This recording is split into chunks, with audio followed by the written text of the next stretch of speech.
As Harry was following behind Hagrid as he and Griphook talked, he then noticed a small shelf right by the entrance of the vault from where Hagrid retrieved the money bag he was using, and saw a dusty brown leather-bound book with no title or any markings on it. Quickly grabbing it and opening the front cover, he immediately saw words that had his eyes opening incredibly wide and his heart start beating faster. Journal of Lily Evans. Quickly shaking out of his shock as he heard Griphook and Hagrid getting back into the car and talking about the cart's only speed, Harry quickly pocketed the journal and hurried to catch up to the others, hearing the vault door close loudly behind him.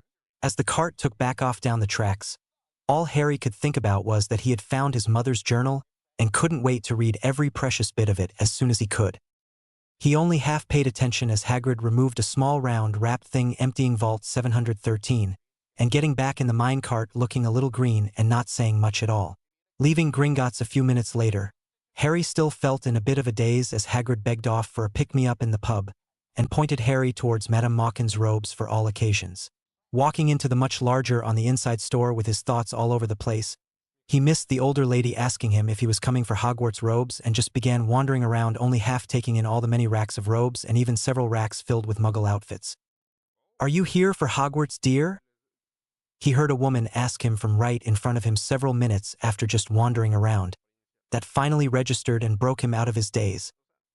He could only nod dumbly and somewhat embarrassed, as he obviously hadn't been paying much attention when he looked around him and seemingly found himself in the ladies' dress section.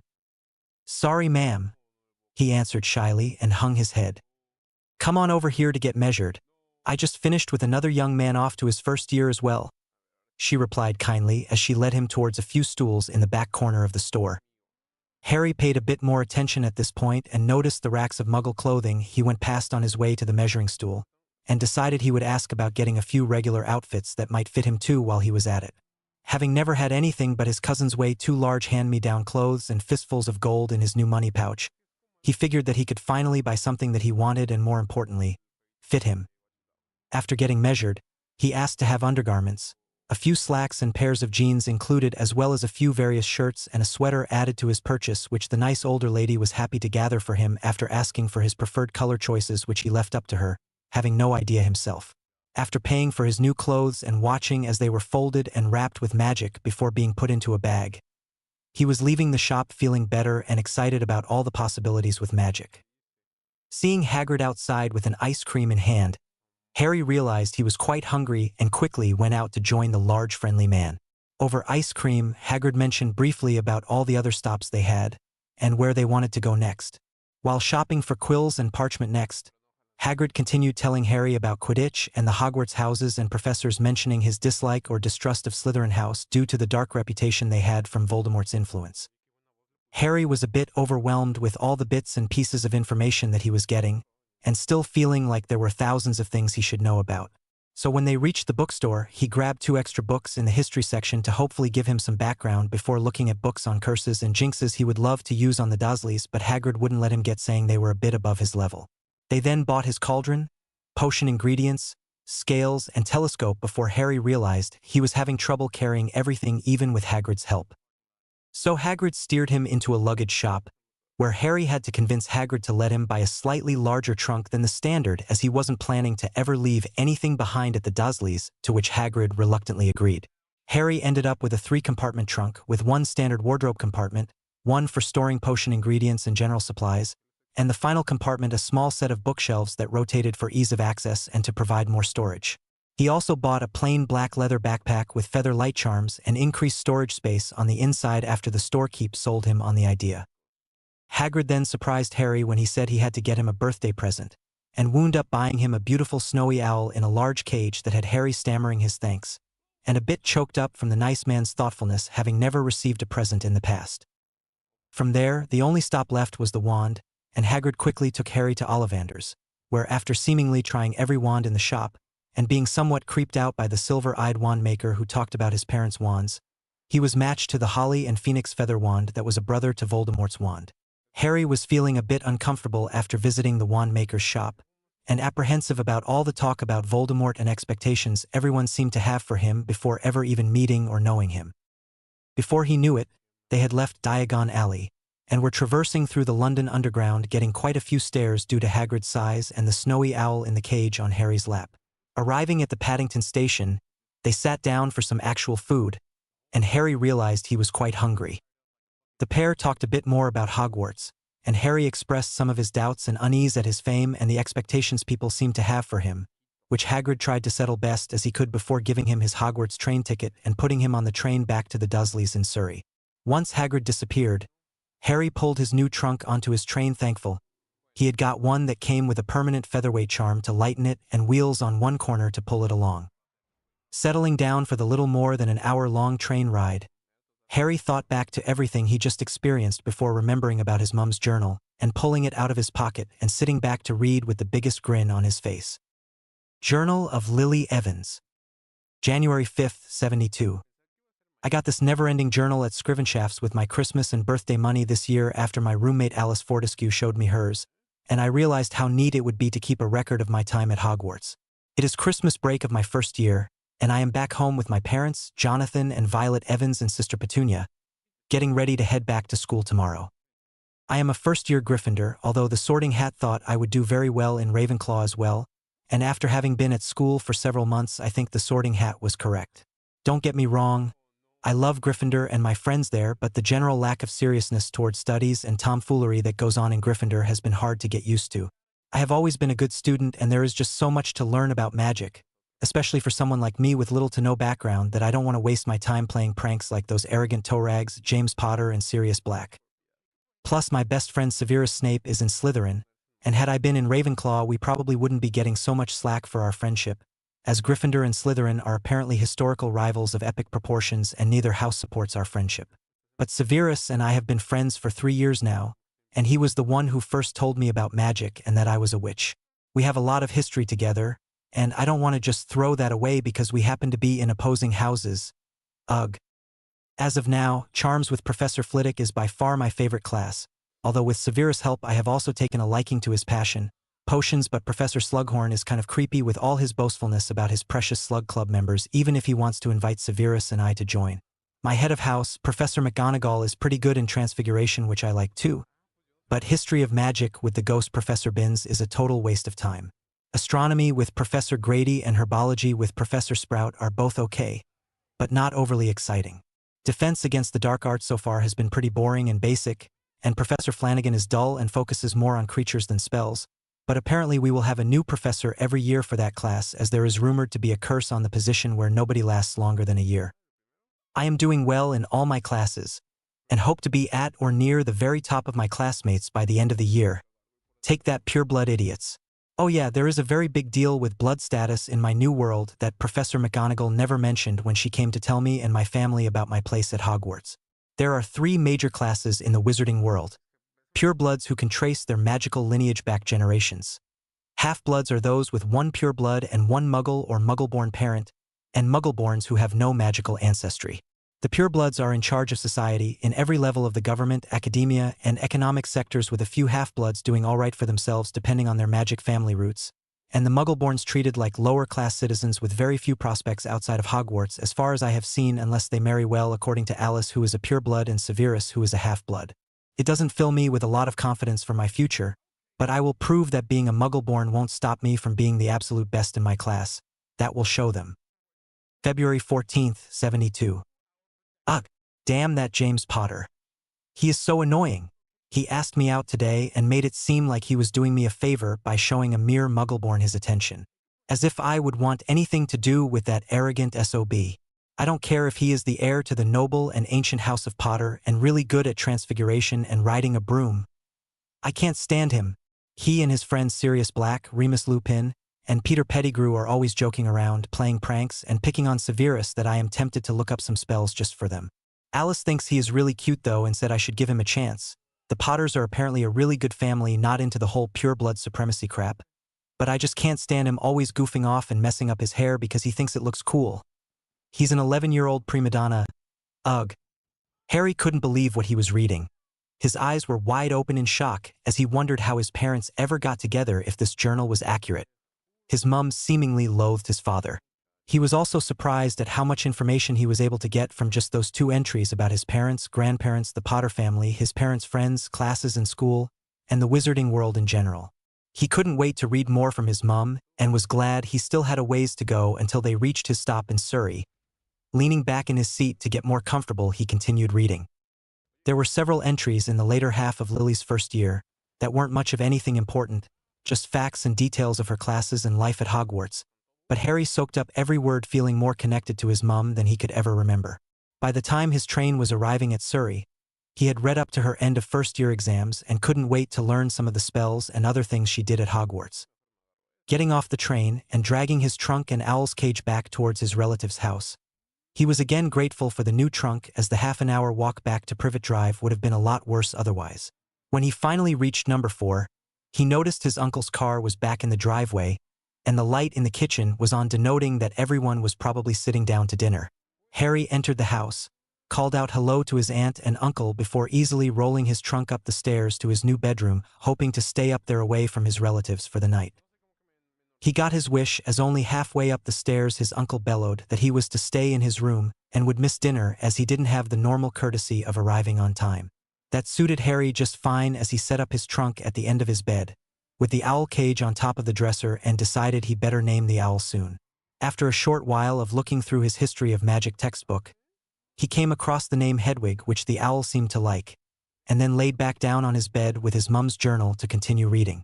One of the first entries of the summer after her first year provided Harry with a good bit of really helpful information. July 12, 72. I hate the stupid law about underage magic not being allowed outside of Hogwarts. The worst part is that Severus and Alice both confirmed that they only really monitor an area, as they can't tell who is ever doing the magic. And in households with at least one adult magic user, they can't monitor the underage users and leave it up to the parents to control it. Which means Severus and Alice are both right now doing magic until their hearts are content because of where they live, while I can't do anything without fear of being expelled. At least Severus isn't too far away, and we can practice a bit when I go over there, as long as his father isn't home. That man is horrible. Severus won't confirm it, but I just know he is abusive towards his wife and Severus. He also said that in places like Diagon Alley, they don't monitor magic at all, so I can go there and practice too, I guess, if I can get my parents to take me. Alice says she takes the Flu Network to Diagon Alley all the time. It's a series of fireplaces that are connected, and with a pinch of flu powder you can travel between destinations in seconds. It sounds amazing. I can't wait to try it. Severus says it is very dizzying, but he has only done it a few times, as their fireplace isn't hooked up to the Flu Network. His mum usually side along operates him wherever they have to go, instantly transporting anywhere you want, but you have to be of age to get a license for that. There are also portkeys, which are usually small, insignificant objects you can buy that instantly transports people to preset destinations, but that skill too requires a lot of experience and ministry approval. The only method available to me outside of Muggle transportation is the night bus. A magical bus that can go anywhere pretty quickly, although it is a bit of a bumpy and wild ride that you can hail like a taxicab with your wand. I have only been on it once, and it almost made me sick, but it got me to Diagon Alley in under 20 minutes to meet Alice last week. Harry's eyes lit up with that information, now knowing a way to get back to Diagon Alley if he wanted to go back and explore it a little more on his own. The other methods of travel also looked really cool, but he knew it would probably be a while until he could go with one of those, and was happy to deal with a little sickness if it meant unlimited access to the magical world and the ability to go someplace he could actually practice his magic before Hogwarts. He didn't get much further that night in the journal, as the long day was taking its toll, and he got ready for bed and was asleep, quickly dreaming of going to Hogwarts and experiencing the same things as his mum. Over the next few days, Harry primarily stayed up in his room with the Dursleys ignoring him for once and giving him all the time he needed to continue reading his mum's journal. Nothing too much else of note happened in the summer after her first year and second year, other than finding out her marks at the tops of her class. Third year, however, came the explanation of several new elective classes that were available to all students, which she explained in detail. The ones she didn't take she just glossed over, but ancient runes and arithmancy, which she took both, seemed very interesting, and his mum truly loved them both and quickly excelled in them as well. Harry was somewhat overwhelmed at how serious Lily took her studies, having never really gave school in general much thought other than to try and avoid Dudley as much as possible. He realized that she was definitely an overachiever, and obviously from her top-of-class rankings incredibly smart too, and wondered if he would have the same level of competency and skill as she did. although she didn't mention James Potter too much other than to complain about some prank of his or him asking her out several times a year. He did get the feeling that his dad was pretty smart and skilled with magic too, especially in transfiguration and data. He obviously didn't put in as much effort as Lily, but he was definitely skilled if his mum mentioned it despite all of his numerous other faults listed. He realized that if he truly wanted to try and live up to his parents' example, that he too should take his studies seriously and practice and hone his skills in magic. It would also help hopefully in meeting the expectations that many people seem to have of him already, just from being the boy who lived. Plus, not looking like an idiot when he got to Hogwarts would also be a huge plus in his book, and now that he wouldn't have to deal with Dudley or the Dursleys while there, nothing should hold him back from doing his absolute best. With these thoughts and desires to excel in mind, Harry also began reading his textbook starting with Charms as that was his mother's favorite, and from what Hagrid said of the teachers was still taught by the same Professor Flitwick. Over that first week back from Diagon Alley, Harry ended up reading all of Magical Theory and was halfway through the Standard Book of Spells, Grade 1, and put a small dent into both a beginner's guide to transfiguration and magical drafts and potions and realized that he could really benefit from some of the recommended background reading on all of the subjects. With plans to go and visit Diagon Alley again the next day, Harry made a list of the few things he wanted to check on as well based on the things he read in his mum's journals. Namely, converting galleons to pounds sterling, buying his own never-ending journal, getting wizarding inoculations, and an eye correction potion that Severus and her had talked about. The next morning, Harry was up and out of the house relatively early before flagging down the night bus with his wand like he was hailing a taxi cab. 11 sickles and a harrowing 20 minutes later, and he definitely understood his mum's mentioning that the ride made her sick. Glad he had worn an old baseball cap of Dudley's so as to not draw too much attention to himself, he quickly made his way into the leaky cauldron and past a pretty large breakfast crowd to reach the brick wall out back to get him into the alley. Heading straight to Gringotts figuring he would get the exchange out of the way first, he noticed most of the stores in the alley were just opening and getting ready for the day and he tried to see as much as he could and remember where else he wanted to visit while he was there. Stopping to look around the lobby of the bank, he noticed a sign above one of the tellers that said Muggle Exchange, and got in line behind an older pair of teenagers that were holding hands and probably a couple. Within minutes Harry was called up and asked if he could get 10 galleons converted to British pounds, and was handed £475, due to the current exchange rate of 1 galleon to £50, minus the 5% exchange fee. Harry was excited to think about how much money he really had in his vault at that exchange rate, and figured he would come back at some point to inquire about how much he truly had later. He then made his way to the apothecary nearby that he purchased his potion supplies in, and asked the man there about completed potions they had available, namely the eye correction potion. Unfortunately, he was told that the eye correction potion was exceedingly rare and expensive, they had to special order them, and not recommended until you were an adult and your eyes and body had stopped growing. He did however mention that there was an oculist further down Diagon Alley above a second-hand junk shop called Fairtlaw's that was worth checking out and handed him an owl order form that had a list of ready-made potions on it that they did supply and keep on hand. Harry thanked the man, and pocketed the form to look at later and took his advice heading further down the alley towards the oculist thinking at least he could get his eyes checked and get new glasses. He found the oculist's door right next to Fairtlaw's that led to the upstairs unit, and was intrigued by some of the random things he couldn't even describe in the junk store's window and figured he would check it out next. The oculist was a middle-aged man with neat dark brown hair turning gray at the temples, and a friendly smile on his face as he introduced himself as Warren Johnston. He took one look at Harry's glasses and loudly proclaimed that those ugly old relics needed to go and didn't fit his face at all. He then asked his young customer to sit down in the comfortable-looking chair in the middle of the room and remove his glasses so he could run a few diagnostic scans on his eyes to find his proper prescription.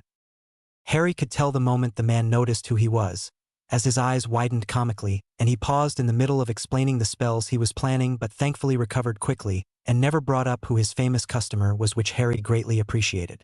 After several scans, and then looking through a few eyepieces to fine-tune the selection and ensure Harry could read one of the posters on the door the best, Mr. Johnston nodded to Harry that they found the best fit and that he would just have to pick out the frames and enchantments he wanted, and showed him a few pairs he thought would look good on him. Asking about the enchantments, Harry's jaw just about hit the floor as several were listed that he thought were both amazing and ridiculous. The ridiculous ones like seeing everything in certain colors and glasses themselves that change colors with your mood, to the amazing things like being able to see magic or through walls or clothes or in the dark. Harry decided after asking about the price of enchantments, to get ones that could see magic with a voice-activated command, were indestructible, waterproof, could only be removed by him, and would increase his ability to see in the dark. He was happy to pay the 17 galleons and 10 sickles, and decided to head down to Fairtlaw's to wait the 30 minutes until they would be done. Fairtlaw's was interesting for the sheer amount of random things he found, but so many of them he had no clue about being so new to magic. He did, however, find a few used books that said they were for beginners and a nice-looking pair of boots that were made of a black leather-looking material that he really liked. Bringing them all up to the counter, Harry asked about them, and was told they were dragonhide boots in pretty good shape that just came in the other day. Paying only 3 galleons and 10 sickles for the books and pair of boots with a built-in sizing charm, the owner then sold him on a matching belt for another 8 sickles that had a built-in wand holster and knife holster. By then, Harry had spent enough time looking around to return to Mr. Johnston's Oculus shop above the junk store to pick up his new silver-framed glasses. It was amazing when they were fitted to his face. Everything became instantly clearer than he could ever remember, and he liked how they looked on him as well. After a quick lesson on activating the magic viewing enchantments, Harry asked the man where he could get wizard inoculations. After being given directions to St. Mungo's Hospital, and thanking the older man for the wonderful glasses, Harry left the shop for his next stop. Scrivenshaft's was a pretty quick and easy stop. Having already been there to buy his parchment and quills, he didn't need to look around much. Harry just asked about never-ending journals, and was shown to the shelves that had several in different colors and covers.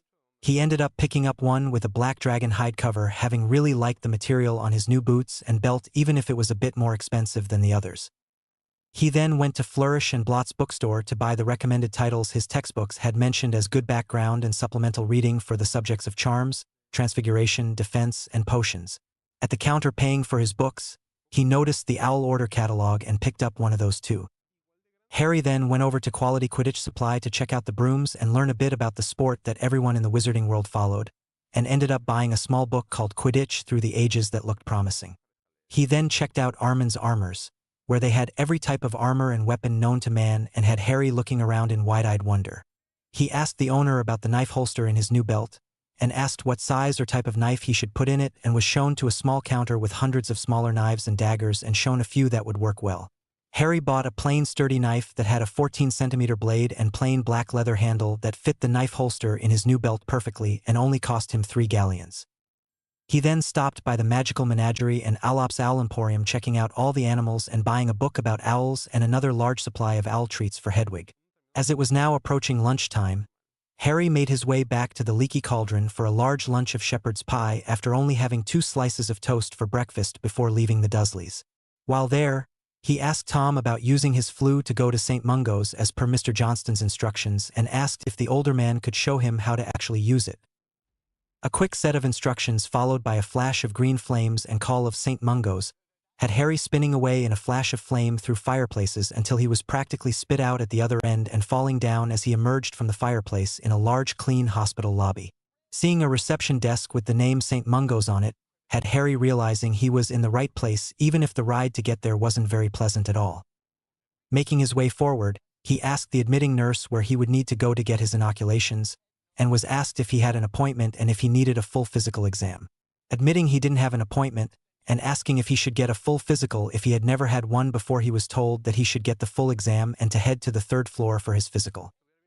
It wasn't until he got to the 3rd floor that he had to give his name, which he was grateful for, as the main lobby was crawling with people and the 3rd floor lobby was at least only populated by a half-dozen of people sitting around a relatively large waiting room. After asking for a full physical and giving his name, the nurse at the desk immediately snapped her head up to look at him with wide eyes, before stuttering that she would see who was available to see him and to wait until someone called him. The wait was just over a half an hour, and he was glad he had some new books on him to read while he waited to be called. When he was called, though, everyone in the waiting room gasped when they heard Harry Potter, and stared at him the entire time he made his way to the nurse who called for him. The nurse just led him into an exam room down the hall, and told him to wait for a moment and Healer Stevens would be by in a minute or two. Healer Stevens arrived moments later with a large friendly smile and excited gleam in his clear blue eyes. He was younger than Harry was expecting, but still very much an adult with a short and thin stature. He shook Harry's hand with enthusiasm, and had Harry sit down so he could begin running diagnostic spells, all the while a roll of parchment was laid out with a quill frantically scribbling notes after every successful spell cast. The first few spells seemed pretty normal, and Healer Stevens was happy for the most part with what he was getting in response. But as more spells were cast, his friendly smile slowly started turning into a questionable and sometimes frustrated frown that had Harry getting more and more nervous after each spell. After probably 15 straight minutes of diagnostic spells continually being performed, did Healer Stevens stop with a sigh and a humph-like noise of confusion. "Well, Mr. Potter," he started somewhat consolingly, "you are relatively healthy physically and well above average magically despite severe malnutrition and vitamin deficiencies. Weak bones with signs of past breaks that never healed properly, poor eyesight, and a very dangerous something attached to or embedded inside of your curse scar that my scans can't even identify. Now, the malnutrition, vitamin deficiencies, weak bones, and poor eyesight can all be remedied with a potions regimen and a better, more balanced diet that we will go over the details of shortly, but for the curse scar I am going to need to consult and call in another healer." Harry was rather nervous and scared at the results of the healer's scans. Finding out so much was wrong with him was very unsettling. And the unknown problem of the curse scar was an even bigger worry, as even the healer didn't know exactly what it was. He tried to relax as best he could while he waited for Healer Stevens to return, but too many things were wrong with him that he was finding it very difficult. He knew that the Dursleys had never really treated him right or fed him well, but to have all those problems simply because of their neglect and poor treatment of him really hit home how much being in that house was detrimental to his continued health and existence, and wondered if now that he had more financial means if anything could be done about getting him away from them. His daydreams of leaving behind the Dursleys for good came to an end as Healer Stevens returned with two new healers, both much older than him and both with much more severe countenances on their wrinkled faces. The woman who was the older of the pair with completely white stringy hair was introduced as Healer Peachtree, while the tall and somewhat rotund elderly man who arrived had hard dark brown eyes and a seemingly permanent scowling face was introduced as Healer Smythe. The two healers then spent the next 20 minutes each running a series of diagnostic charms separately over Harry and many focusing on his head and scar without saying a word to one another. Once they had all run their diagnostics, the three conferred that they all came up with the same things, and then the two older healers motioned to Healer Stevens to make the report to Harry. "Well, Harry," he began softly, trying to put the young patient at ease, "there is definitely something going on with your curse scar. We all received readings of very dark magic emanating from it, but as of right now we can't specifically identify it. It may be a magical leech or something else entirely. You have to understand the curse you were hit with as a child has never left a mark or not been successful when cast properly, and we are in completely uncharted waters here. We would like to call in a curse breaker we sometimes call on to help us with curses we haven't seen much of, hoping that he may be able to help. While my colleagues do that, I am going to give you your inoculations and discuss your new potions regimen and diet plan." Over the next half an hour, Harry received inoculations for all the wizarding diseases, of which there were several, including dragonpox, which had killed hundreds of people back in the 40s and 50s until a treatment and vaccination was found. He was given a case of 5 potion vials linked to the hospital that would refill every day until they ran their course. There were 2 nutrient potions, 1 bone-strengthening solution, 1 vitamin supplement, and 1 nerve and tissue repair potion that he would be taking for the next 4 weeks. The 1 nutrient potion that helped break down his foods better he would have to take for 10 weeks, but by the end of the cycle Healer Stevens said he should be back to his target weight and height and be much healthier because of it. By the time they finished going over all the details, the 2 elderly healers returned with another man, this one even more severe looking than Healer Smythe, with short dark brown hair and hard brown eyes and tan skin, having obviously spent a good deal of time outside. He was introduced as Cursebreaker Dresden, and he wasted no time as he began scanning and going over several spells in even more varied languages than anything Harry had ever heard before. This went on for almost 15 minutes before the man frowned even more severely, if that was possible, before running one more test and seeing a horrible green hue floating above Harry's scar that had him gasp in shock. "It's a Horcrux?" the man breathed out, almost terrified, and Harry could physically feel the terror in the term the Cursebreaker used even if he had no idea what it meant. He did know that it was definitely not good news. Apparently neither of the healers knew what a Horcrux was either, and it had to be explained to everyone at the same time. Harry's world seemed to stop for a minute despite the gasps coming from the healers as he heard the description and understood that a piece of Voldemort's very soul was embedded in his scar, and didn't even know what to think as he struggled to remember to even breathe. He suddenly felt very dirty and completely terrified as the Cursebreaker explained a little more background and how he had dealt with a few in Egypt while studying cursebreaking. The good news, if there was any after such a revelation, was that the goblins had discovered a way to remove the Horcrux from an item and transfer it into something less valuable, as many in the past were made from truly expensive items of great historical significance. He wasn't sure if they had ever dealt with a living Horcrux before, but promised they would be able to figure something out, and left to go and tell them and prepare a ritual chamber for Harry to use the moment he was released from St. Mungo's care and could make his way to Gringotts. Healer Stevens asked if he could accompany Harry to monitor his health and provide a friendly face, and both Cursebreaker Dresden and Harry agreed that would be fine, or very much welcome in Harry's case. The pair was soon making their way to Gringotts, traveling via Floo back to the Leaky Cauldron and then making the short walk to the Goblin Run Bank. Harry was understandably quiet as millions of thoughts were running through his head, and was content to listen to Healer Stevens as he talked in more detail about each of the potions that Harry was going to be taking for the foreseeable future, and doing a great job of distracting the young wizard from worrying about something he had very little control over. Getting to Gringotts, Cursebreaker Dresden was waiting in the lobby with a pair of goblins who quickly, upon seeing Harry and the healer, motioned them to follow them as they turned and went deeper into the bank. They ended up in a large cavernous stone room with a pentagram in the center and hundreds of runes lining the walls, ceilings, and floor, all glowing slightly and making no sense at all to Harry. He was told to strip completely naked and lay down in the middle of the pentagram and try not to move if he could help it, although they did warn him that there was a strong likelihood that there would be some serious pain involved, but that they couldn't give him anything for it beforehand. Harry was severely self-conscious about getting naked in front of others due to his small, underdeveloped body, and the many scars that lined his back and legs, mostly from his times under the belt of his Uncle Vernon and accidents from his cousin Dudley playing his favorite game of Harry hunting. Healer Stevens, for his part, added a scar salve to his mental checklist of things to provide Harry when they returned to St. Mungo's after this was all done, for a final checkup to make sure everything was all right after such an unusual ailment and course of treatment. Harry laid down where they told him, and was decidedly nervous as 5 goblins came and surrounded him at the points of the pentagram before immediately beginning a harsh guttural chant that he could only guess was in their native language. Almost at once, the runes glowing around him lit up even further to the point where they were a clear white instead of the murky yellow they were when he arrived in the room. Then the pentagram began glowing a distinctly blood-red color that was rather creepy, but Harry was too focused on the building pressure in the room that seemed like a thick layer of fog that was settling over him in a heavy blanket of pressure that was slowly increasing with every word of the almost indiscernible chant.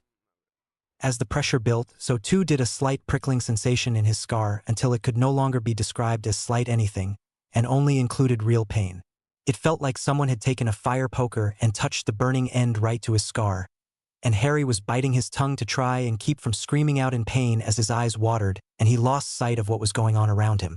The pain just kept steadily increasing until he knew he couldn't contain his scream any longer, and his throat felt like it was being torn out as he yelled with such intensity that he was sure he would be heard throughout all of Diagon Alley.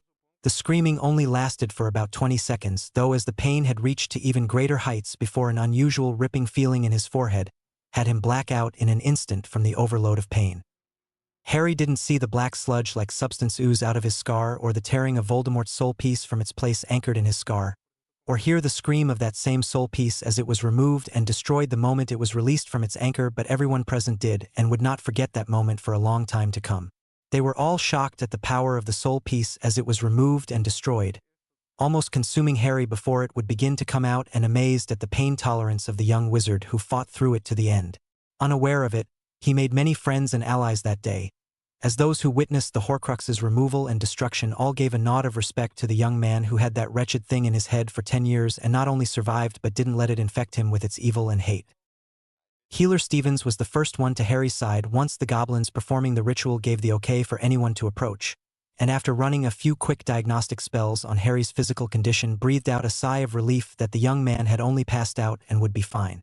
Cursebreaker Dresden was the next to reach Harry, and he too ran his few scans and determined that the Horcrux was well and truly destroyed and gone from the young wizard, and breathed a sigh of relief.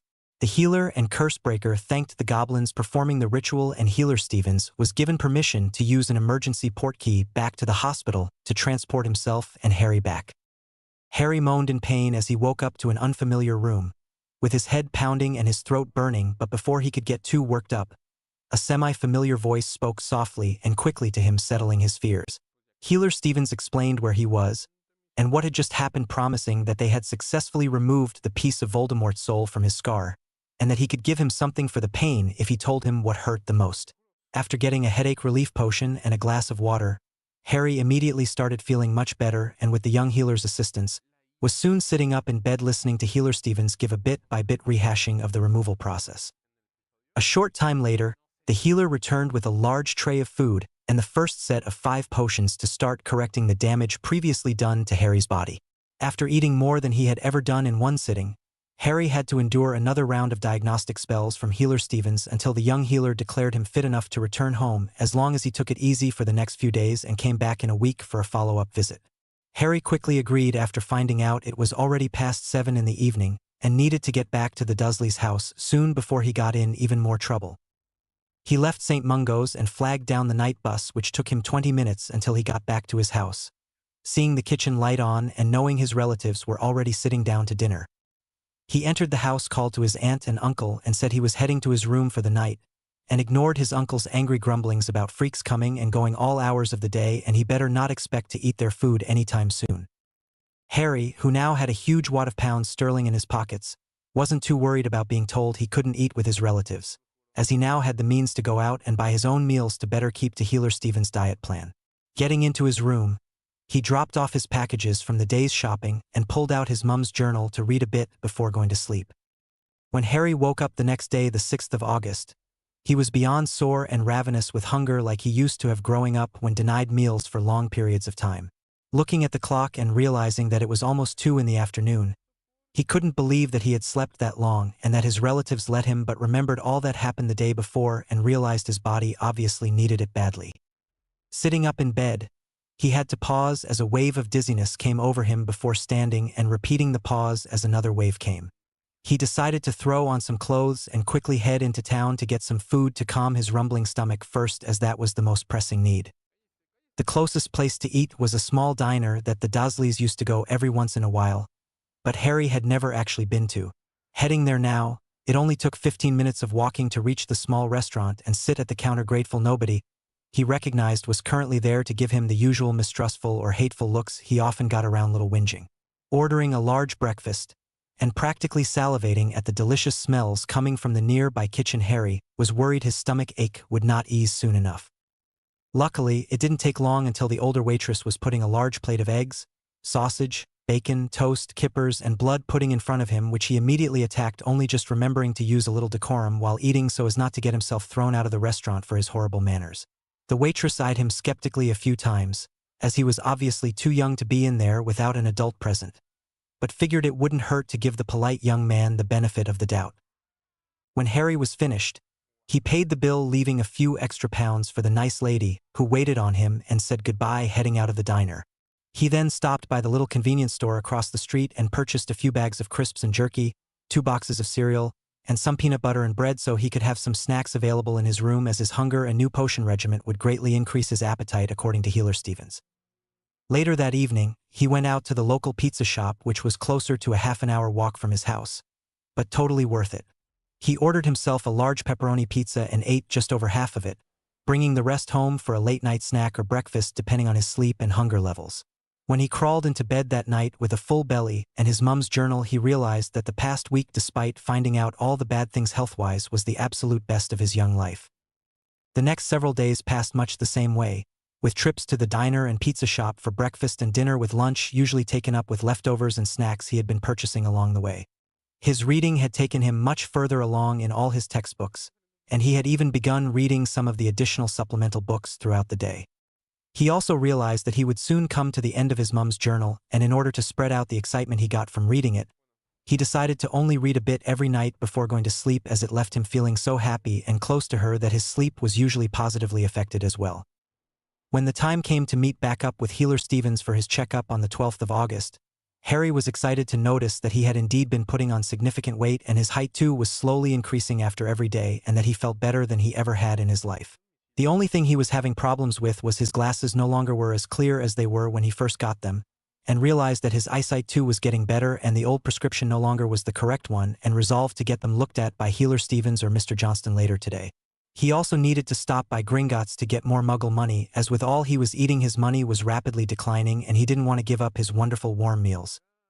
A quick night bus trip to St. Mungo's Hospital and another visit to the third-floor reception area had Harry in an exam room within minutes to await Healer Stevens for his 10 o'clock appointment. Healer Stevens greeted Harry with a large smile and happy handshake before directing him to have a seat so they could get the diagnostic spells out of the way. They talked through them, and Harry mentioned his increased appetite and the problems with his glasses, which the healer both understood and expected. He mentioned that he was very happy with Harry's progress both with the weight and height growth, bone strength, and nerve and tissue regeneration.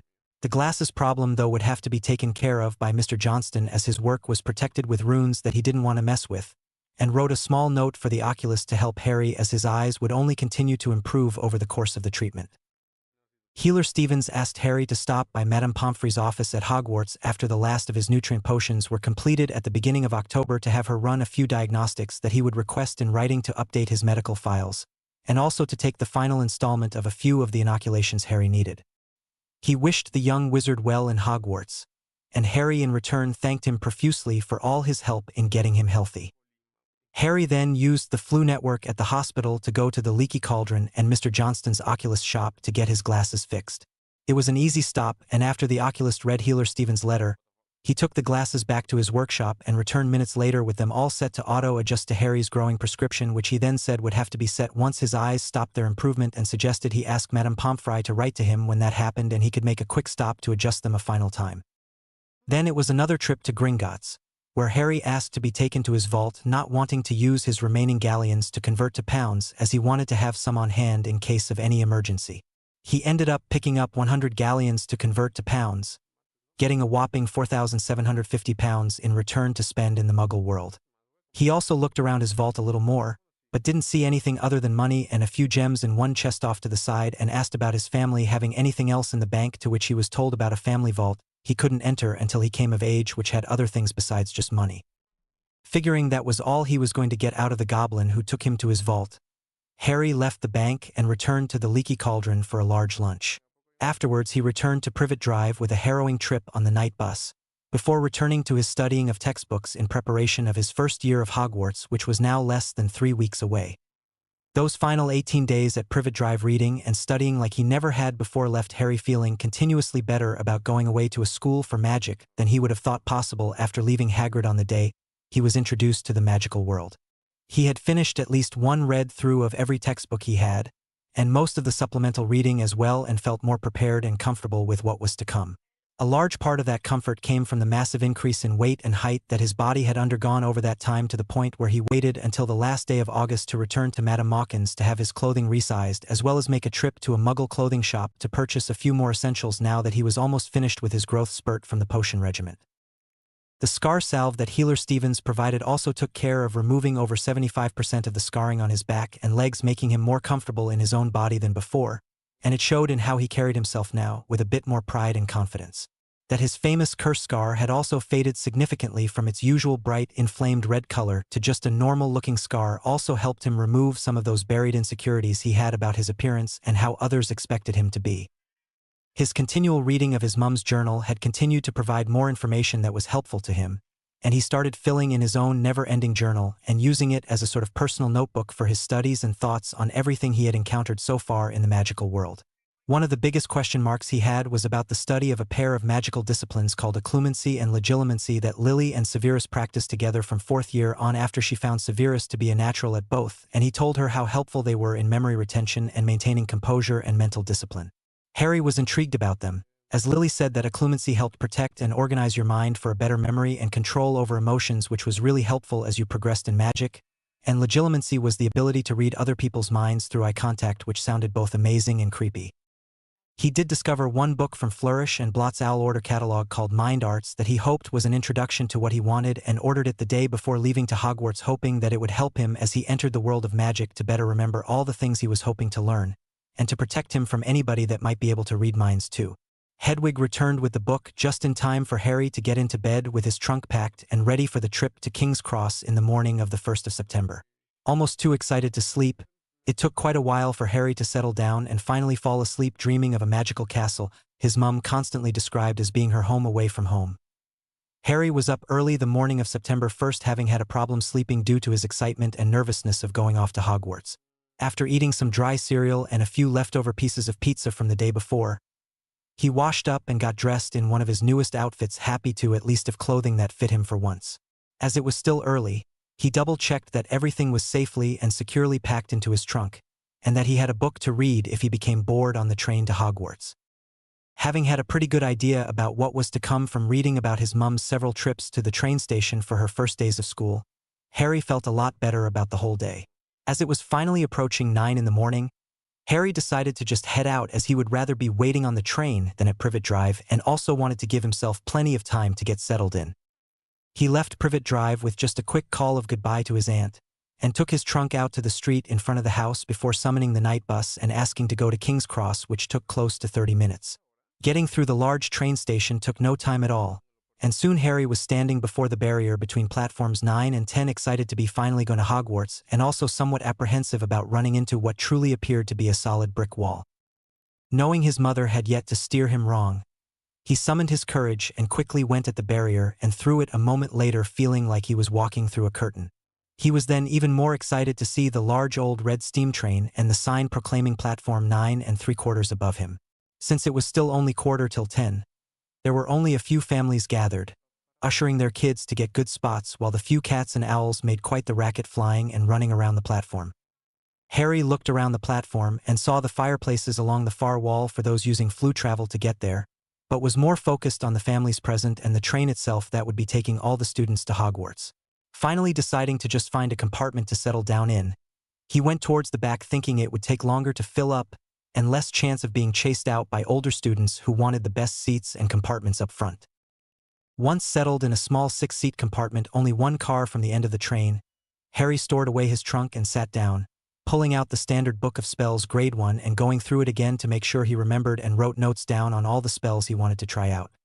He therefore was completely surprised as about 15 minutes before the train was scheduled to leave, a pair of boys around his age asked if they could join him, as they too wanted to mostly read and a lot of the other compartments were already getting pretty filled up and loud. Harry immediately said yes, and helped the two stow away their trunks before reaching out his hand and introducing himself, and getting the immediate widening of the eyes and staring at the scar reaction he was coming to associate with every introduction he had in the wizarding world. After that look though, the two boys gratefully didn't say anything else about who he was, and introduced themselves as fellow first years, Terry Boot and Anthony Goldstein. Terry was a relatively tall kid with perfectly average brown hair and intelligent dark brown eyes who came across as pretty mild-mannered. Anthony was definitely a little more boisterous and willing to have a laugh, but had a similar color brown hair, even if his was a bit longer and shaggy, although not nearly as messy as Harry's own. He too had brown eyes, but his were much lighter in color and still had the same look of someone who was very intelligent. Just as the three quiet wizards settled back down, each with a different book in their hands, the compartment door opened again. This time it was a threesome of two attractive girls and a darker-skinned boy that obviously knew Terry and Anthony, as they greeted the two easily and asked if they could fill in the rest of the seats, knowing this would be a relative peaceful and quiet compartment with the two known readers in it. Terry and Anthony both looked to Harry for permission, as this was originally his compartment, and Harry instantly stood and asked them to come on in before once again introducing himself and going through the widening of the eyes and glances to his scar, although they were much less pronounced than even Terry's and Anthony's, which pleased Harry. They then introduced themselves as Blaise Zabini, Daphne Greengrass, and Tracy Davis, who were friends for some time and knew Anthony and Terry from several social functions their parents usually dragged them to. Blaise was obviously of Italian descent, and had a beautiful copper skin tone and dark brown, almost black hair and eyes that made him rather handsome if Harry was honest, and he seemed to carry himself very proudly. Daphne and Tracy were practically opposites though, as Daphne had light blonde long wavy hair and light green very observant and seemingly cold eyes and a tall thin build, while Tracy was much shorter and a bit sturdier with short black hair barely to her chin and dark brown eyes that sparkled with amusement and mischief. Harry was relatively nervous to be surrounded by so many other kids his age, having never had many friends or spent much time around other kids in his classes that weren't his cousin and his gang trying to pick on him or beat him up. That they all seemed to know each other also added to his nervousness as the odd man out, but at least none of them made a big deal about who he was, so they all had a point in their favor. Sitting back down at the seat nearest the window on the left side, he was joined by Tracy directly at his side and Daphne on her other side closest to the door. The other three boys sat across from them, with Terry closest to the window, Anthony in the middle and Blaise nearest the door. Before any of the first three boys could return to their books, Tracy asked everyone if they were excited to finally be going to Hogwarts and what classes everyone was most looking forward to. Terry, Daphne, and Harry all agreed on charms, while Tracy and Anthony both favored transfiguration, and Blaise was most interested in potions. A few of the classes were then discussed as the train left the station, and Harry got the feeling that they were all trying to get his opinion on things and trying to get his input by asking him directly about many of the things they were discussing. He kept his answers somewhat vague, not wanting to seem too opinionated and alienate any of the people in his compartment, but also because he was uncomfortable being put on the spot so much and his attention kept going back to first the passing city and then into the countryside out the window. When the topic moved to hobbies, Harry just said he liked to read since he couldn't really think of anything else he enjoyed and had done over the last several years that didn't include chores or school. Then the discussion moved into Quidditch, which Harry had only just begun reading about the very basic layout of the game, and said he didn't follow the sport at all when asked about his favorite team, causing everyone in the compartment to stare at him in shock. Tracy couldn't believe that he didn't have a favorite team, as even Terry, who was afraid of heights and not athletic at all, liked the Windborne Wasps enough to know a bit about the team and league. Harry reluctantly admitted that he had only found out about the Wizarding World about a month ago, and was trying to catch up on what he thought were more important things like magic and school, and not some game that he knew practically nothing about. To say those in the compartment were shocked at that revelation would be a remarkable understatement. Even Daphne, who seemed pretty cold and distant with little effect showing on her stoic face throughout the discussion, was looking at Harry with open-mouthed astonishment, which caused Harry to laugh slightly at all of their looks and breaking them out of their stupor. But, you're Harry Potter?" asked a stuttering Tracy, seemingly scandalized at the mere thought that Harry didn't know about the Wizarding World until a month ago, when they all grew up knowing so much about him and reading books about his adventures and everything he was supposedly doing. "You're like the most famous wizard in the country. There are books written entirely about you and your adventures." Now it was Harry's turn to stare and gape, as he hadn't seen any books about him and didn't think it would be that big of a deal that he didn't know about magic until just before coming to Hogwarts. From the looks on everyone else's faces, they too were having a difficult time understanding this new revelation of Harry's lack of knowledge, especially as he had seemed somewhat knowledgeable about a lot of the classes and topics they had discussed leading up to this. "What kind of books are there about me?" he eventually asked, not liking where his thoughts were going, and beginning to realize that part of the reason people reacted so much to him was because of whatever was perpetuated in those books, making him out to be more than your average wizard. This led to a long discussion about the Harry Potter adventure series of books, as well as mentions of him in almost every modern history book that covered the last war, relatively regular sightings and stories about him in the Daily Prophet and Teen Witch Weekly. It had his head spinning by the end of it, and he came to the obvious conclusions that these stories and articles about him were perpetuating his larger-than-life image, and were also being used to sell more papers and books and line the pockets of a lot of people that were essentially exploiting him and his image. When he brought this up with the group, they were all somewhat shocked again at Harry's insight and the truth behind his words, as they all grew up thinking he was this super powerful wizard who would come to Hogwarts with years of experience and amazing skills. When he asked what could be done about it, though, only Anthony had any helpful advice, as his dad was an attorney that he could write to and ask for Harry. Harry quickly agreed, and then told Tracy that he wouldn't become some arrogant pin-up boy to further perpetuate that false image of himself just for other people's benefit, no matter how nicely she asked, causing them all to start giggling a bit. Well, all of them except Daphne, who only snorted once and then hid her face behind her hands in embarrassment. With the ice broken somewhat among them all, the talk turned back to school and families and was a bit more open than previously, with everyone contributing a little more and also trying to help Harry catch up with what he should probably know. Daphne suggested he order a book called Wizarding Nobility, about genealogy and families in the British wizarding world, as it would help him to learn how they were all interconnected and who was who among the power players in the government and society in general. That was followed by a small lesson on interacting with your peers in school. As the heir to the ancient and noble House of Potter, there were certain codes of conduct he was expected to follow when meeting and interacting with other heirs and heiresses, of which the compartment was seemingly full of. Terry was the heir of the ancient and learned House of Boot. Anthony was not the heir to his house, as his father had an older brother who was next in line after his grandfather, but he was still Anthony of the noble House of Goldstein. Blaise was the heir to the House of Zabini. Daphne was the heir of the ancient and noble House of Greengrass, and Tracy, while being a half-blood, was still the heir to House Davis, as she had no siblings. They all, despite being heirs to their houses, had fathers and or grandfathers who were still acting heads of their families and didn't anticipate actually running their families for quite some time unless through unnatural means or marriage. Harry was the only one among them who would be the head of his family before they even left school, and with that distinction came a lot of political weight and influence that many people would want to get a piece of, so to speak. It seemed only moments later that there began a series of interruptions at the door to their compartment, as first an older lady with a push tray offered to sell them sweets and snacks, to which they all purchased a little something, and Harry buying the most to try out the different variety of magical snacks he had never seen or heard of before. That visit was soon followed by a somewhat bossy young girl already in her Hogwarts plain black uniform robes, showing she too was a first year, asking if anyone had seen a lost toad, one of their fellow classmates named Neville Misplaced.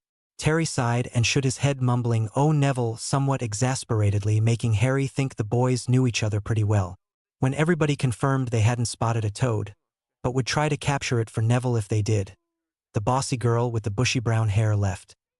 The compartment door had barely even closed, however, as it was opened again, this time by an arrogant-looking white blonde-haired boy with his nose in the air and a sneer on his pointed face, and being followed by two much larger and thicker-set boys that reminded Harry of bodyguards. He quickly looked around the compartment before zeroing in on Harry, and seemingly puffing up to make himself look smarter or more important, but was easily recognized for what it was, before opening his mouth and asking in a somewhat whiny voice, "They are saying all up and down the train that Harry Potter is in this compartment. So it's you then?" he questioned with a calculating look in his silvery gray eyes as he gave Harry a quick look up and down before glancing again around the compartment and seemingly accessing the worth of every person in it. "At least you are with the right sort, even if some of you," here he looked even more haughtily at Tracy, "aren't quite pure enough. I came to offer my advice and assistance as you join our world. My name is Malfoy, Draco Malfoy." "Greetings, Heir Malfoy," started Harry politely, and immensely grateful for the quick lesson in pureblood etiquette and greetings that he got seemingly minutes prior to this meeting. "Yes, I am Harry Potter, heir to the ancient and noble house of Potter," he finished, and offered his hand to shake with Draco's in the traditional way of greeting, a peer that Daphne had insisted he learn immediately, probably for this exact moment. Once the handshake was completed, Harry glanced at Malfoy's two companions, prompting the arrogant blonde boy to puff up once again. "Allow me to introduce you to Gregory Goyle, heir to House Goyle," he stated, gesturing to the shorter boy with straw-straight brown hair and a somewhat vacant expression on his face, before gesturing to the other taller boy with darker brown short hair and less vacant stare, as if simply bored, "and Vincent Crabbe, heir to House Crabbe." "It is a pleasure to meet you both," Harry replied with a nod to the two boys, as the compartment was much too crowded for him to get close enough to shake either of the boys' hands. "As you can see, we don't have much room at the moment, but I would like to thank you for your generosity, and we'll make plans to get together to discuss our world soon."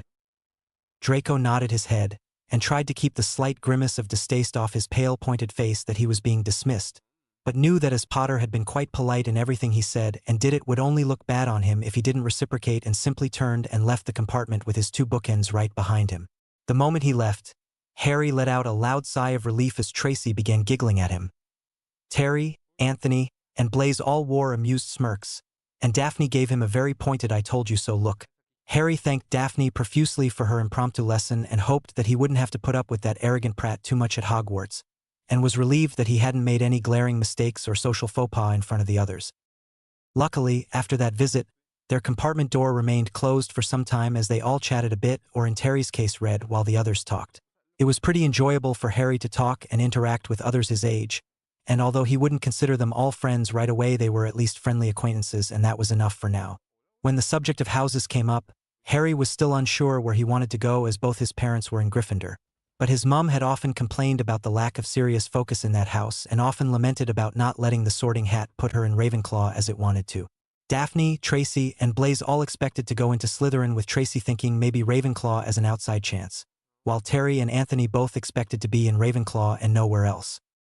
Harry debated with the group about the merits and drawbacks of all the houses, and after listening to his reasoning, they all encouraged him to go for Ravenclaw, as he was obviously too smart and thoughtful to be a lion and not nearly rash enough, and would encounter the same issues his mum did with the lack of seriousness with studying and learning. Plus, if he was a Ravenclaw, he could operate outside of the whole Gryffindor versus Slytherin rivalry, and they could easily continue to be acquaintances. It would also be a split from the expectations everyone had built up for him, as they told him it was a foregone conclusion that he would end up in Gryffindor, even if unfair after now meeting him and hearing the truth about his lack of magical upbringing. The rest of the train ride was spent talking and reading, and a small break when they took turns with the boys and girls putting on their school robes before the train came to a stop and they were told to leave their belongings on board to be taken to the school separately. The group of 6 first-years made their way out into the dark evening night, and Harry was happy to hear the familiar call of Hagrid for all the first-years to gather around him and his lantern to make their own way to the school separately from the older students. They ended up walking through a dark path and taking small wooden boats of 4 across a large lake, all the while looking up at a brilliantly lit-up Hogwarts castle that had the attention of practically everyone. They then reached large oak doors, where they were greeted by Deputy Headmaster and Transfiguration Master Minerva McGonagall, who Harry knew quite a bit about from Lily's descriptions and being in her classes and house for so many years. They were then led to a small side room to await the sorting, where they were scared by ghosts, and then told to form a line and follow Professor McGonagall into the Great Hall to be sorted in front of the whole school and staff. The place was definitely magical, and seemed to simply open up to the heavens, and was filled with happy students and bright gold candlelight and tableware. Harry listened intently to the Sorting Hat song and tried to pay attention as each name was called, and a student came forward to wear the hat and be sorted, trying to remember names and faces. The first he recognized was Terry Boot, who got his wish and quickly became a Ravenclaw, while shortly after him Tracy Davis became a Slytherin. Then Anthony Goldstein joined Terry as a Ravenclaw, and soon afterward Daphne too joined her friend Tracy as a Slytherin. Malfoy too joined the Slytherin table almost before the hat even touched his slicked-back blonde hair. And soon they were approaching Harry's name, and his nervousness was increasing as this single decision would affect and shape so much of his life over the next 7 years and beyond. When his name was called, the hall instantly erupted in whispers and people craning their heads to see him as he sat on the stool and let the hat fall on top of his head. "Well, Mr. Potter," said the voice of the Sorting Hat inside his head. "Aren't you a difficult one? Plenty of courage, an intense work ethic, knowledgeable, ambitious, and powerful. My, you could simply go to any of the houses and thrive. Yet you are struggling with the desire to be like your parents and find a commonality with them which pushes you towards Gryffindor, and also a desire to not be defined by other expectations and desire to learn everything you can that leads you towards Ravenclaw. I will leave the decision up to you, Mr. Potter. As you had already thought, this decision will shape and affect your next 7 years and beyond greatly. I have rarely met an 11-year-old who has suffered and overcome as much as you have in your already short life, or who is as in tune with what they want in life, and trust you to make the best choice for yourself." After a short pause, the hat returned with, "I couldn't agree more. Better be Ravenclaw." You could have heard a pin drop after the hat's announcement of Harry's new house, as seemingly everybody was staring in shock except for the other 5 students who shared a train compartment with him, who all had small smiles or gave him encouraging nods in the case of Daphne and Blaise as he returned the Sorting Hat to a stunned Professor McGonagall and made his way to the blue and bronze table of Ravenclaws, where a seat was open right across from Anthony that he quietly slipped into. The moment he was seated, the hall seemed to erupt in noise as the Ravenclaws began clapping enthusiastically, while the Slytherins clapped politely while trying to school their features from showing their shock and calculating what this means. The Hufflepuffs merely joined in the clapping, and the Gryffindors seemed almost mutinous in shock and grumbling disbelief that the boy who lived wasn't in their house. The sorting eventually continued, and finally ended with Blaise going to Slytherin to join Daphne and Tracy. Then the headmaster told everyone to stay away from the 3rd-floor corridor on the right-hand side for fear of death, and began the feast, making Harry believe along with several others that the old wizard had finally gone around the bend. Most of the meal was filled with getting introduced to the other first years and the prefects of the house, as well as being pointed out all the teachers and their subjects. For the boys in Ravenclaw there was Terry Boot, Anthony Goldstein, Michael Corner, Kevin Entwistle, and Harry Potter. Michael Corner was a shorter boy with sandy blonde hair and light blue eyes that seemed nice enough if not a little stiff and aloof. Kevin Entwistle was a black-haired brown-eyed muggle-born who was pretty friendly and the tallest of the first-year boys. For the girls there was Lisa Turpin, Sue Lee, Padma Patil, Mandy Brocklehurst, and Morag McDougal. Lisa Turpin and Mandy Brocklehurst were both friendly with Terry and Anthony, and of the 5 seemed the most alike as they both had light brown hair and soft brown eyes and both took their studying very seriously.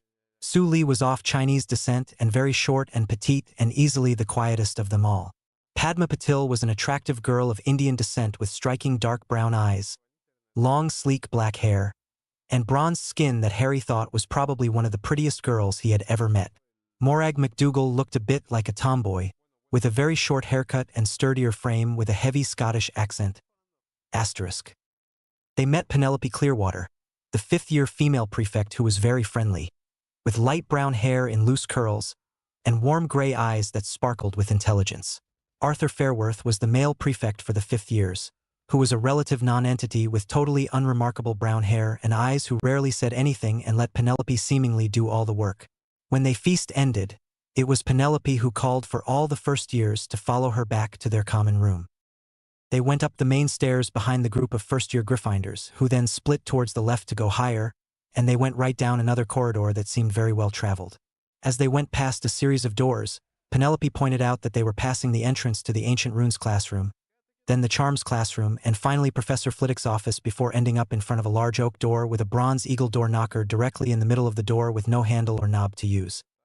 Penelope explained how they had to answer a riddle or random question to gain entrance into the common room, and that the knocker would only recognize and ask a Ravenclaw, so they shouldn't worry about just anyone barging into their common room. The riddle was pretty simple, and Penelope explained they would be easy at the beginning of the year to get all the first years acclimated to the system before getting progressively harder. Terry was quick to answer the riddle, and the group of 10 first years followed the female prefect into the large round common room with a comfortable blue rug and furniture spaced throughout, and scattered tables and desks for study, as well as walls filled to the brim with bookshelves practically overflowing with books. Harry liked the layout and feel of the common room immediately, and was quite pleased with the private library on hand, so to speak, as he along with the other first years looked all around the room. He then noticed a large fireplace to one side of the room and a large statue of a very pretty witch who Penelope pointed out was their founder Rowena Ravenclaw right in front of a pair of doors that she then explained led to the boys' dorms on the left and girls' dorms on the right.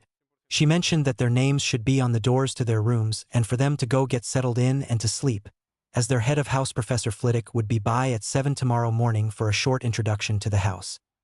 Harry, along with the other first-year boys, all said goodnight and went into the left door to their dorms to find their rooms. The first they came to was Kevin and Michael on the left and right respectively. Next was Terry on the left and Anthony on the right, and finally Harry on the left with a second-year named David Trowbridge across the hall from him. The rooms were pretty basic with a 4-poster bed, a sturdy study desk with 2 large shelves above it, and a nice wardrobe with a hamper next to it. Harry was pretty happy with the setup as it was a private room that was all his, unlike what his mum said of Gryffindor that had shared dorms for each year group. Finding his trunk at the end of his bed, he slowly began pulling everything out and finding places for it in his new room before storing the trunk in the corner next to his desk and using it to pile his books on until he figured out how he wanted to sort them. He ended up putting all his school books on the first shelf, with his extra reading on the top shelf, figuring he wouldn't need them as much before getting ready and heading to bed, excited about his first day at Hogwarts and what it would bring. Harry was up early that next morning, excited to start school and learning more about magic, and was therefore one of the first down in the common room waiting for his head of house and to get started. It wasn't long before the rest of the Ravenclaws seemed to be waiting in the common room for their head of house, all of the first years gathering around where Harry had settled on one of the sofas near the fire. Most, like Harry, also had a book in hand to pass the time, and while many friends seemed to be catching up, the noise never got too loud that those reading or studying couldn't focus on their work. "Hello, my Ravenclaws," greeted the tiny Charms Professor Flitwick as he entered the common room and found most of his house gathered throughout the large room waiting on him. "I hope you all had wonderful summers and are excited to get back to work. I will be meeting you all within the next week or so for our usual conferences. Are all the first years here?" "Yes, sir," replied Penelope, waving the tiny professor over to the sofas with the 10 first-year students nearby. "Greetings all my new Ravenclaws. I am Professor Flitwick, your head of house and charms master." He greeted all the 11-year-olds happily. "Why don't we go around and introduce ourselves before I give you all some basic rules and expectations?" What followed was a quick introduction to all 10 first years, with Professor Flitwick telling them all he would schedule individual meetings with them all next week to make sure they were adjusting well and not having any problems with the new classes. He then gave each student a small map with the main routes and locations of classrooms, library, common room, and great hall. He also said he expected every student to try their best and to ask for help if they were falling behind, and to keep all the books in the common room library in the common room. His last bit of advice was to read a chapter or 2 ahead of every lesson, especially potions if they wanted to be prepared and avoid getting into trouble or upsetting the professor for each class. He then set the 5th-year prefects, Penny and Arthur, in charge of helping them get to the Great Hall for breakfast and their first classes for the next few days until they felt comfortable getting around. With that, The first years were led to breakfast by a happily chatting Penny, with a silent Arthur following behind them all. By the time they reached the Great Hall, Harry could already feel a headache coming on, as it seemed that everyone he passed was busy whispering and pointing at him, and it only got worse when he reached the Great Hall. He felt like he was on display at a zoo or something, with everyone gaping at him, and he wasn't sure how he was going to handle all that attention and expectations. It seemed that the Gryffindors were still the most outraged at his sorting, now looking at him with both betrayal and anger in their faces as he passed by. He ignored them the best he could and stuck close to his fellow first-year Ravens as they sat at the end of the house table and began breakfast, eating better than he could ever remember. Having already received their timetables from Professor Flitwick, the first years were eagerly talking about their upcoming first class of the day, History of Magic, which was followed by Charms, and then lunch, before an afternoon double potions class that they had already been warned about to be prepared. Harry had already read all of his textbooks, but decided to refresh his potions reading before that class, and started reading during breakfast, a move duplicated by many of the Ravenclaws and probably went a good way to showing the other houses that Harry was a true Ravenclaw, and the Sorting Hat probably knew what it was doing. By the time Penny gathered the first years to head to History of Magic, Harry had reread the first chapter of his potion text, and was well into the first chapter of the correlating herbology text too. It almost immediately became clear in the first 10 minutes of class that History of Magic was going to be a very difficult class to follow during the lectures, as the teacher was a ghost that bored even the studious Ravenclaws into daydreaming or downright sleep. The Hufflepuffs they shared the class with were even worse off, as they were sleeping and in some cases snoring before the teacher even really began his lecture for the day. Harry, instead of trying to fight through the monotone droning of the ghost Professor Binns, who he noticed was reciting the textbook word for word, continued his reading ahead of the herbology texts in preparation for potions class. After the warnings from his older housemates and head of house, as well as the many mentions of him in his mum's journal, Harry had a strong desire to do very well in Professor Snape's class, hoping to make a good connection with the man that could probably tell him so much more about his mother. He was somewhat worried, though, as towards the end of Lily's 5th year, she mentioned several times the falling out she had with her first friend Severus, and also knew from her writings that Severus and his father James more than disliked each other and hoped that didn't carry over to him. He was hoping to prove to the very severe-looking man that he was his mother's son more so than his father's if he had any hope of having a good relationship with him, which he hoped he already partially accomplished with his sorting. According to his mum, throughout the early years especially James was the quintessential Gryffindor, loud, brash, and bull-headed, with a severe dislike of everything Slytherin or dark. When history ended, he made sure Terry and Anthony, who were the closest to him, were both awake and gathered their things before heading towards their next class, which was Charms, right near their common room.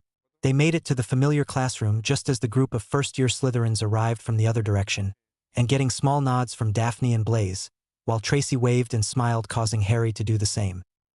He also got a long look over from Draco, before getting a respectful nod from the rather arrogant blonde, who then proceeded to continue his monologue while a small group of Slytherins watched and nodded along worshipfully. Harry was somewhat worried about dealing with the likes of Draco Malfoy. The boy was incredibly arrogant and snobbish and a bully, but Harry also knew that many of the Slytherins looked to him for direction and leadership, which would make him a powerful enemy or adversary even if he couldn't stand the boy. Luckily, the short lessons he got from Daphne on the train had helped him immensely by not antagonizing the boy or making an enemy of him, but he knew he would have to continue to be courteous if he wanted to remain on the arrogant boy's good side.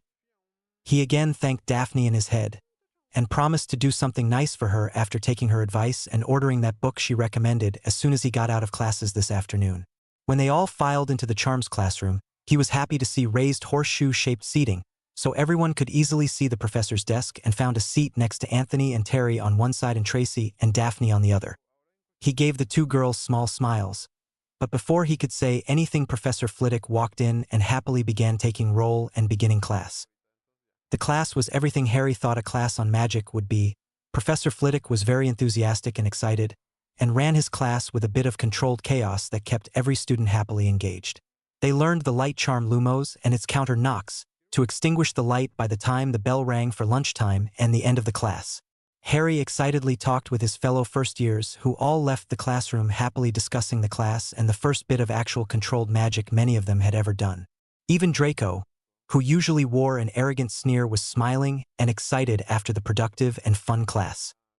Making their way to the Great Hall for lunch, Many of the Slytherins seemed to collect themselves quickly and show less excitement as they neared the populated parts of the school, and Harry asked Tracy who he was closest to what happened. She explained that one of their rules was to not show emotion in the school, and after getting practically hissed at by Daphne seemingly for telling a non-Slytherin, she simply shrugged and gave him a half-hearted smile before catching up to her friend and entering the Great Hall with a confused Harry behind them.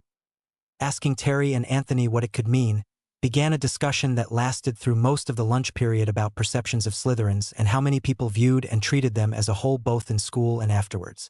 Neither of the two boys he knew the best were overtly prejudiced against Slytherins, and especially Blaise, Daphne, and Tracy who they knew and liked for a long time, but several of his other fellow first-years had more negative experiences or prejudices ingrained in them from their parents and knew that Gryffindors in general thought that all Slytherins were dark wizards and witches. Harry was confused how an entire house could be labeled dark or untrustworthy, simply because they were supposed to be cunning and ambitious, but realized he had no real reference points either way other than his mom's somewhat occasional rants about the houses in her journal. He remembered Hagrid's disdain for the Slytherins and had heard already a few disparaging things said about their head of house, but didn't think that was any reason to judge an entire house, as he too liked Daphne, Tracy, and Blaise from the brief time they spent together on the train. Putting the discussion aside to deal with later, Harry and his fellow first-years hurried through the end of lunch before returning to their dorms to pick up their potion supplies and get down to the dungeons with the help of Penny. They arrived to find the Hufflepuffs gathered by the door looking decidedly nervous, and Harry realized that they too had been warned about the potion master, as there was a decided lack of general cheer that followed the Badgers from this morning. Penny wished them all luck before leaving for her own class, and they all seemed to collectively hold their breaths as they waited for the professor to open the door and start the class. It wasn't long before the bang of the door slamming open caused almost the entire class to collectively jump in shock as the dark-haired professor glared at the gathered first-years and barked at them to come in and take their seats. The dungeon classroom was just that, a dark and creepy dungeon with very little light, dark stone walls, strong foul lingering smells, and an overall dreary atmosphere. There were tables set up with 2 people to a table, and Harry soon found himself partnered up with Sully as all the other Ravenclaws quickly found seats and partners near the front of the room. Harry and Sue were near the middle of the classroom, and both gave each other nervous looks as they pulled out their supplies and notebooks in preparation, and beyond nervous of what the class and teacher would be like after all the stories they had already heard. Professor Snape soon began class by taking attendance, and Harry knew right from that moment that he would not have an easy time with the dark-haired potion master. "Ah yes," he said softly, "Harry Potter, our new celebrity." He finished with a malicious sneer that let Harry know he would need to be very careful with this man. "You are here to learn the subtle science and exact art of potion making," he began. He spoke in barely more than a whisper, but they caught every word as the class was deathly silent. "As there is little foolish wand waving here, many of you will hardly believe this is magic. I don't expect you will really understand the beauty of the softly simmering cauldron with its shimmering fumes, the delicate power of liquids that creep through the human veins, bewitching the mind, ensnaring the senses. I can teach you how to bottle fame, brew glory, even stopper death, if you aren't as big a bunch of dunderheads as I usually have to teach." Absolute silence followed the professor's little introductory speech, with most of the Ravenclaws straightening up hopeful to show they were not dunderheads. "Potter," said Snape suddenly, "what would I get if I added powdered root of asphodel to an infusion of wormwood?" Harry was immediately shocked to be put on the spot so quickly, and once again thankful that he had read ahead and was prepared as he answered, "The draught of living death, sir." Snape was obviously shocked that Harry knew the answer as his eyes widened comically for a brief moment before his perpetual scowl was back on his face, and another question barked out. "Where would you look to find me a bezoar?" "The stomach of a goat or my potions kit, sir," answered back Harry easily. That one had been in the introduction to the potion text as an essential ingredient for any brewer as it neutralized most poisons. "What is the difference, Potter, between monkshood and wolfsbane?" barked out a glaring Snape as he black eyes bored into the younger wizards. "Nothing, sir. They are different names of the same plant, also called aconite," he responded calmly, glad to have also read the herbology text and reviewed it again this morning. Professor Snape gave Harry a long penetrating look that had Harry shiver involuntarily and feel like he was being examined from the inside out, as he worried that he had already ruined his chances to get along with his mum's former best friend. The pressure that he felt on his mind was brief, but also completely unpleasant and caused him to wince and grab at his temple to soothe the ache, and subsequently breaking eye contact with the Dar Potion Master, causing the pressure on his mind to instantly stop. Professor Snape gave Harry another brief scowl and clenched his jaw as if in physical pain, before responding grudgingly, 3 points to Ravenclaw, and the rest of you should be copying this down. The class then continued on with Snape giving a small lecture on preparing ingredients and asking very pointed questions to the other students at random times, but not again to Harry, seemingly ignoring him for the rest of the lesson. They were then given instructions on the board and told to work in pairs producing the Boil Cure potion. Harry, with Sue's help, got all their ingredients ready and prepared a very good potion. Although it wasn't the perfect shade of green described by the book, it was still one of the closest in the class. After being dismissed by the scowling professor, the Ravenclaws as a group all headed to their common rooms to put away their things, all discussing the lesson and realizing that the stories of the mean potion master were true, but not nearly as bad as they all thought they would be. Harry, however, was worried that the man who was his mum's best friend for most of her Hogwarts years was not going to be a good source for him to go to on his mum, as he obviously still held a grudge towards his father and maybe even his mum for the way their friendship ended. He was also really worried about the short spike of pressure in his mind when his eyes were locked on the dark-haired professors, and wondered what that could be and how to prevent it from ever happening again. Thinking it was somehow magic-related, he decided to ask Terry and Anthony when he had a moment away from the other first years. The rest of his fellow first years seemed to agree to put away their things and settle into a table at the common room to begin doing their homework and/or preparing for their other classes in the hour plus they had free until dinner. Harry worked quickly and ended up finishing his potions and charms homework before it was time for dinner, and followed the other first years to the Great Hall for the evening meal. After an amazingly filling dinner, Harry was back in the common room finishing his history homework, and then rereading his Transfiguration and Defense Against the Dark Arts texts in preparation for tomorrow's classes, excited to be finally learning real magic. Transfiguration the next day with the Slytherins was a morning double class from 9 a.m. to noon, and after some extensive note-taking on Transfiguration rules and the importance of visualization, they were all set to turning matchsticks to needles. Tracy and Anthony, who had both told Harry when they first met on the train that Transfiguration was the class they were most looking forward to, were the first in the class to complete the assignment, earning them each 5 points for their respective houses. By the end of the lesson, almost every member of Ravenclaw except Kevin and Stephanie and all the Slytherins except Crabbe and Goyle had managed the full change, with the others only partially accomplishing the task. After lunch, they had their first class with the Gryffindors, whom they met outside the Defense Against the Dark Arts classroom. Anthony and Tony greeted a somewhat chubby and shy boy named Neville, who Harry remembered had lost his toad on the train. Harry also recognized the bushy-haired bossy girl who had helped the shy boy, who he remembered was named Hermione. It was also neat to see Padma greet her identical twin, who he could only tell apart due to the red and gold trim on her robes and Gryffindor patch.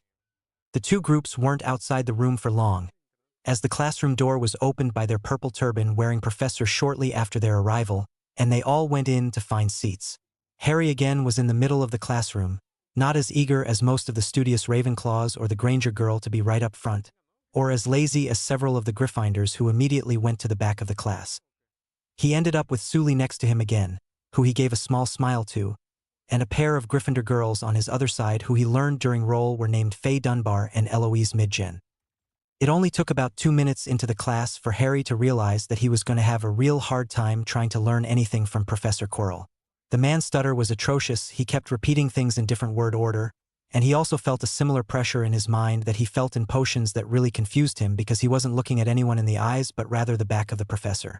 By the end of the class, he couldn't wait to pack up his things and rush out of the classroom, wishing he never had to return, as the man hadn't even mentioned a single spell or helpful bit of information, and his head was pounding due to the constant pressure on his mind. On the walk back to the common room, as that was their last class of the day on Friday, Harry stopped Anthony and Terry to ask them about the weird pressure he felt in his head. The two boys gave him somewhat startled looks before sharing a quick glance with each other. Terry then said it sounded like someone was trying to use legilimency on him, which simply put was the magical ability to read minds through eye contact. Harry's wide-eyed and fearful look had them both quickly reassure him that there was a defense for it called occlumency, that they both had to learn the basics of being purebloods, and that they could recommend a book or two that he might want to get him started. Harry remembered the mentioning of occlumency in his mum's journal as a skill her and Severus were learning back in school, and realized that Professor Snape was most likely using its counter now known to him as legilimency on him in class earlier, although he didn't understand how it was happening in Professor Quirrell's class. Getting the names of 2 books that he should order reminded him that he ordered a book about it before leaving Privet Drive that he hadn't seen yet, and that he forgot to order the genealogy book Daphne had recommended on the train and quickly went to his room to look through the Flourish and Blot's Owl order catalog.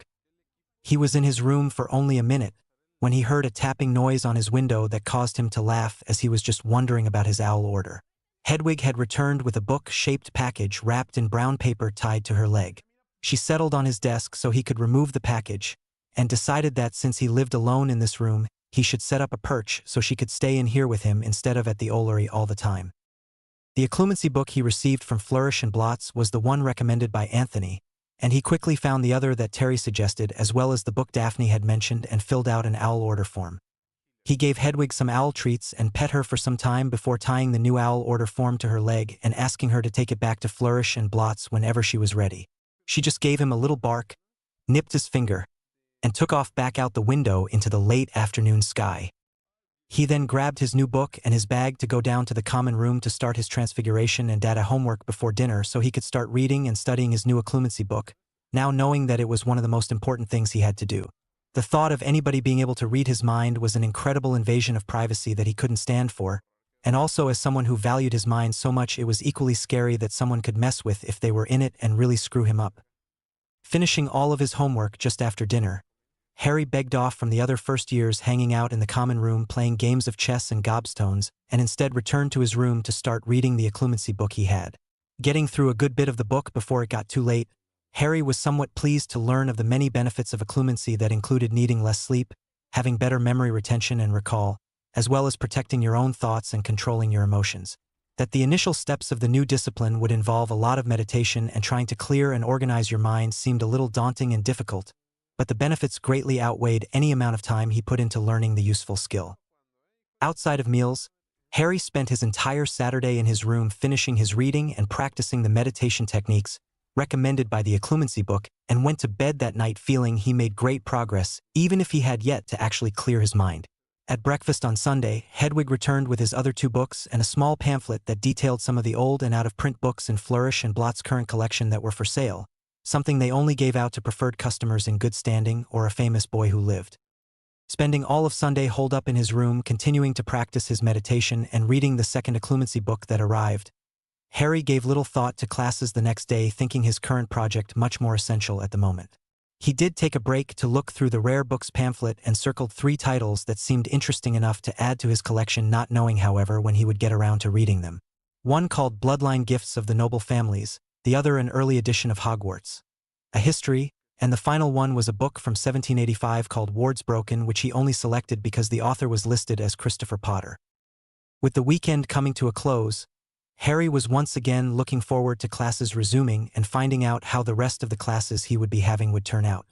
He still had yet to attend his first herbology and astronomy classes, and was eager to continue with the others even if data and history were rather lacking.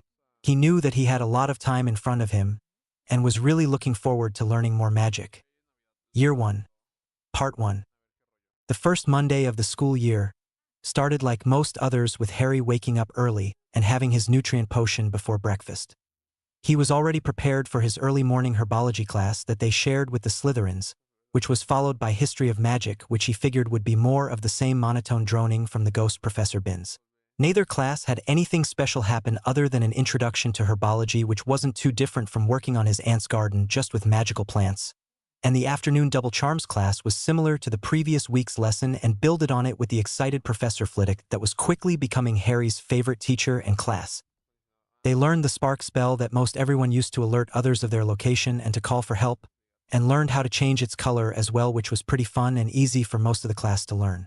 Harry really liked the double charms class and was happy to note that all of his main 5 classes had a regular and double class each week, with only history having 2 regular periods and no doubles, and astronomy just meeting for 1 double on Tuesday nights, giving them a late start on Wednesday.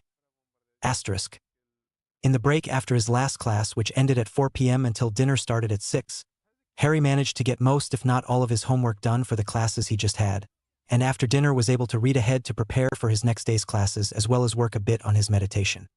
He was a little nervous since he had both data and potions the next morning, and knew he was not ready to even begin true occlumency, but the books had given him a great hint to avoid direct eye contact until his defenses were in place. Tuesday was Harry's busiest and most difficult day of the week, as he had dead-af first period, followed immediately by potions before lunch. After lunch was transfiguration, and then late in the evening was astronomy from 9 to midnight. Luckily, the following morning was free until after lunch due to the late-night astronomy class, but it was still a long day to get through, especially with both data and potions, as he felt several instances in both classes where he felt the now familiar pressure of a legitimacy probe.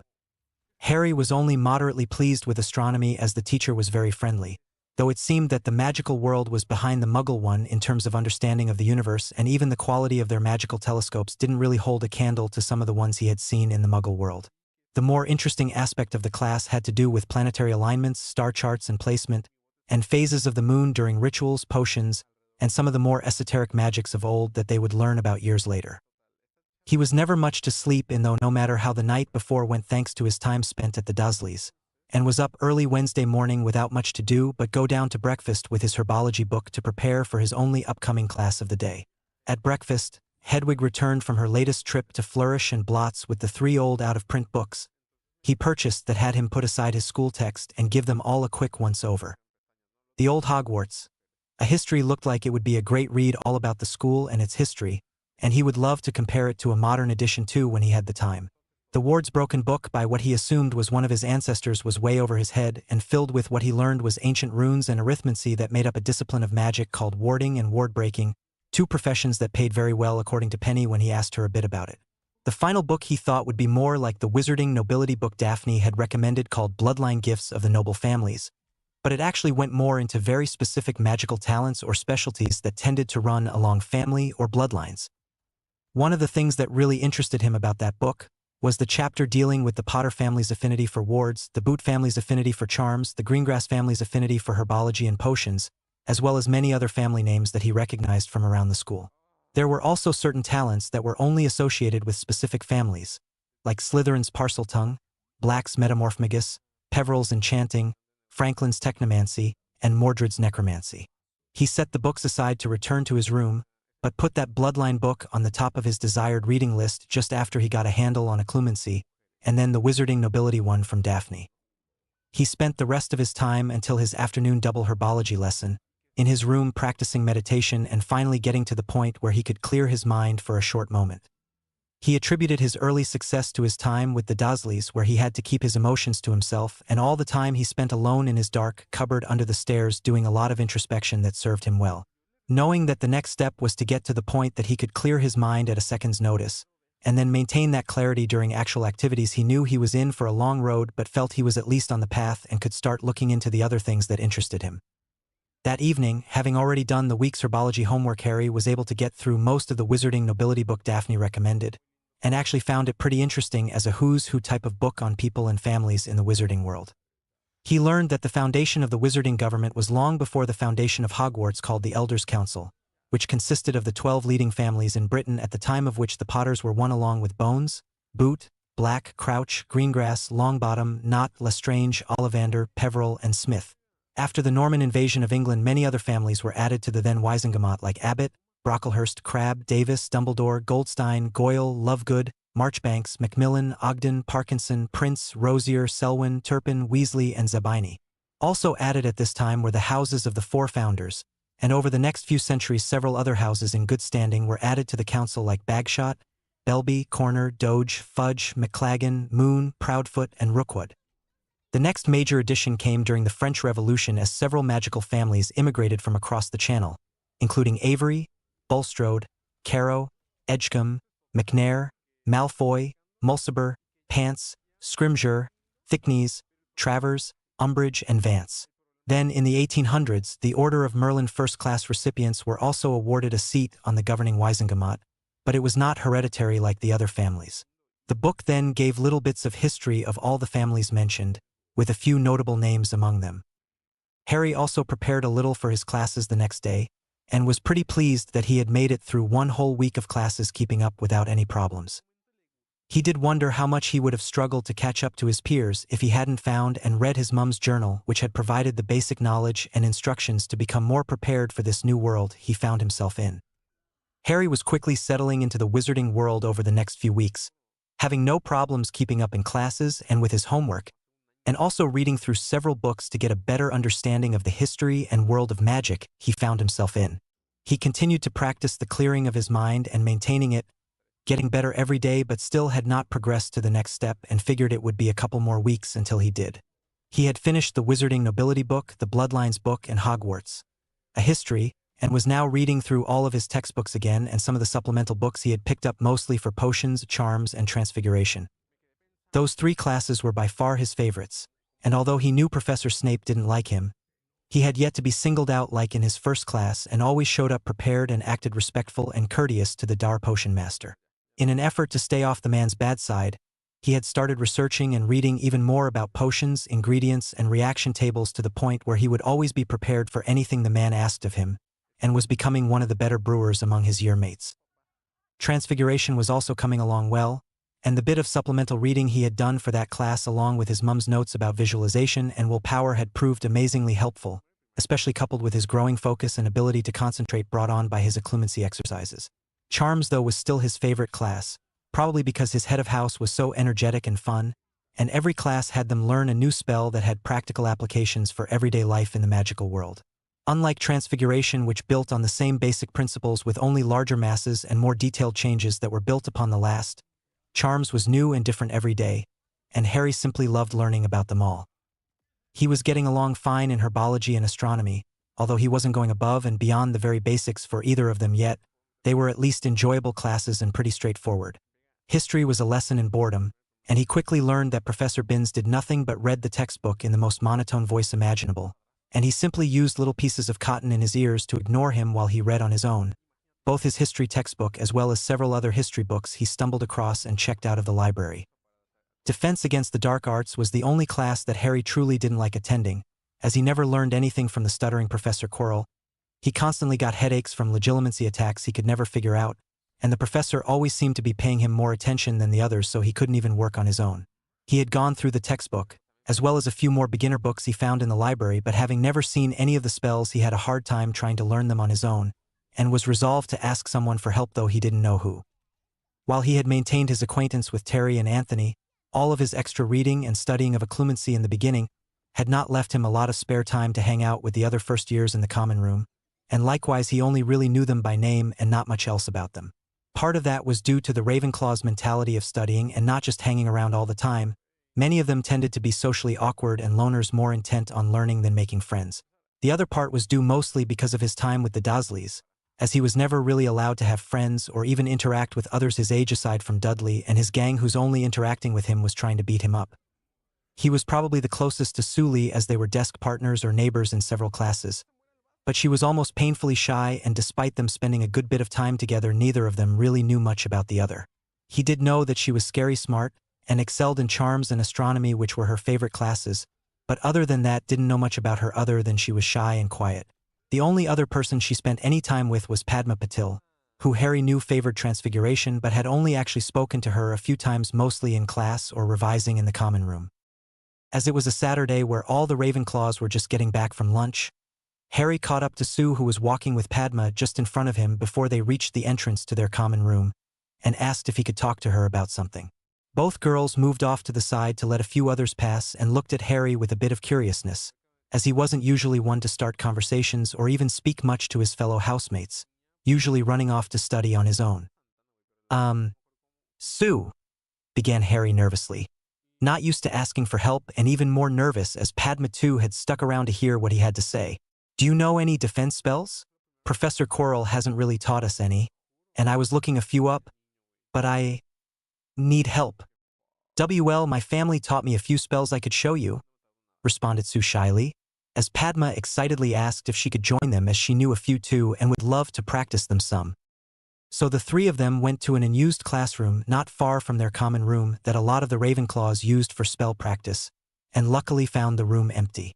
Harry asked about several spells he read about, like Expelliarmus, Tarantaligra, Leglocker Curse, Petrificus Total Lease, Stupefy, Flipendo, Trip Jinx, Impedimenta, and Incarcerus. Sue only knew 4 of the 9, as did Padma, but they weren't the same 4, so they had 6 of the spells covered between them. Over the next hour, Sue showed Harry and Padma the Petrificus Totalis, Impedimenta, Flipendo, and Incarcerus, while Padma added the Leglocker and Tarantaligra to the mix. All three of them managed to learn all 6 spells relatively easy after seeing someone else perform them, and they all had a pretty enjoyable time trying the spells on a dummy that was in the room that the older students used. Since they didn't know the counters or how to shield, they were reluctant to test them against each other but felt pretty confident that they were doing what they were supposed to, and actually had a real fun time trying them out. Over the course of their impromptu practice session, Harry and the 2 girls all relaxed enough to actually talk to and get to know each other a bit, and they all agreed that the practice was both fun and informative and that they would try to do it more often. Harry decided after dinner to hang out in the practice room after hearing about some of the older years making plans to practice their own defensive spell work, and wanting to check out what they were doing. It ended up being several 5th-year students practicing their shields and offensive spells, including the prefects Penny and Arthur. After they practiced for a bit and seemed to be breaking up, Harry asked them if they could show him a few spells he was interested in, as well as the shields and spells they were using to see if he could figure them out. Penny quickly walked him through the 3 spells he wanted to learn earlier that Sue or Padma didn't know, and was able to pick them up fairly quickly after seeing the older girl show him how they were done. He was then showed the Protego basic shield spell, the Enervate spell to revive stunned people, the Finite Incantatum which counters most minor jinxes, hexes, and curses.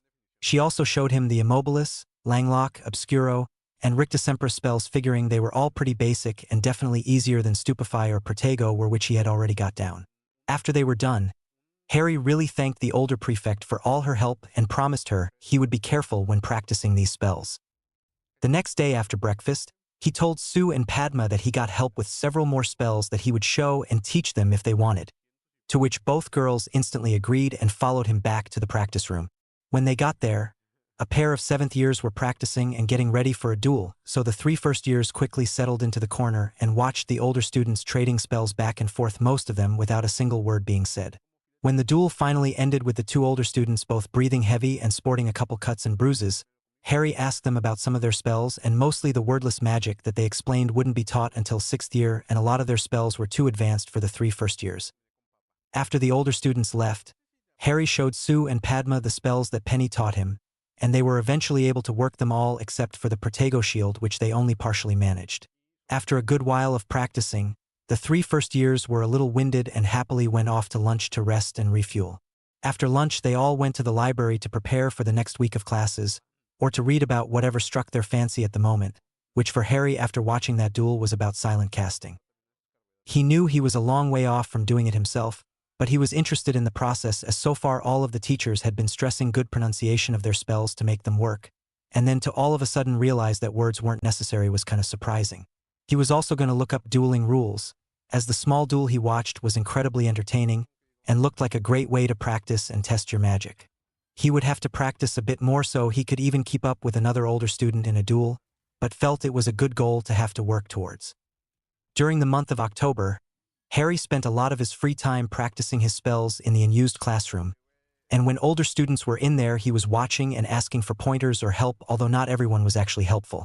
During that time, he had finally managed to maintain his clarity of mind while doing other things and was almost to the point where he could maintain it through everything and could then move on to the next step. He was already thinking about how to arrange his mind library in preparation, and was anxious about having to review and sort all of his memories, but also excited to be moving closer to the final goal of a protected mind.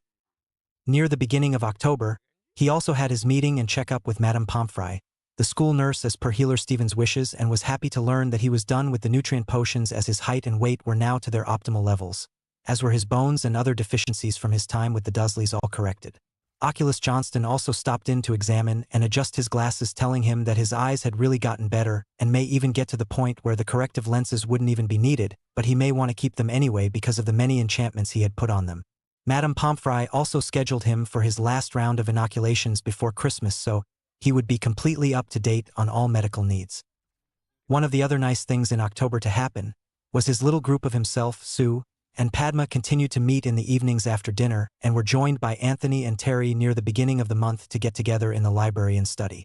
Near the end of the month, their group was made even bigger when Daphne, Tracy, and Blaze also decided to join in their nightly studying sessions after it became clear that their group was consistently outperforming all of their fellow first years in terms of written and practical work.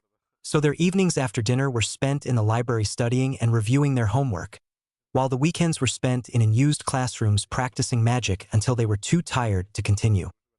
Harry and the others soon learned that the more they practiced doing magic, the easier it became to perform, and that slowly over time their stamina and ability to perform more magic was continually increasing like a muscle they were working out to get stronger. It was really apparent the first weekend the Slytherins joined their weekend practices, as Harry, Sue, and Padma especially could continue casting the same spells for twice the time as the others could due to exhaustion, and made them all decide to continue pushing themselves to get stronger and better. The morning of Halloween on October 31st, Harry woke up feeling a bit depressed understandably, but went through with his normal Thursday schedule of morning history, then charms followed by lunch and double potions. While it seemed that the entire school was excited and happy to be celebrating the holiday and anniversary of his defeat of Voldemort, Harry wasn't as happy with the reminder of his parents' deaths and went through his classes with a little less enthusiasm than usual.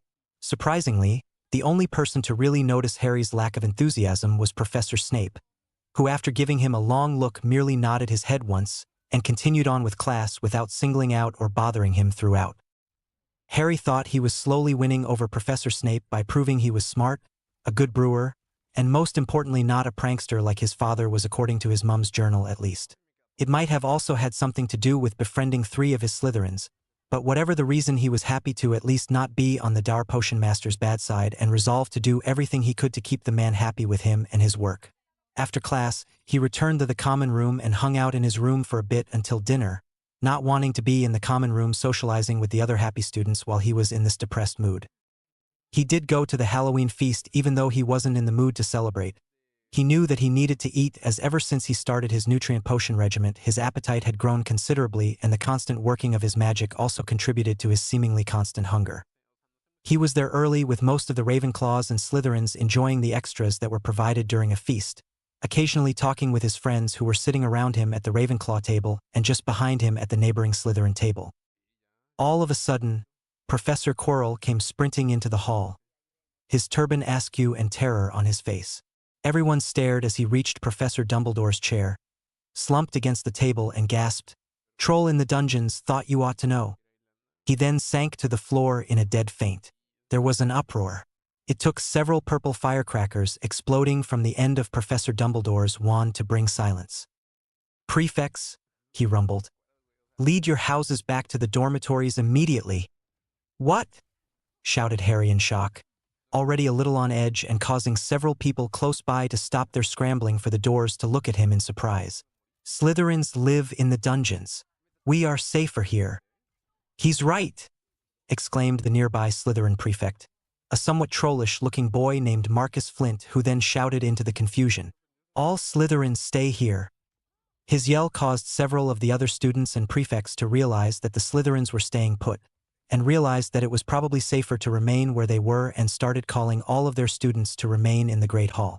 Marcus then looked to Harry and gave him a nod of thanks, causing several of the nearby students to look at Harry with a bit of awe for his helpful suggestion, and Harry to smile in thanks and blush a bit. Penny then came over to Harry and gave him a warm smile and told him she was very proud of him for thinking of others, and he responded with another smile. "Is everyone from Ravenclaw here?" he then asked her, causing her to look at him in wide-eyed shock, having not thought of that herself and somewhat embarrassed to be reminded of her job by a first year. "All prefects, we need to do head counts," she shouted and caused several prefects to immediately jump to their feet and begin counting their housemates to make sure everyone was accounted for, all seemingly frantic for not realizing the need immediately. Penny only took a minute to count and realized they were only missing a 7th year named Jonathan Creville, who rarely left the library for anything and probably lost track of time as he was often doing. Slytherins and Hufflepuffs quickly added in that they were all present and accounted for, while Gryffindor seemed to be scrambling with many people talking at once. It took an extra minute, but Percy Weasley, the Gryffindor 5th-year prefect that Penny was good friends with, eventually had all the years count off and realized they were missing a first year named Hermione Granger, who 2 of her roommates said was crying in the second-floor bathroom after being made fun of earlier by Percy's youngest brother Ronald. Luckily, Professor Sprout, Vector, Sinistra, and Burbage along with the groundskeeper Hagrid were all still in the Great Hall watching over the students after they had refused to leave. Surprisingly, Professor Quirrell had also left during the confusion of counting students, although nobody still present seemed to notice or care. Professor Sprout quickly gathered Professor Vector and Hagrid to go track down their missing first-year student, while telling Professors Sinistra and Burbage to stay behind and watch over the kids along with the head boy and girl and prefects. Professors Sinistra and Burbage tried to keep the remaining students calm by asking them all to continue with dinner and to await word from the other professors and that everything would work itself out. They only had to wait another 15 minutes until Professor Vector returned telling the students that the troll had been dealt with and the missing first-year student was going to be okay, but had received quite the scare and was currently with Professor Sprout in the hospital wing. Another 10 minutes later, the rest of the teachers came back into the Great Hall looking relieved to see the students happily eating and everything going smoothly, and after getting a quick update from Professor Vector, a few of them left to apparently assist Hagrid in cleaning up after the troll attack. By the end of the meal, the story of how Hermione found herself in the girls' bathroom crying was circulated, and most people started giving the youngest Weasley furious looks until they saw him happily shoveling food into his mouth and becoming quite disgusted. Harry had had a few run-ins with the loudmouth redhead, once being told that he should have been in Gryffindor and that he had betrayed them all by being a know-it-all bookworm. Since then he had made a few other insulting remarks about being a dark wizard, a know-it-all, or too cowardly to be a Gryffindor. Harry wasn't very impressed with Ron Weasley, and didn't think he had any room to judge Hermione on how many friends they had, as the loudmouth didn't seem too friendly with anyone either, mostly just hanging around Stephen Cornfoot. Harry did feel bad, however, for Hermione, as he perceived her experience in Gryffindor much like his mum's, as the young bushy-haired muggle-born was incredibly intelligent and new to the wizarding world, trying to prove herself by being a bit of a know-it-all, and having to put up with housemates who were far more interested in pranks and having fun than they were studying. He asked Terry and Anthony how well they knew Neville Longbottom, as he also seemed like a first-year Gryffindor loner who was incredibly shy from what he gathered and totally lacked confidence or any close friends. They agreed that Neville was really nice, but had grown up with a very dominating grandmother who belittled him and always compared him to his head boy and or father. When Harry suggested they invite Neville to their library study sessions, they agreed that he would probably fit in well and really benefit from the extra attention and help, and agreed to do it before or after Dead tomorrow afternoon. Harry told his 3 Slytherin friends that he was inviting Neville to join their little study group, and was going to encourage him to reach out to Hermione too, and hoped they didn't have a problem with it. He could tell they weren't happy about the bossy Muggleborn's inclusion, but accepted that at least she was smart and wouldn't hold them back and would probably be a good fit with Neville. That evening after dinner, when Neville arrived, Harry was properly introduced to the boy he had seen around a lot but never really got the chance to talk to, and was pretty happy that he didn't make too big of a deal about who he was or the other members of the group, knowing all of them at some level before coming to Hogwarts. During that night, Harry slowly worked on Neville, encouraging him to reach out to and befriend Hermione, as rumor had it she was very unhappy and friendless, and they could both gain something very positive from a mutual friendship. Daphne laughed and asked Harry how he kept the Sorting Hat from putting him in Slytherin with that kind of thinking, and Harry just smirked and said any truly cunning person knows not to flaunt it, causing the tall blonde-haired girl to scowl good-naturedly, while Tracy laughed hysterically and almost got them thrown out of the library. Harry then pointed out that Hermione was very smart and organized, which would help direct and push Neville, while his calm and quiet nature would help pull back some of her bossiness, and that they could both use a good friend within their house and age group, or it would be a long 7 years. Neville was kind of shocked to have things spelled out like that to him, but after thinking on it a bit, he realized that he really didn't have anything to lose and only could benefit from having a smart friend who was also somewhat ostracized by their shared house. Harry encouraged the boy to seek her out and invite her to tomorrow's library study session, and that everyone agreed to be courteous and respectful as they got to know her. He also suggested that if Neville wanted, they meet after breakfast on the weekends in an unused classroom near the Charms classroom to practice spell work, and that it had proven immensely beneficial for all of them and he was welcome to join. Neville did join them the next day after breakfast, and was amazed and somewhat apprehensive about all the spells they all seemed to have learned and performed so easily. Harry, as the furthest along, offered to coach Neville and try to get him caught up to the others, and worked almost exclusively with the shy brown-haired boy for most of the time. Harry noticed that Neville had a real confidence problem which affected his ability to perform many of the spells, and that lack of success fueled his lack of confidence in a negative cycle to where even the spells he could perform at the beginning he was struggling with later. At that point, Harry started paying much more attention to everything Neville was doing, as he had never seen such inconsistency from one casting to the next of the same spell, and soon discovered the problem.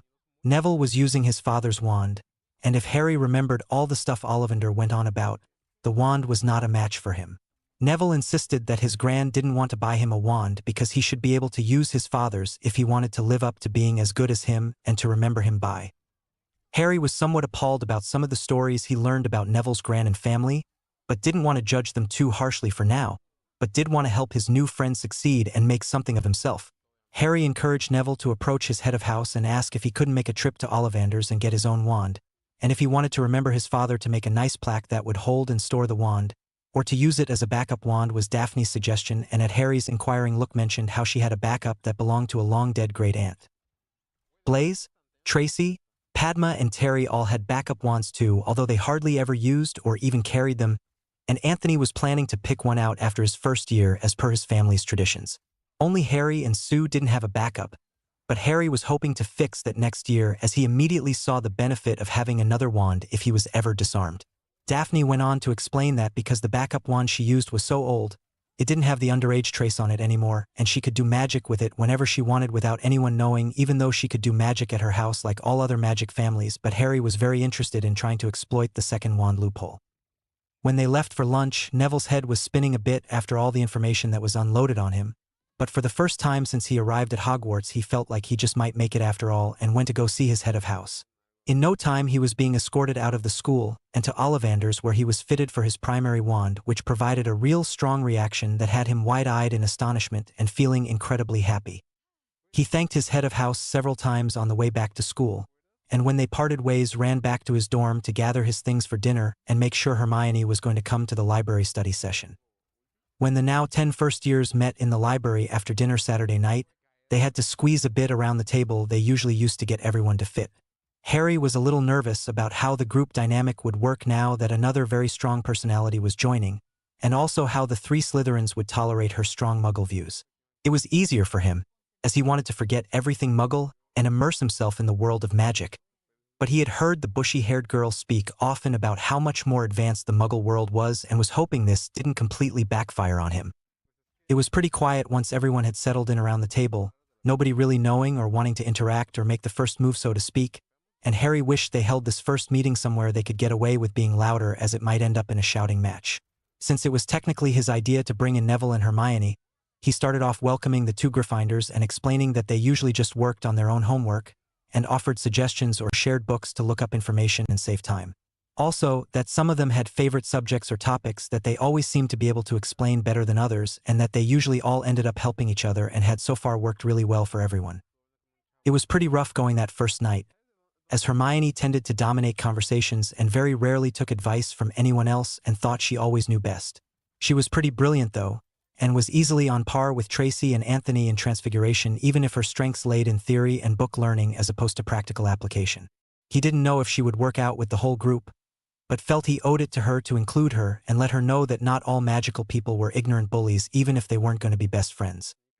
The next morning, Hermione came with Neville to their practice session after breakfast and was quite amazed at the many different spells they all knew and practiced.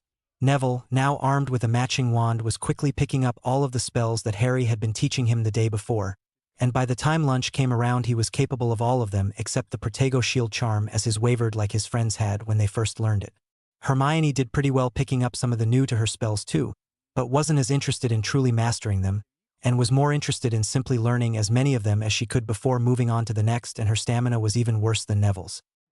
Neville's confidence shot up tremendously during their practice, and by the end was smiling and happier than any of them who knew him previously had ever seen. Neville promised to keep coming to the practices and study sessions, as they had already proven so effective and helpful that he wanted to continue them. Hermione wasn't as sure about returning, thinking her time would be better spent in the library researching and doing homework and extra studying, and the others were all fine with that. Over the next few weeks, Harry and his friends continued their studying and practicing together, maintaining their top spots in almost every class and slowly getting even further ahead of their peers with every day. Hermione and Neville were only studying in the evenings with them about once or twice a week, other nights doing their own thing elsewhere. Neville, though, continued to come to the weekend morning practices and was a completely different kid by the time December rolled around, as his spellwork and confidence both grew astronomically in that time. The rest of the group had gotten even closer over that time, and Harry now considered them all very good friends, even if he hung out with Sue and Padma the most due to Terry and Anthony often doing their own thing. The Slytherins they only got to see at certain classes and after dinner, so the relationships with them weren't as close by virtue of house segregation, which most of them thought was pretty stupid anyway and very limiting on their futures. Sue had really opened up a lot, and was much less shy than the beginning of the year, often seen with Padma teasing Harry or trying to keep him in line. Harry had really opened up to all of his friends, showing a much more outgoing and teasing nature mixed in with plenty of sarcasm and a very sharp mind which meshed well with all of his friends. Sue and Padma had both become much more outgoing and playful than either would have thought when coming to Hogwarts, and blamed or credited it depending on the day to Harry's influence. Terry and Anthony were both also having a lot more fun than they thought they would at Hogwarts, and were still learning tons, and they too attributed it almost exclusively to Harry and the people he gathered around him and kept together. As December arrived, the teachers had begun really piling on the homework and review for the semester exams that were coming up just before the holiday break. Some of the students were scrambling to catch up since they had slacked off so far, like Neville's 4 Gryffindor roommates, and others were like Hermione, who thought they had to relearn everything in preparation for exams that she could probably already pass in her sleep, which included most of the Ravenclaws and smarter Hufflepuffs and Slytherins. Others, like Harry and his friends, weren't too worried about the tests themselves, feeling fairly confident that they were learning and remembering everything they needed for their exams and just continued along as they had been all school year. One of the things that made Harry more confident was his improvement in occlumency, which was slow and steady as he reached the point where he began sorting his memories and organizing his mind's library. This process was incredibly helping his recall, and also removing the emotions he attached to many of his memories so he could view them objectively and act without showing much emotion, something he knew Blaise and Daphne had long since mastered. Reviewing his memories was also a way of reviewing his lessons, and with his greater organization and recall, he knew everything he would need for his first term exams. A few weeks before the semester ended, there was a sign-up for students planning to stay at Hogwarts that appeared on the notice boards of all the common rooms, and Harry quickly signed up knowing he did not want to return to the Dursleys. He noticed that as a few days passed, no other names were being added to his, and he came to the realization that everyone else in his house would be going home to visit their families and didn't quite know how to feel about it. On the one hand, having the whole house to himself sounded kind of neat, but also incredibly lonely and made him sad that he was one of the only students to not have anyone to go home to. "I would love to have you come home with me for the holidays, but we are going to visit my relatives in Suzhou," spoke Sue one day after she saw Harry check the sign-up sheet for the second time that day, feeling bad that her good friend would be all alone over the holidays. "Thanks, Sue," replied a grateful and smiling Harry. "Maybe another year, but I am actually looking a little forward to having the entire common room and the library to myself. My parents already told Parvati that she couldn't bring a friend back to Delhi, so I doubt I would be able to either," added Padma with a reluctant smile at the messy black-haired boy she and Sue had come to really depend on and love to tease and give a hard time to. "It's all right," he responded with another wide smile at his two best friends, for thinking of him and wanting to include him in their families and vacations. "We've got plenty more holidays over the next 7 years. Oh, and Parvati said that all the Weasleys are staying at the castle too," continued Padma to a now groaning Harry. "There goes my peace and quiet," he muttered good-naturedly while throwing in an exaggerated pout, causing his two friends to giggle a bit at his words and dramatics. "At least they can't get into the tower. I wouldn't be too sure. My sister says the twins know just about every secret in the castle, though if you had to be stuck with any of them, the twins are definitely the most amusing," finished Padma with a smirk towards Harry. "What is it with you and twins?" asked Sue sarcastically, causing the three friends to laugh again at Padma's mock-affronted look as they continued their way to the Great Hall for dinner, the exams only a few days away now. The week of exams came and passed very quickly, and Harry felt that he did tremendously well on everything including history. His friends all were happy, praising their nightly study group and weekend training as the reason they all did so well and were prepared for everything the teachers threw at them. With the exams now done, the talk quickly moved to everyone's holiday plans and travels, with Harry mostly just listening in and getting ideas for future travels he wanted to explore after school, having never been anywhere before and hoping to change that. Within 2 days of exams ending, the friends were all saying their goodbyes to Harry on the morning of Saturday, December 21st, as they loaded up in carriages that took them to the Hogsmeade train station for the trip back to London on the Hogwarts Express. Harry was sad to see them all go, having never really had friends before, but also pretty used to being alone and not having any knowledge or need to spend the holidays with others, as he was always alone in the past. As it was the weekend, he went to the classroom he usually practiced his magic in and went through his many spells trying to increase his speed and accuracy of casting. He spent his afternoon in the library, reading about wizarding history and making small lists of other topics that were mentioned that he wanted to read more detailed accounts of, like the Founders' Era, Merlin and Arthur, Atlantis, Egyptian pharaohs and magi, and the wizarding renaissance of the 16th century. He also had a list of names he encountered that he wanted to look up more about, as their contributions to the wizarding world were pretty neat and some quite far-reaching, like the Peveril brothers, Nicholas Flamel, Ulrich the Oddball, Benjamin Franklin, Leonardo da Vinci, Gellert Grindelwald, and his headmaster Albus Dumbledore. He asked Madame Pants the librarian if she knew if the library contained biographies on any of the people in his list, and she pointed him to a few, but thought he would probably have better luck ordering those, as they didn't have too many biographies, even if they were probably all mentioned in several of their many history books. At dinner, it was really apparent that most of the school was gone, as there was only a single table set up for all the teachers and the handful of students who remained in the castle for the holidays. There was a pair of third-year Slytherins Harry only knew by name as Adrian Pusey and Emerson Montague that Blaise said were actually pretty friendly and both on their house's Quidditch team. Hufflepuff had a seventh-year girl with bright pink hair he learned was named Tonks, and a pair of fifth-year boys Jonathan Tress and Matthew Abrams. The four Weasley boys were the only Gryffindors that stayed, and it seemed all of the teachers remained as well, though Harry wasn't sure if they were required to or not.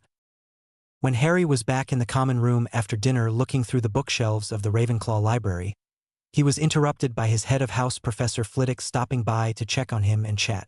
He asked if Harry was getting along well in his classes, even though he knew Harry to be one of the top students, and wondered if he had plans to get his friends Christmas gifts. Harry was happy to talk to his favorite professor about all his classes and ask some pointed questions about magic and spells he was learning, and admitted that he had owl-ordered books for all his friends he was planning to send. The short professor then surprised Harry by inviting him to accompany the Charms Master to Diagon Alley the next afternoon to pick up some last-minute gifts and just see the sights of the magical alley that always looked really impressive for the holiday season. Harry instantly agreed to go, excited to see the alley in winter, and also to get some more time to talk with and ask his favorite professor more questions about magic and the magical world. The small professor pointed him to a really good basic dueling book in the house library that would answer several of his questions and promised to answer any other questions he had after he gave it a read tomorrow on their trip. Harry split his time the next morning between practicing his magic and finishing the last few chapters of the dueling book from the night before, having really enjoyed the book and the hints and spells it offered. By lunchtime, he was real eager to explore Diagon Alley with his teacher, and was practically bouncing in his seat throughout the meal until the tiny Charms Master gave him a smile and told him he was ready. Professor Flitwick made sure Harry was dressed appropriately, and then cast warming charms on the pair of them before they headed off on foot to the school's gate. Harry instantly began asking questions and discussing the dueling book with his teacher, and the walk passed in no time as the two were quickly swept up in talk of spells and strategies for dueling. When they reached the gates, Professor Flitwick explained apparition and side-along travel, and told Harry to hold on tight to his arm and not let go until they arrived. Before Harry could ask more about it, he felt a slight squeezing sensation and heard a pop of displaced air before he was stumbling and grabbing onto his professor's arm to keep himself steady as he tried to get his breathing back under control. "It's not quite as unpleasant when you are the one doing the operating," laughed Professor Flitwick at Harry's gasping and sputtering. "That's apparition?" asked Harry breathlessly. "It didn't feel anything like when I did it. That felt awful." "When have you operat?" asked Professor Flitwick very curiously.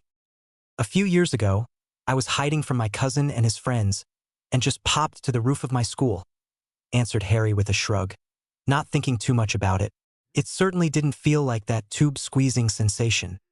"That is really impressive," responded Flitwick thoughtfully. "Like I said, though, it's much better when you are the one operating and not the luggage," he laughed. "It's loads better than flu or the night bus either way." "Everything is better than the night bus," laughed Harry, and getting an agreeable laugh from his professor as well before the pair headed off down the alley. For the next few hours, the unlikely pair wandered through Diagon Alley marveling at the decorations and stopping in at several shops to pick up gifts for others, and some for themselves too. Flitwick also knew of a second-hand bookstore that was run by a former Ravenclaw student of his, that had the pair of ravens happily going through bookshelves looking for items of interest. Harry found a pair of books on warding, one pretty basic and the other slightly more advanced and seemingly pretty rare, a history of the Renaissance, a biography on Benjamin Franklin, along with a pair of ancient runes texts and one on arithmancy. Professor Flitwick asked Harry about his own book collection, and after learning that he was planning to continue to grow his collection, brought him to the trunk store to show him some of the Ravenclaw options he should consider.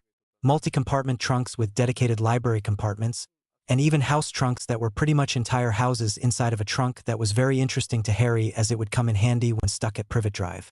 Getting a catalog and order form, Harry decided he would consider his options before placing his custom trunk order as it would take a few weeks to finish, but knew he would be getting one before the summer began. Harry thanked his professor several times as they made their way back to Hogwarts in time for dinner to be served, and the tiny professor was very appreciative and enjoyed the time spent with his young Ravenclaw who was very intelligent and inquisitive. He offered Harry to come to him if he ever had more questions, or if he wanted help with dueling spells as he knew a few himself. Harry knew that his head of house was a former dueling champion, and was therefore very excited to possibly pick his brain and learn something from him. The next morning, Harry was again practicing his spellcasting and accuracy in the unused classroom when he was interrupted. This time by a pair of twin red heads well known for causing trouble and also knowing an alarming amount about the castle. Harry spotted them enter his room, but continued with his casting at a nearby training dummy, and the pair simply waited and watched for a moment, both pretty surprised at the young wizard's spell repertoire. It was only another minute or so until Harry stopped and turned to the pair wondering what they wanted. "Can I help you?" he asked politely, not wanting to offend the older twins known school-wide as being pranksters and troublemakers. "We were curious what you did up here every morning," answered the twin on the left. "And wanted to invite you to a snowball fight we are having after lunch," continued the other twin seamlessly. "Do you want to come?" asked the first twin. I'm not sure," replied Harry somewhat skeptically, having never really participated in a snowball fight where he could actually fight back, and not sure if he wanted to get involved with the troublesome twins. "Come on," begged Twin 1. "You'll have fun," continued number 2. "We got all the students," continued Twin 1. "Who are staying at the castle to join," continued Twin 2. It was like watching a bad tennis match with Harry's head turning back and forth between the two red-headed twins, never knowing who or what was coming next as they traded off finishing and starting thoughts of each other enough to make his head hurt. Reluctantly, Harry agreed to go if for no other reason than to get the two to stop begging and talking, and also because he thought it would be fun and a good chance to burn off some of his extra energy. Harry ended up paired with the 7th year named Tonks with the pink hair, and the pair of 3rd year Slytherins Pusey and Montague, since they wouldn't side with Gryffindors and vice versa. They went against the Weasley twins and Ron, plus the pair of 5th year Hufflepuffs named Tress and Abrams, which seemed unfair until Tonks started casting magic fortifying their fort en masse, producing snowballs to great effect and having the 3 younger year boys all grinning widely. The fight lasted for hours, and at some point devolved into a free-for-all after everyone had already been soaked through, though warming charms and some of the spells Tonks taught Harry, Pusey, and Montague came in really handy when they were on their own. Tonks ended up helping everyone when they got back inside the castle with drying charms on their clothes, before they all made their way to dinner where the teachers were all waiting on the laughing and happy students to start the evening meal. Harry sat himself next to Tonks, as he was planning to ask her about several other spells he had seen her perform and wanted to see if she would give him any other pointers that would come in handy. By the end of the meal, Harry had a bit of a crush on the 7th year Hufflepuff, who explained to him all sorts of spells and hints for studying ahead, all the while teasing him mercilessly and having him blush for most of the meal. He learned that she was a fellow half-blood who lived in a Muggle neighborhood and was a huge punk rock fan, mostly of The Clash, was hoping to enter the Auror Academy after graduation, and was also a metamorphmagus, which had Harry asking about her connection to the Black family as that was an inherited bloodline ability he read about. Learning that her mother was a Black before marrying a Muggleborn and getting kicked out of her family for it was a huge surprise, as he didn't think the pureblood families would be quite that strict, as her father did at least have magic, and had produced a rare metamorph which had all but disappeared among the Black bloodline over the last century, probably due to inbreeding. It was just another aspect of the whole blood debate that confused and somewhat sickened Harry, and Tonks thought his analysis pretty accurate and insightful, causing her to smile and wink at the young first year. Harry asked and got Tonks to agree to show and teach him a few spells in the coming days, and returned to his common room with bright red cheeks after she gave him a large kiss on his cheek after dinner, promising it was a date. It was the first kiss he ever remembered getting, and that it was from an older attractive girl left him very red-faced and happy despite knowing she was just teasing him and was a natural flirt. Harry was anxiously awaiting getting to learn some more spells that she mentioned, and began making a small list in his head of the few he had read about and was hoping to learn, thinking she might be able to go over those too. Settling into bed that night, Knowing that tomorrow was Christmas Eve, he reflected on how much his life had changed from a year ago, and knew that it was definitely for the better. He had real friends, friendly acquaintances, was learning magic, learned a lot about his mom and a little about his dad, had received his first kiss and had his first crush. He couldn't wait for the next couple of days and the second half of the school year, and wondered what else it would bring and how it would affect and change his life. Year 1, Part 2. Harry woke up a bit late on the morning of Tuesday, December 24th, after his long day of snowball fights and studying and practicing magic, but was still one of the first of the students to arrive at the Great Hall for breakfast. After his quick meal, he returned to the classroom to practice his magic, endurance, and aim, eager to learn and really master the few spells Tonks taught him and his snow fight teammates. By lunchtime, he had really built up a sweat and a good appetite and ended up eating a bit more than normal, as he often did after exhausting himself, and was happy to find Tonks at the meal, waving him over to sit with her. She offered to show him some spells if he wanted, to which he instantly agreed, and followed her after lunch to an abandoned classroom near the Hufflepuff common room that she used for spell practice and dueling. Over the next few hours, the 7th year worked through several helpful spells she thought Harry could learn and benefit from, as many were for dueling and defense, which she knew he wasn't learning from Professor Quirrell. She also suggested that if he wanted to be a great duelist, he should really beef up on his transfiguration, as masters of that field were practically unbeatable, especially in real-life fights and not just authorized duels. When she went on to explain all the uses and benefits of transfiguration in a duel or fight, Harry was blown away and realized that he now had a whole other field of study to concentrate more on. As he had pretty much only been doing the required work in transfiguration, figuring it would all get covered eventually, and there were other classes where he needed more instruction to learn properly. He was still among the better first-year students, but he really hadn't done much beyond that, like he was doing for charms and defense especially, and decided that he would follow Tonk's suggestion even more so when she explained some of the other many uses of transfiguration beyond just dueling. She explained that, as a metamorph, she was already predisposed to transfiguration magic, and it came easier to her and was the reason she would probably be accepted into aura training. Harry, having read about the bloodline traits of families but not how they worked or were expressed and discovered, asked her if there were levels of metamorphability and how she discovered her talent. She said from a young age her hair would change colors to match her moods, and that she had one of the most advanced talents as documented by the Ministry of Magic Records Department. And yes, there were levels of ability. The most often seen was what was called the protein metamorph.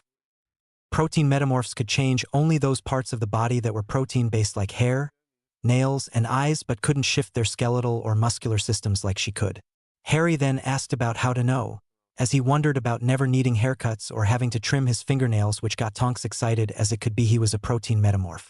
It made them both wonder about Harry's ancestry, and if he had black blood in his past, and if they could train him up in the metamorph skill. Harry promised to research his family tree to look for black ancestry, and Tonks promised to help him practice and see if he could really be a metamorph, as well as continuing to aid him in learning new spells and increasing his transfiguration ability. In return, Harry offered to be Tonks' sparring partner and moving target to help her with aiming and dueling in preparation for her entry into the Auror Academy. They were both happy with the arrangement, as it provided for them something they needed and wanted without too many drawbacks other than their time spent helping each other, which in turn would make what they were getting from each other even better. The Christmas Eve meal was pretty impressive, and Harry returned to his common room stuffed and excited that tomorrow he would wake up to Christmas morning, and hoped his friends liked the gifts he sent them with Hedwig. He also put together a small collection of chocolate that he had bought the other day and decided to gift to Tonks, and asked a school owl to deliver it to her along with a note before getting out a book and sitting in the best chair by the fire that was usually occupied by an upperclassman. The rest of the evening was spent enjoying the book and the hot chocolate that the house elf Luddy, who took care of their common room, dropped off for him. Harry woke up the following morning excited for his first Christmas in the magical world, and was shocked to see the pile of presents at the foot of his bed. He quickly got a dressing gown on and took all his gifts down to the common room, where he again settled into his new favorite chair in front of the fire and began opening all his gifts, absent-mindedly thanking Luddy for the hot chocolate that appeared on the side table. He received candy and chocolates from Tonks and Professor Flitwick, books from almost everyone else. Terry sent him one on charms, Anthony's was on transfiguration, Tracy's was on potions, Blaze's was on ancient runes, Neville's was on defense, Hermione's was on history, and Daphne's was a rare volume about wards that was very valuable. Hagrid sent him a carved wooden flute which was pretty, and he hoped to learn a bit about it so he could play it, and a final gift was left with only a note that it belonged to his father and should be returned to him and use it well, which was unsigned. It contained a beautiful shimmering cloak that when he tried it on his whole body disappeared, causing him to realize it was an invisibility cloak and very well made, as he read that their enchantments rarely lasted more than 10 to 15 years, and this was used by his father and still looked as good as new. Knowing that the invisibility cloak was extremely valuable and rare as well belonging to his father, Harry put it up in his room to keep it safe as he went down to the Great Hall for breakfast and then some studying. That day was spent almost exclusively reading over and practicing all his transfiguration to ensure he had truly mastered all the early spells and had a good foundation to build on going forward. He then pulled out all the supplemental reading he had on the subject and started going through it as well, eager to get better and learn some of the tricks Tonks talked about. Later that evening, he also went through the customization catalog from the trunk shop he visited with Professor Flitwick and decided on getting a 5-compartment one that was pretty special. 1 compartment for a wardrobe and school supplies, 1 potion laboratory and supply closet, 1 dueling chamber, 1 enormous library, and 1 small 1-bedroom and 1-bath flat with kitchenette for when he was stuck at the Dursleys over summer. He filled out the forms and authorized a withdrawal from his Gringotts account in the amount of 700 galleons due to the extra security and protection spells he had added, and could hardly wait the estimated 4 weeks for it to be completed. The rest of the break was spent learning spells and practicing with Tonks whenever she wanted to get together, and otherwise reading up on everything in Transfiguration that he could get his hands on. He joined another snowball fight with the Weasley twins, and even traded a few spells and prank ideas he read about from his mum's journal that the Marauders had pulled off for some intel on the secret passages and areas of the school, as well as future assistance in potions tutoring and help. He had heard them discussing one of their experimental potion to such a degree that he knew the pair were very talented in the subject and would hopefully give him a boost, knowing that despite not acting horribly to him, Professor Snape would probably never truly like him. The only other thing to happen during the break was Harry exploring the castle a bit with his invisibility cloak, which was why he decided to enlist the help of the twins after getting lost so many times. He did encounter a pretty ornate mirror in one of the abandoned classrooms that showed his deepest desires, according to the mirrored inscription, where he got to see his parents standing beside him, but otherwise made him feel a little uneasy. By the time the other students came back, Harry was both excited to see his friends again, and also sad that all his free time and most especially his practicing with Tonks was going to be severely depleted. Padma and Sue were both really happy to see him and learn all the new spells he had been working on, and thanked him profusely for the books he got them from the rare books collection of Flourish and Blots.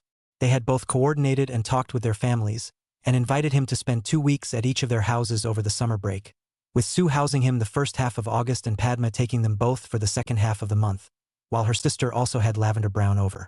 Harry was quick to agree, thinking it great to get out of the Dursley house earlier than expected, and surprised both girls and himself when he gave them each a hug, having gotten slightly more used to them from Tonks over the last 2 weeks. The second half of the school year, though, quickly picked up where the other left off, and soon Harry and his friends and study group were back to practicing everything and studying ahead in their spare time. Anthony especially was really excited about the greater focus on transfiguration during spell practices, and even more excited when Harry explained to them all why it was such a valuable skill in dueling and so many other things. The group continued to dominate the top spots in practically every subject, and were even joined in the library on occasion by the other Ravens in their year as well as a few Hufflepuffs. Harry continued to meet Tonks about once a week for pretty grueling spell practice and dueling exercises, that he then turned around and tried to teach his friends on their weekend practices to varying degrees of success. Neville and Daphne were actually the 2 strongest duelists behind Harry, with Padma, Blaise, and Sue just a bit behind them, but they all worked hard to learn the spells well and practiced them both in controlled settings as well as during the chaos that was a magical duel. Tonks, too, was really impressed with Harry's continual improvement, and often joked that she wished she had met him earlier or that she had another year with him to really see some competition in their practices. In the middle of February, Harry received his new custom trunk from the creator, and was beyond thrilled with how well it turned out and quickly began making it into his second home away from Hogwarts for when he was stuck at Privet Drive. The apartment was only furnished with the basics, but Harry was fine with that as it was still loads better than his current bedroom at the Dursley house, and he couldn't wait to get some use out of it. He tested out the dueling chamber a few times, and began loading all his books into the library compartment, realizing that he had a real long way to go to filling it and couldn't be happier about it. He had begged and pleaded with Tonks to help him put up a ward on the trunk to let him perform magic inside without letting any magic escape to set off the underage sensors that were no doubt surrounding the Dursleys' house. She reluctantly agreed after complaining good-naturedly for a bit about how unfair it would be for others until he pointed out that she herself had told many tales of magic use during the summer because her parents were magical and she wasn't monitored too closely by them.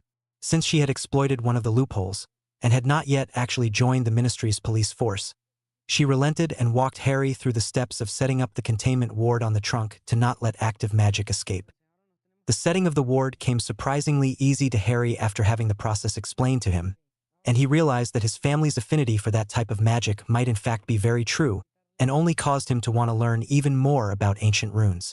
As they were the major stepping stones for warding of almost every kind, he quickly pulled aside a few texts from the library to read in his spare time, and ordered a few more books from Flourish and Blots when he found ones highly recommended.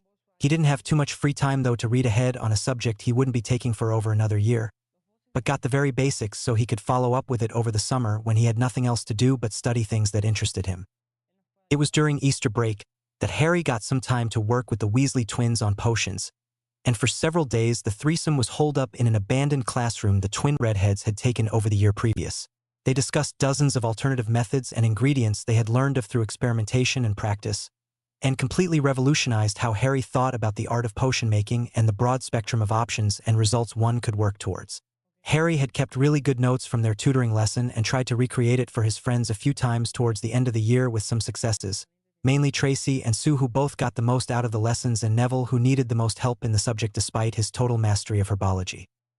Another interesting thing to happen was Hagrid landing himself in some trouble when it was discovered he was trying to raise a baby dragon after said dragon burned down his hut on the grounds in early April. Harry, who felt bad for his first friend in the wizarding world, and hadn't spent as much time as he would have liked with the friendly half-giant, decided to cut a few practices short so he could visit the man after such an unfortunate loss as the dragon was shipped away to a reserve. During one such visit, he learned that he also owned a Cerberus that was currently guarding the third-floor out-of-bounds corridor to protect something for Dumbledore and Nicholas Flamel, the famous alchemist. It wasn't a hard jump for Harry to realize that the Philosopher's Stone was currently being held as bait inside a school full of children, and hoped that whatever scheme was being cooked up, that he wouldn't be brought into it. He thought back to his first trip to Diagon Alley with Hagrid, and could barely remember the gentle giant picking up the stone in Gringotts, as it was only moments after he retrieved his mum's journal, and also remembered another conversation he had with the man that day about Voldemort still being out there somewhere. He had a few days afterwards of some serious introspection and thinking about what all of this could mean, and why it would happen during his first year of school, and didn't like any of the conclusions he came to about the obviously baited trap with the stone. Luckily for him, he was not a brash Gryffindor that went charging into a fight completely blind, and began slowly learning a few curse and ward detection spells that he could handle, as well as a few spells of the slightly more physically aggressive nature, in case he ended up against something he would rather not have to face armed with only the most basic of spells. He also made sure he always had on his belt with his dagger and a small supply of healing potions, as well a few of the more volatile concoctions the Weasley twins had taught him in case of emergency. He knew that as a first year he really wasn't prepared to fight anyone face to face, but hoped that if the worst came to pass like he thought it would based on his luck and feeling of doom, that he could at least surprise someone who underestimated him enough to possibly escape or survive. All that preparation though took a back seat when his friends realized that they were quickly approaching exams for the year, and their studying increased dramatically in intensity and frequency. Hermione was the worst culprit of exam anxiety, but luckily she only occasionally joined them in the library, and they started seeing even less of her as the exams neared, as she was better off studying alone most of the time. The rest were only minorly worried, as they knew they would pass all their classes, and only wanted to ensure that they maintained their top spots they held all year, and knew that few of the other first years were as capable as them. Harry also learned from Hagrid during one of his visits that several unicorns had been found dead and drained of blood within the Forbidden Forest that he had to find and bury, and was really upset about it. Harry wondered what exactly would attack and harm a unicorn, and had a sinking feeling that it had something to do with the location of the Philosopher's Stone being hidden inside the castle. The only positive news out of the horrible story was that Hagrid had collected hundreds of unicorn tail hairs that he let Harry go through and select a few as a gift before he took them to Ollivander for wands. He didn't know what exactly he would do with them, but thought it would be nice to have them to maybe experiment with later, as they were very valuable and rare magical items. After mentioning the unicorn deaths to Padma and Sue, they were really worried about what was attacking the beautiful creatures, and agreed with Harry's understanding that it probably had to do with the stone they had talked about amongst themselves. They hadn't shared their knowledge though with any of the others, as Harry felt it was almost too dangerous to know about, and had only told those two as they were present when he first heard from Hagrid about the protections in the out-of-bounds corridor and Nicholas Flamel. Before the friends knew it, they had arrived at the exams for the end of the year with only 2 weeks left of the semester that would be filled with their individual classes' final exams. Over the next several days, Harry cruised along, passing all of his exams relatively easily, as it was rare he encountered any questions on the written portions or magic on the practical sessions that he didn't know well. By the time of his last exam, History of Magic, he was glad to be finishing, and wondering why they kept Professor Binns around, as he only ever taught or tested them about goblin rebellions, which represented a very small percentage of their rich and long history. As Harry was hanging out with some of his fellow Ravenclaws after the final history exam out on the grounds, there was a lot of discussion on the ghost teacher's fascination with the goblins and a lot of speculation on how much better the class would be if they didn't have a teacher at all. Harry did notice that Professor Dumbledore walked across the grounds and then surprisingly got on a broom and took off, heading south once outside of the school's gates. He had a sinking feeling that, with the end of year so close, whoever was after the Philosopher's Stone would use the headmaster's absence as their opportunity to go after it, and once again hoped he wouldn't be dragged into the whole mess. Those wishes were dashed an hour later, when they were joined by Neville and Hermione, who both confronted Harry about someone being after the stone since Professor Dumbledore was gone, and that it was up to them to protect it. Harry argued that a bunch of first-year students, no matter how smart, would be no match for the professor's many protections, and if someone did manage to get through them all, he trusted Dumbledore enough to be aware of any attempt and capable of getting back to the school quickly if needed. When he couldn't convince the pair to leave it alone, and they outright refused to back down, he resigned himself to going along to help prevent the pair from getting seriously hurt.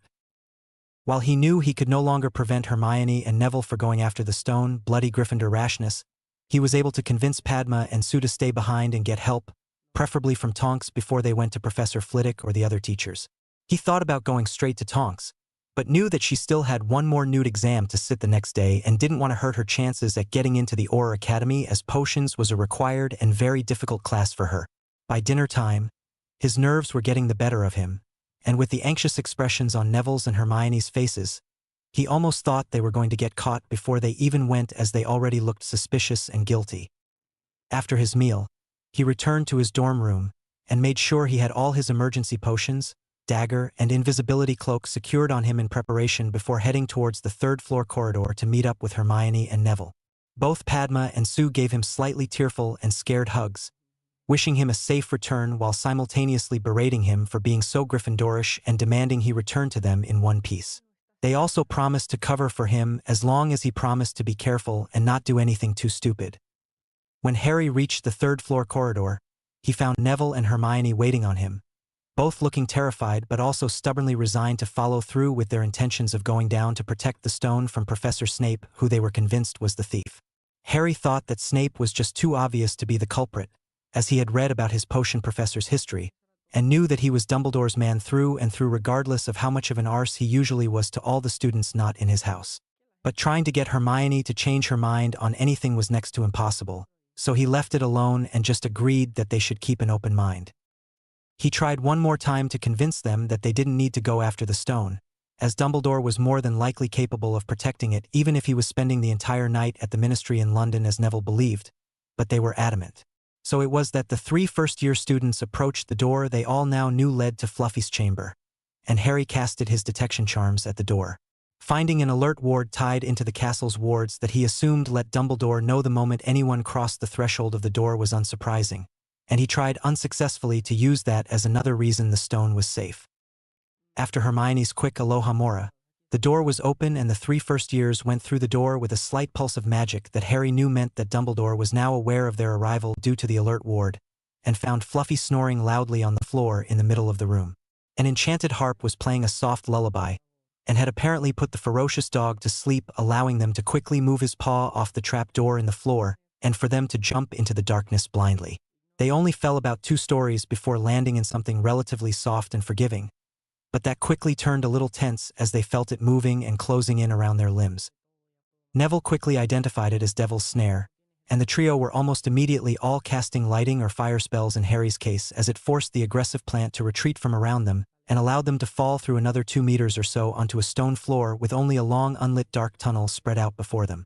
Neville was a little in awe of the huge expanse of Devil's Snare, having got a real good look at the sizable plant when the room was lit up momentarily, and instantly began thinking about getting a few cuttings to take back to his greenhouse at home. Harry and Hermione had to remind the boy that if they made it out of this safely, that they would help him take all the cuttings he wanted as they waited down here for someone to rescue them, as they currently had no way to get back up to Fluffy's room. As the trio walked down the dark and narrow stone hallway, Harry felt another alert ward trigger just before they saw some light emerge from ahead of them and wondered what obstacle it would bring. It ended up being a tall room full of flying keys and a pair of broomsticks that were to be used to catch the right one for the locked door ahead of them that wouldn't open under any of the unlocking spells they knew.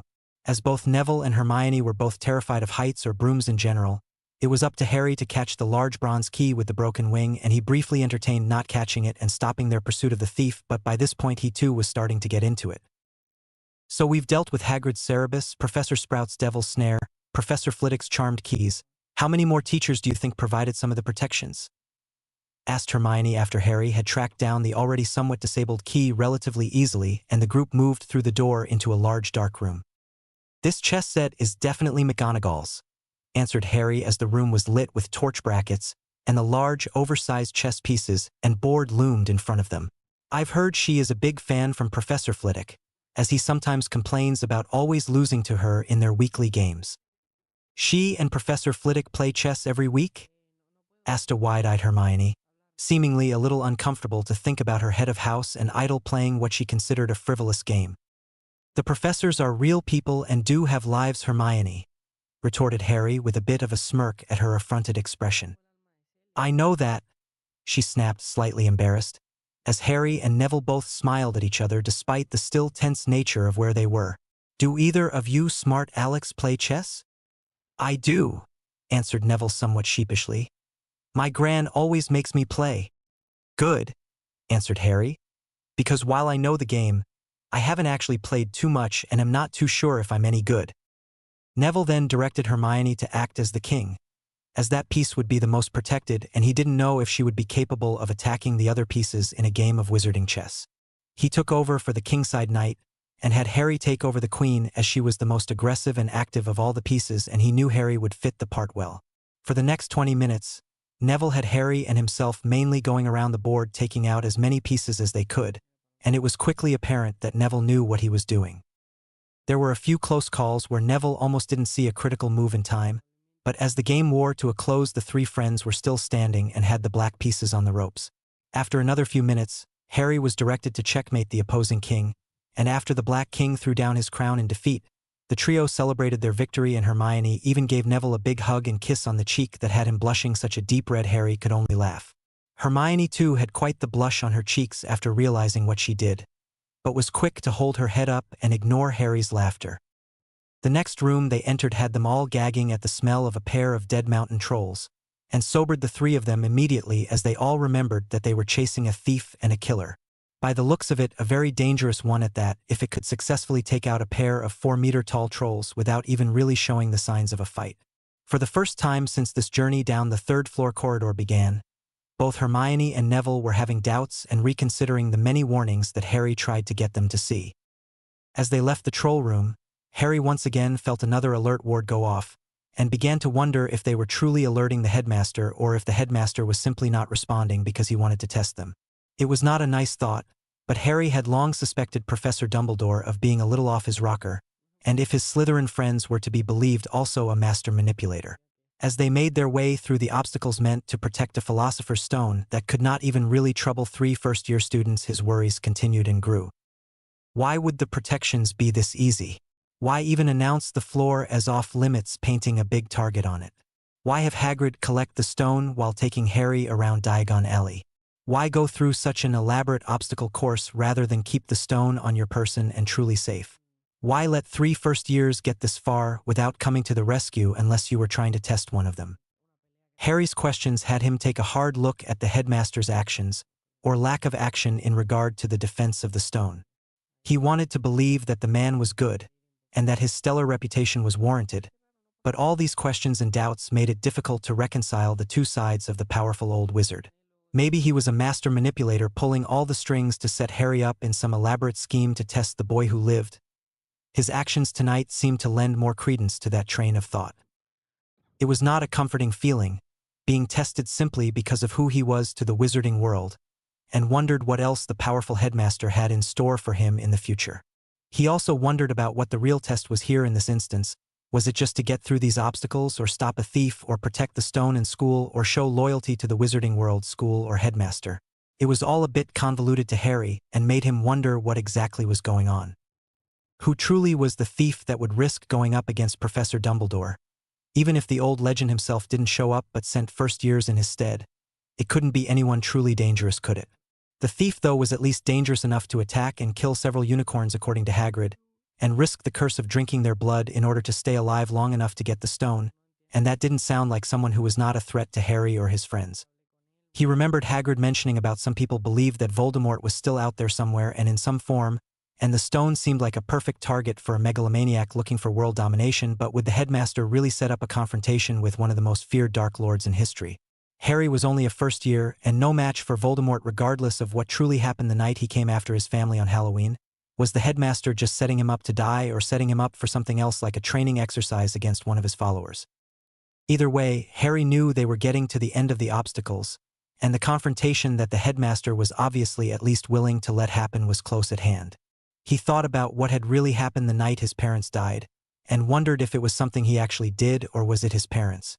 He wondered too why Voldemort himself had come after his family on such an important magical holiday, and why he even attacked a defenseless baby other than simply wanting to end the Potter line. He wondered if there was not some other reason Voldemort came after his family that night, and what really happened that stopped the powerful Dark Lord, as he knew his mom wasn't the only mother to sacrifice herself for her child. While all these thoughts were going through his mind in the blink of an eye, Neville and Hermione had followed him into the next room beyond the dead trolls to see a table with several different sized potion vials in it and another door in front of them. The moment the door behind them closed, flames burst to life around both doors in the room, with purple flames on the door continuing forward and green flames on the door behind them they just came through.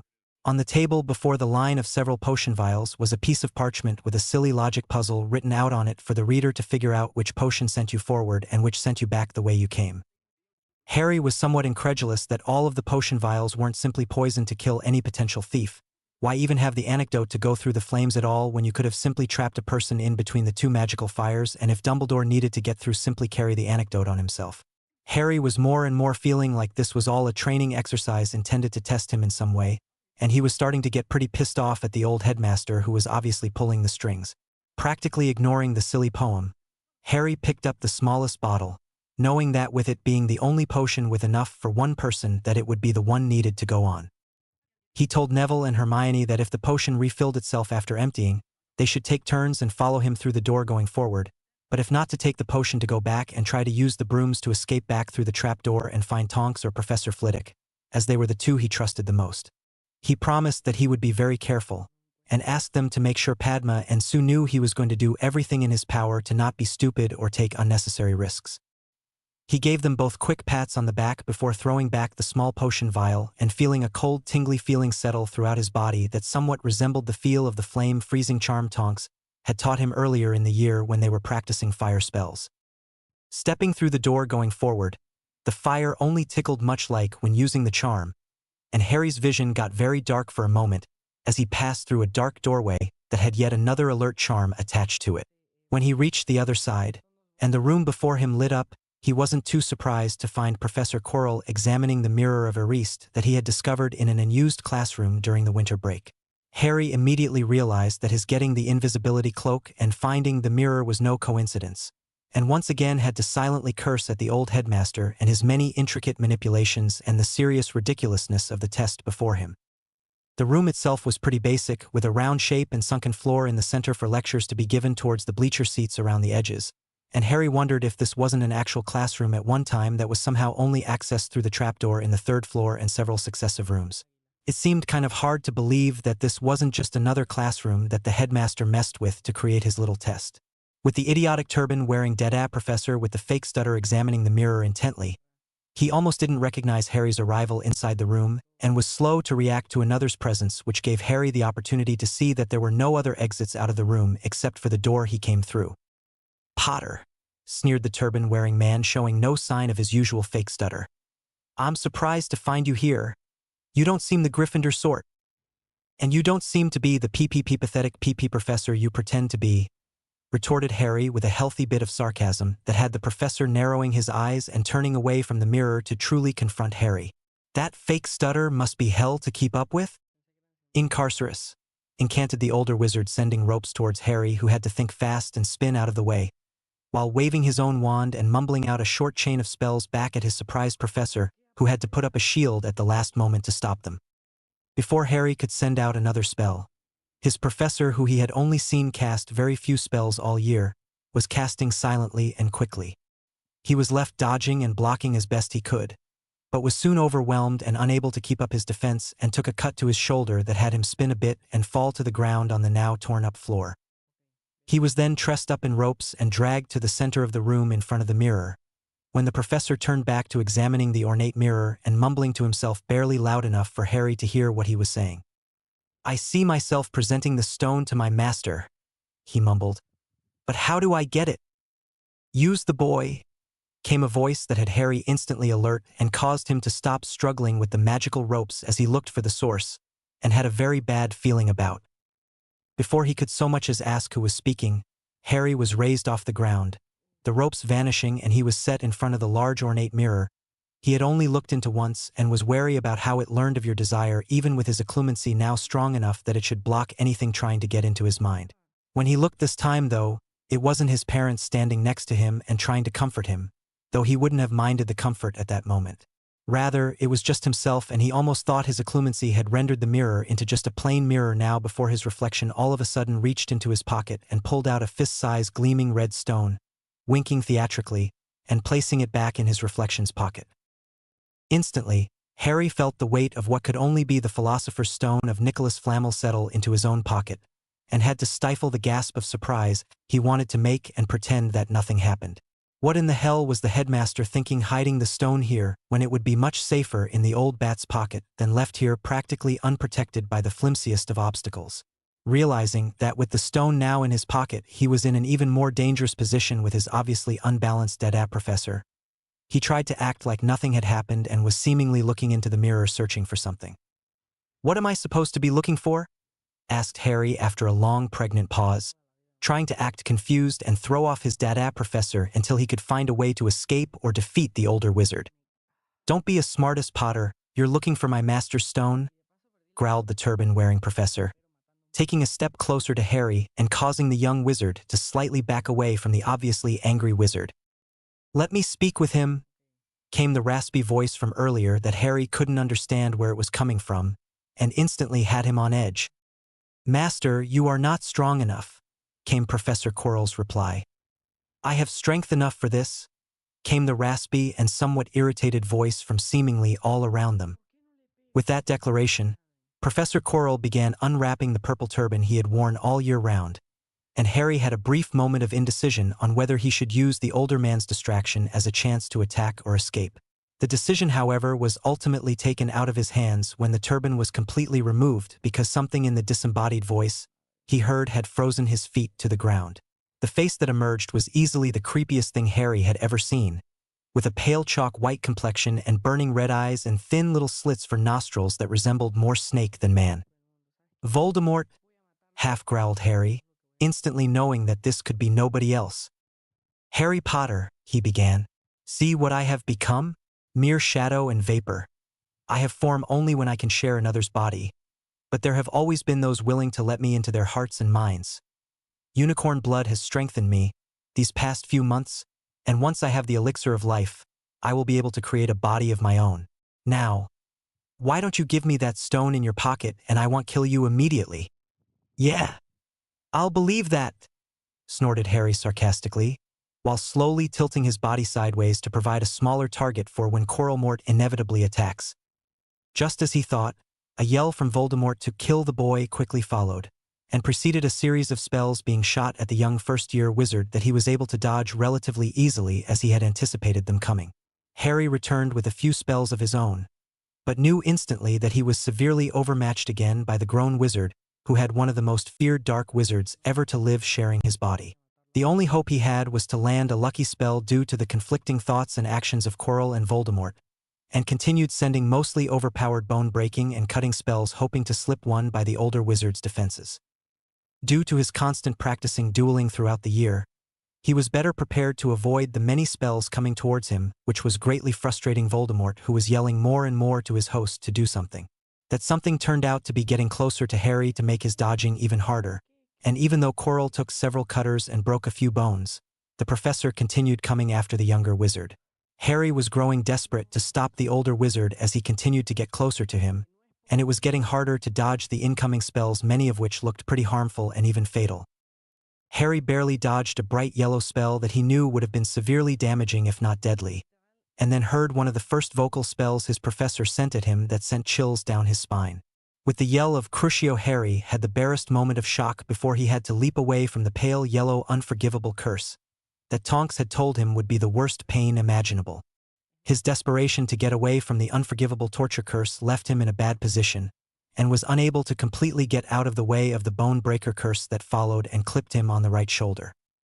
The loud crack that was his clavicle snapping seemingly echoed throughout the room and made it so his right arm hung loosely at his side, practically unusable, which was devastating for his ability to perform magic. The pain, however, with the break was somewhat focusing and didn't affect Harry as much as it would other students, as he had already broken several bones in his short life and it wasn't too much for him. The real problem was the lack of dexterity with his wand, and knew that he was not going to be able to win the duel with magic and realized he was going to have to take this fight Muggle.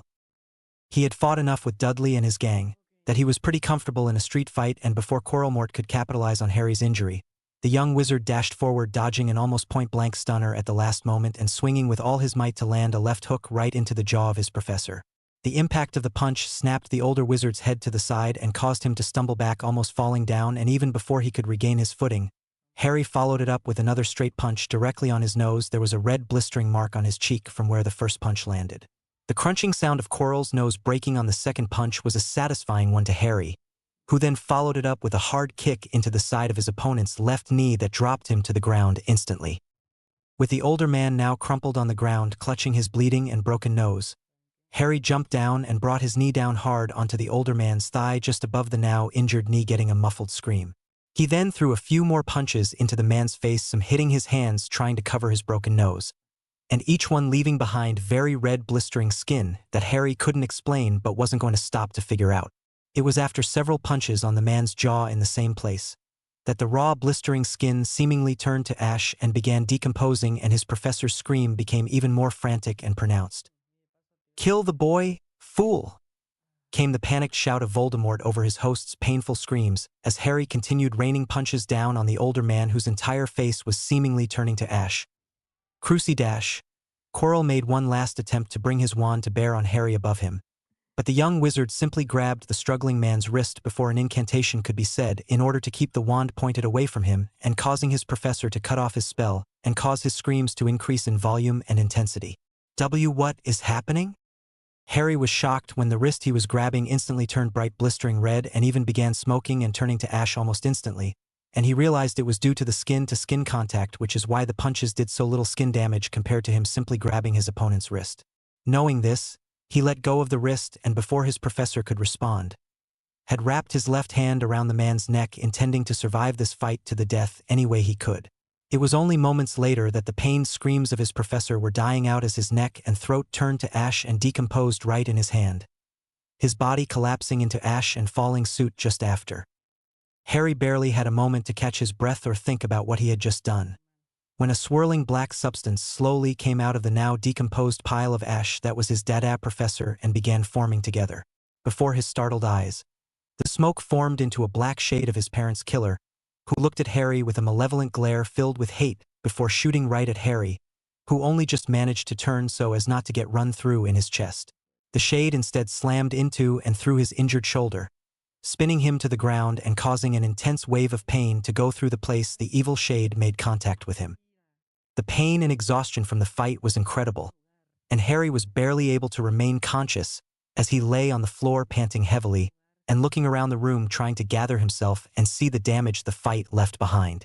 The elaborate mirror had been thrown and shattered, gouges of stone were ripped from the floor and walls, and the rubble littered the area with dust and pebbles, and nearby was the pile of clothes and ash remains of his dada professor that had tried to kill him by teaming up with Voldemort, and lost his own life instead. Harry didn't know what to feel at the moment after basically taking the life of his professor. Even if he wasn't completely sure how his touch had affected the man so much, he consciously knew what he was doing at the end and had chosen to kill the man who was trying to kill him. While it was self-defense in theory, the practical act of taking his teacher's life was hard for him to understand and come to terms with in so short of a time, and tried to put it out of his mind to think of a way to get out of the room and find his friends and get some medical attention. Rolling over to use his good arm to help him stand. He felt the hard stone in his pocket that was the cause of this entire mess, and couldn't believe that he had Nicholas Flamel's famous and priceless sorcerer's stone in his possession. Taking the priceless magical artifact out of his pocket to look at for a moment in wonder, Harry decided to protect it better by placing it into his Gringotts coin purse that only he could open, and wondered again about the idiocy of hiding it here in the first place when there were many better ways to hide something. No sooner had he tucked his coin purse back inside his belt that he heard a loud commotion on the other side of the flaming door, and seconds later the door was blasted open and silhouetted in the frame stood the aged headmaster, whose sharp blue eyes quickly surveyed and took in the details of the room. Harry saw the slight widening of the old wizard's eyes as they landed on the shattered mirror, and felt the pulse of magic the man sent out moments later that left Harry, his wand, and Quirrell's wand still on the floor to glow a soft blue color, causing the old headmaster's shoulders to slump instantly as he looked for any other signs of magic in the room. Harry knew then that the old headmaster was looking for the sorcerer's stone, and glad he had the foresight to place it into his Gringotts coin purse as they prevented any magical means of scanning the contents, and again realized the old man had most likely manipulated this sequence of events in an effort to trap whoever he thought was the thief. With the belief that the stone no longer existed, the headmaster's whole body seemed to deflate, and any of the pleasant or humorous demeanor he tried to portray himself as disappeared with it. He turned to Harry with the same hard blue eyes he used to scan the room and practically demanded to know what happened. Harry quickly complied, telling the headmaster about confronting Professor Quirrell, who had Voldemort riding on the back of his head, and how they instantly began dueling. He skipped the part about him getting the stone, not wanting the headmaster to know he had it, and used every ounce of skill in his growing occlumency to convincingly portray his anxiety and fear during the fight, both magical and muggle, that occurred, explaining the damage some of the errant spells must have caused by the looks of things. When he explained the blistering of his former professor's skin on contact and how he then used that to basically kill the man, the headmaster seemed to deflate a little more and actually softened up his glare and demands for any further explanation. "Do you know why my touching him affected him so?" Harry asked, hoping to keep the headmaster's demanding intensity off of him for a moment, and also genuinely curious about why that had happened. "Alas, my boy," sighed the old wizard as he seemed to try and gather his composure and also accept that there was nothing he could do to save what he now believed to be a destroyed sorcerer's stone, and turned to the young man with a caring and a sympathetic gaze. "I believe your mother left you with a protection of love so strong that your very blood and skin still possesses it, and to someone as evil as Voldemort, it would be very damaging indeed. Is that how I survived Voldemort as a baby? My mum's blood magic?" asked a curious Harry, thinking this might actually explain why Voldemort's killing curse failed to kill him and wondering what blood magic really was capable of. "I can see your Ravenclaw mind is very sharp, my boy," answered the old wizard with a soft smile and slight twinkling of his eyes. "I prefer to think it was your mother's love that protected and saved you that night, and it was her sacrifice of her own life that gave you yours. Whether that was through blood magic, I cannot say, as I have not studied it due to it being banned by our ministry and everything except for wards on ancient family estates." Harry just nodded his head, accepting the headmaster's explanation even if he thought the older wizard wasn't telling him the complete truth. He wasn't either, and didn't want to get into a debate with the man now. He would look it up himself when he could at another time, and instead gave off a yawn in exhaustion, which he quickly realized that he didn't need to fake. He truly was exhausted beyond normal.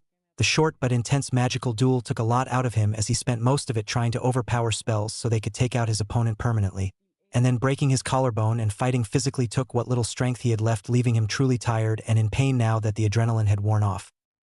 The headmaster seemed to realize that Harry was both tired and in pain if how his right arm hung awkwardly, and quickly conjured a strap that kept his arm tight to his body so it wouldn't put any more undue pressure on the broken shoulder.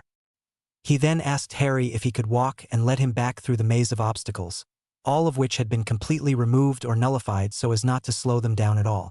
They met up with Hermione and Neville, who were waiting in the first room. They entered with the devil's snare that had been contained to the edges of the room, so the trapdoor 20 meters above them could be seen.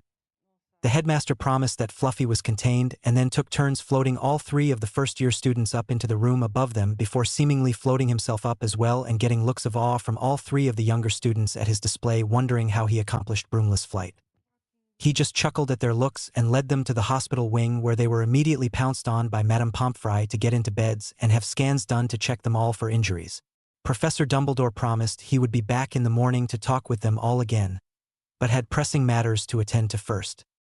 Hermione and Neville were both still looking at Harry, hoping to find out what happened in the end, but the moment Madame Pomfrey realized that he had broken his clavicle, had pulled curtains around his bed to get him into a hospital gown and prepare for plenty of delicate spell work and potions to fix it. His friends were left having to wonder for the rest of the night what happened, while Harry had to put up with several lectures about reckless behavior, magical exhaustion, muggle fighting, and breaking curfew and being out of bounds. Harry took all the lectures with half an ear as his thoughts were still stuck on the ease of challenges, the alert wards to the headmaster and his strategically showing up at the end, the presence of Voldemort, having the Sorcerer's Stone, his dueling and fighting skills, and mainly on killing a man. It was with a heavy heart and confused thoughts that Harry finally fell asleep several hours later as his body was finishing the healing Madame Pomfrey began, and he wondered if this was how every year of schooling was going to be for him, summer after year 1. Harry was woken up in the hospital wing the next morning by the loud voices of Padma and Sue demanding from Hermione and Neville the details of what happened and why Harry was being treated for injuries. His 2 best friends were both rather loud and somewhat hysterical, trying to get those answers and not being able to ask Harry himself as he was still hidden behind a curtain. He could also hear Terry and Anthony trying to calm the girls down unsuccessfully, and Neville's and Hermione's promises that Harry arrived in the infirmary with a broken shoulder but nothing else seemingly. "Oh, just a broken shoulder," somewhat shouted Padma incredulously. "And how exactly did he get that broken shoulder?" she continued, and Harry could practically feel the glare she was no doubt shouting at the pair of Gryffindor first years. We don't really know," answered Neville awkwardly. "We never got a chance to ask him what happened before Madame Pomfrey put him behind the screens." "Where were you then when Harry was getting injured?" asked Sue, equally upset but not nearly as loud as Padma. We were stuck in one of the obstacles. There wasn't enough potion for us to go forward and follow him," continued Neville sheepishly. "But you 2 were the reason he was even down there in the first place," practically shouted Padma, near complete hysterics. "We know," shouted back Hermione. "And we feel awful about it. Nobody was supposed to get hurt, but it wasn't completely our fault. He just took the potion before we could even determine what was happening and left us behind. We were stuck there until the headmaster showed up." Pretty convenient that the headmaster showed up before the thief could make off with the stone. You would almost think he had baited the trap perfectly, just like Harry said, growled Padma, still very much upset but no longer screaming and hysterical as her analytical mind took over. "It's just too bad Harry was the one caught up in the trap too." "What is all this noise?" came the exasperated voice of Madame Pomfrey as she came out of her office after hearing the raised voices. "This is a hospital, not a social hall." After being admonished by the matron of the hospital wing, all of Harry's fellow first years grew quiet except for Padma, who asked about Harry and if he was all right and could have visitors.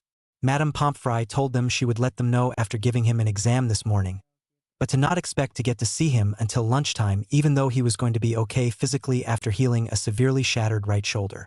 Padma and Sue gasped upon hearing that his wand arm's shoulder had been shattered, as it would have made spellcasting practically impossible. And now even more they wanted to hear the story of what happened down the 3rd-floor corridor the night before. Harry listened as Madame Pomfrey ran a few scans on Hermione and Neville before dismissing everyone, and telling them they would have to wait until after lunch to come back and visit Harry, to which they all grumblingly agreed. She then came to Harry behind the curtain, and shook her head in exasperation at finding him sitting up in bed waiting for her, probably having listened to the entire conversation she just had with his fellow students. Running her scans on his shoulder, she found that everything was healing properly, and there was no lasting damage and only really needed one more round of potions to help finish the healing of ligaments, tendons, and muscles that were damaged in the shattering of the clavicle. Madame Pomfrey told him to take it easy with his shoulder for the next few days, and reminded him that had exams and classes not already been finished for the year, she would have forbid him to participate to risk further damaging his shoulder. For Harry, it was a bit of an eye-opening experience and made him realize how dependent he was on his right arm for being able to do magic at all, and wondered if he couldn't do something to rectify that dependency soon. The matronly nurse also told Harry that if he ever needed to talk about anything at all, that she would be available or help him find someone else he felt comfortable with. Shortly after that, the headmaster returned to inquire after Harry and ask about the confrontation between him and Voldemort again, and what else happened between them.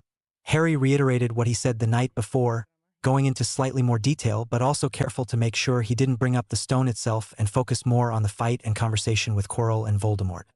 He also asked a few more questions about what Dumbledore believed happened back on Halloween in 1981, and why Voldemort was even coming after his family, knowing the older wizard didn't seem to want to talk about that from their conversation the night before and would hopefully leave him alone. It ended up working. As the conversation turned to other things, the headmaster did his best to avoid answering several questions, and then cut the talk short, leaving without getting the answers he wanted as well, and leaving Harry happy to have gotten through it. The harder conversation for Harry ended up being with Padma and Sue, who took turns berating and grilling him for answers as Hermione, Neville, Terry, and Anthony looked on in varying states of sympathy and shock. Eventually the two girls ran out of steam and ended up hugging Harry as tightly as they could while crying gently and simply thankful that he was okay. After several apologies from Harry for rushing into danger like a Gryffindor, causing Neville to blush and Hermione to complain, the girls forgave him and promised Madame Pomfrey that they would watch and make sure Harry took it easy on his shoulder until school let out. When the nurse agreed to let Harry out, the group all went outside as it was a beautiful day to sit near the lake and enjoy the nice weather while they could. Harry wasn't too involved in the conversation, as his mind and thoughts were still on the adventures of the night before, and couldn't seem to completely shake the fear and vulnerability he had felt against Voldemort or the confusion of taking a man's life. It was just before the group was getting ready to go back inside to prepare for dinner that the group was joined by an excited and yet angry Tonks, who practically tackled Harry back to the ground in a crushing hug. She was quick to say how glad she was that he was okay, but then instantly began berating him just as his friends had for being so rash and going after an adult wizard that was way beyond his skill level with no real plan in place. She too also cried a bit and made Harry promise to be more careful and smarter in the future, before telling him all about how happy she was to be finished with her nude exams and how sad it would be to leave Hogwarts for good in a few days. The last few days of his first year at Hogwarts went fairly quickly as far as Harry was concerned, as he was trying to study and practice a few things before he had to return to his relatives for the first month and a half of the summer. He was just glad that his custom trunk had been warded to prevent magical detection, so he could continue his practice while stuck at the Dursleys with nothing to do, as he didn't want to get rusty, and also had several new things he wanted to work on. The most notable of them was learning to cast with his offhand. He had gone over the fight he had with Quirrell several times over those few days, and made it a goal of his to learn left-handed casting as well as a form of muggle fighting that would help him if ever he was caught wandless again. While his shoulder was still a little tender and sore after working it for any bit of time, it gave him plenty of opportunities to begin learning all of his spells left-handed, and he was slowly making progress. The hardest part was the lack of dexterity his left hand had in order to complete the specific and tight wand motions associated with his spells. He knew that as he got older and more familiar with his magic and individual spells, that wand motions became less important, but as a young wizard it was an important part of learning the spells and what the magic felt like.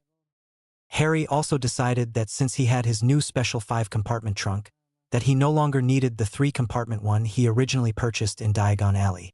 He ended up gifting it to Anthony for his help getting in touch with his lawyer father, who he had made an appointment with to meet in the beginning of July to talk about his options representing him. The few letters he exchanged with the elder Goldstein were very straightforward and helpful, and Harry had plans to capitalize on those using his image illegally and better protecting himself in the future. By the last day of term, Harry was at least able to do most of the very first basic spells he learned this year in each of his classes, and only a few other spells that didn't have too difficult of a wand motion.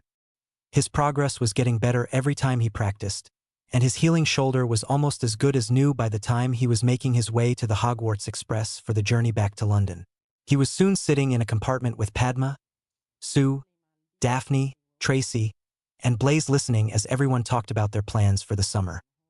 Daphne would be spending most of July in France with her maternal grandmother, where her and her younger sister usually spent their summers, while Blaise would be visiting some of his family in Italy. Tracy would be spending most of her summer at her family's beach house in Brighton, and Padma would be going to India at the beginning of the summer to visit some of her family before coming back at the end of July. Sue would be staying at her home all summer learning traditional skills and magic of her native China from her parents until August, when Harry and Padma would join her for 2 weeks until they all went to Padma's afterwards.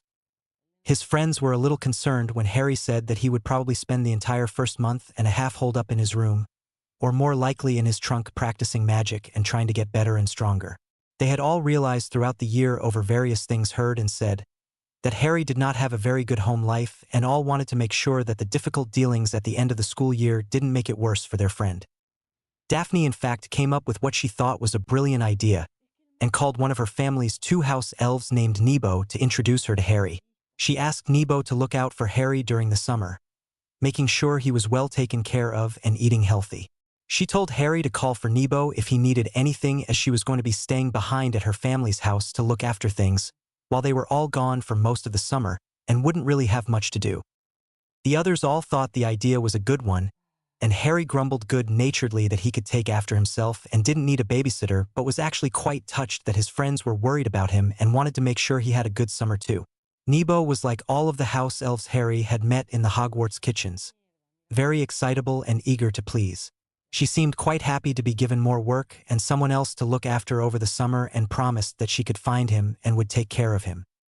The others all laughed at Harry's face once the happily bouncing house elf left the compartment, leaving the raven-haired wizard stunned and sputtering after witnessing her energy. Eventually Harry just shrugged and thanked Daphne for the temporary loan and figured he would probably get some real use out of having the hyperactive house elf on call. The rest of the train ride, the friends hung out in the compartment and were visited by their many friends and acquaintances stopping in to say hello and wishing them good summers. It seemed like no time at all when the train arrived in London, and the friends all said their goodbyes, were introduced to their parents in some cases, and went home with their respective families. Harry met up with the Dursleys, who complained about having to come and get him, and Vernon demanded to know where his ruddy trunk and owl were, as he would be locking them up this summer.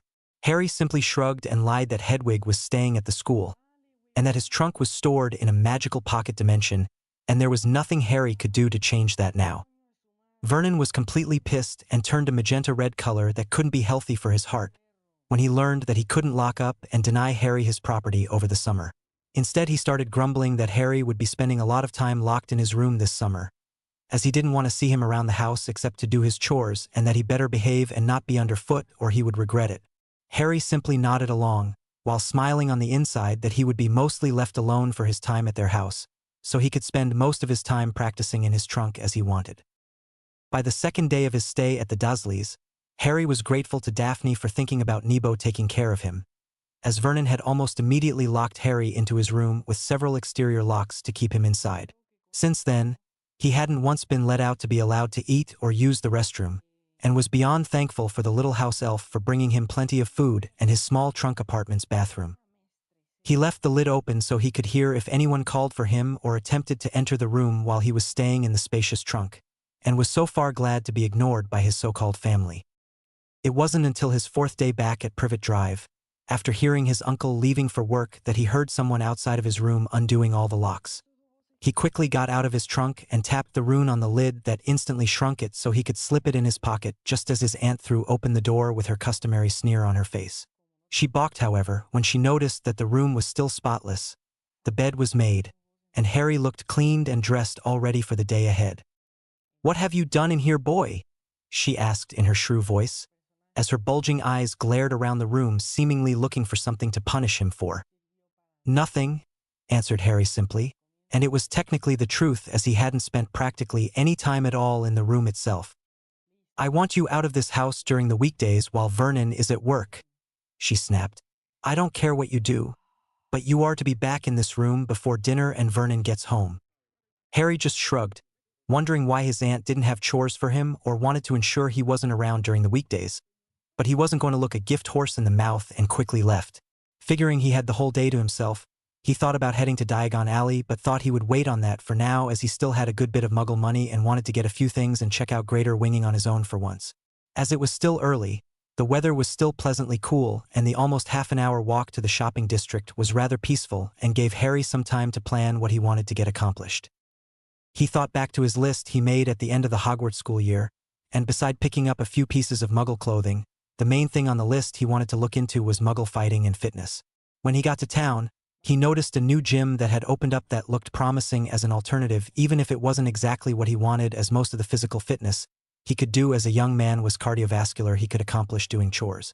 The better find was a small back alley door that simply had the word karate painted in red letters on it, and led to a building that looked relatively old and worn but exactly what Harry was hoping for. Harry went in and found a middle-aged man in a white outfit he recognized from the movies of Dudley's he had seen parts of, seemingly having a fight with his shadow as he danced all around a wide-open room with wall-to-wall mats covering the floor. Harry simply watched the man for another minute or so until he finished his imaginary fight and turned to Harry smiling and barely breathing heavily at all. He was relatively pale, with sharp features that showed some distant Asian ancestry, and short black hair as dark as Harry's. He introduced himself as Sean Duncan, a relatively new resident of Greater Winging, having spent the last several years in Japan and China studying martial arts of various forms after growing up in London. He had recently returned after learning his father had died and he had no more family left, and decided to make a go of it by starting a karate dojo to teach others. As of now, however, he only had 2 other students, a pair of brothers in their teens he worked with in the late afternoons twice a week. Harry explained that he was a student at a boarding school in Scotland, and would only be seeking instruction for about 6 weeks until the end of July. He wanted to learn the basics of hand-to-hand fighting, and had his weekdays completely free until he had to return to school and was highly motivated. His new sensei, as the older man asked to be called, was happy to have a motivated student, and the pair quickly planned out a schedule that they both liked. Harry would be spending every weekday from 9 a.m. to 1 p.m. with his new sensei, studying and training in martial arts, which was exactly what he wanted. They came to an agreement for pay, and his sensei gave him a GI to wear for training and had him go change and get ready. There was no reason not to start right away as it was only just past 9, and they were both excited to learn or teach respectively. That afternoon after his first martial arts lesson, Harry hitched a quick ride on the night bus to Diagon Alley in order to get some more money from his vault and transfer a large chunk into Muggle pounds for his classes and other expenses while at the Dursleys. He also searched his vault for anything other than money, and only found a small pile of gems in the back but nothing else. He asked his goblin escort about any books or wands that belonged to his family and was told he would have to get access to his family vault in order to get at anything like that, which usually didn't happen until he was 15 years of age. When he asked at the counter for his Muggle currency exchange, he also asked about how he could get into his family vault in order to search for items of interest to him. The goblin directed him to one of the account managers, and after a short wait was discussing his needs with Ripfong, who, after determining he wasn't after any money, agreed to allow him access to get a spare wand and up to 5 books at a time.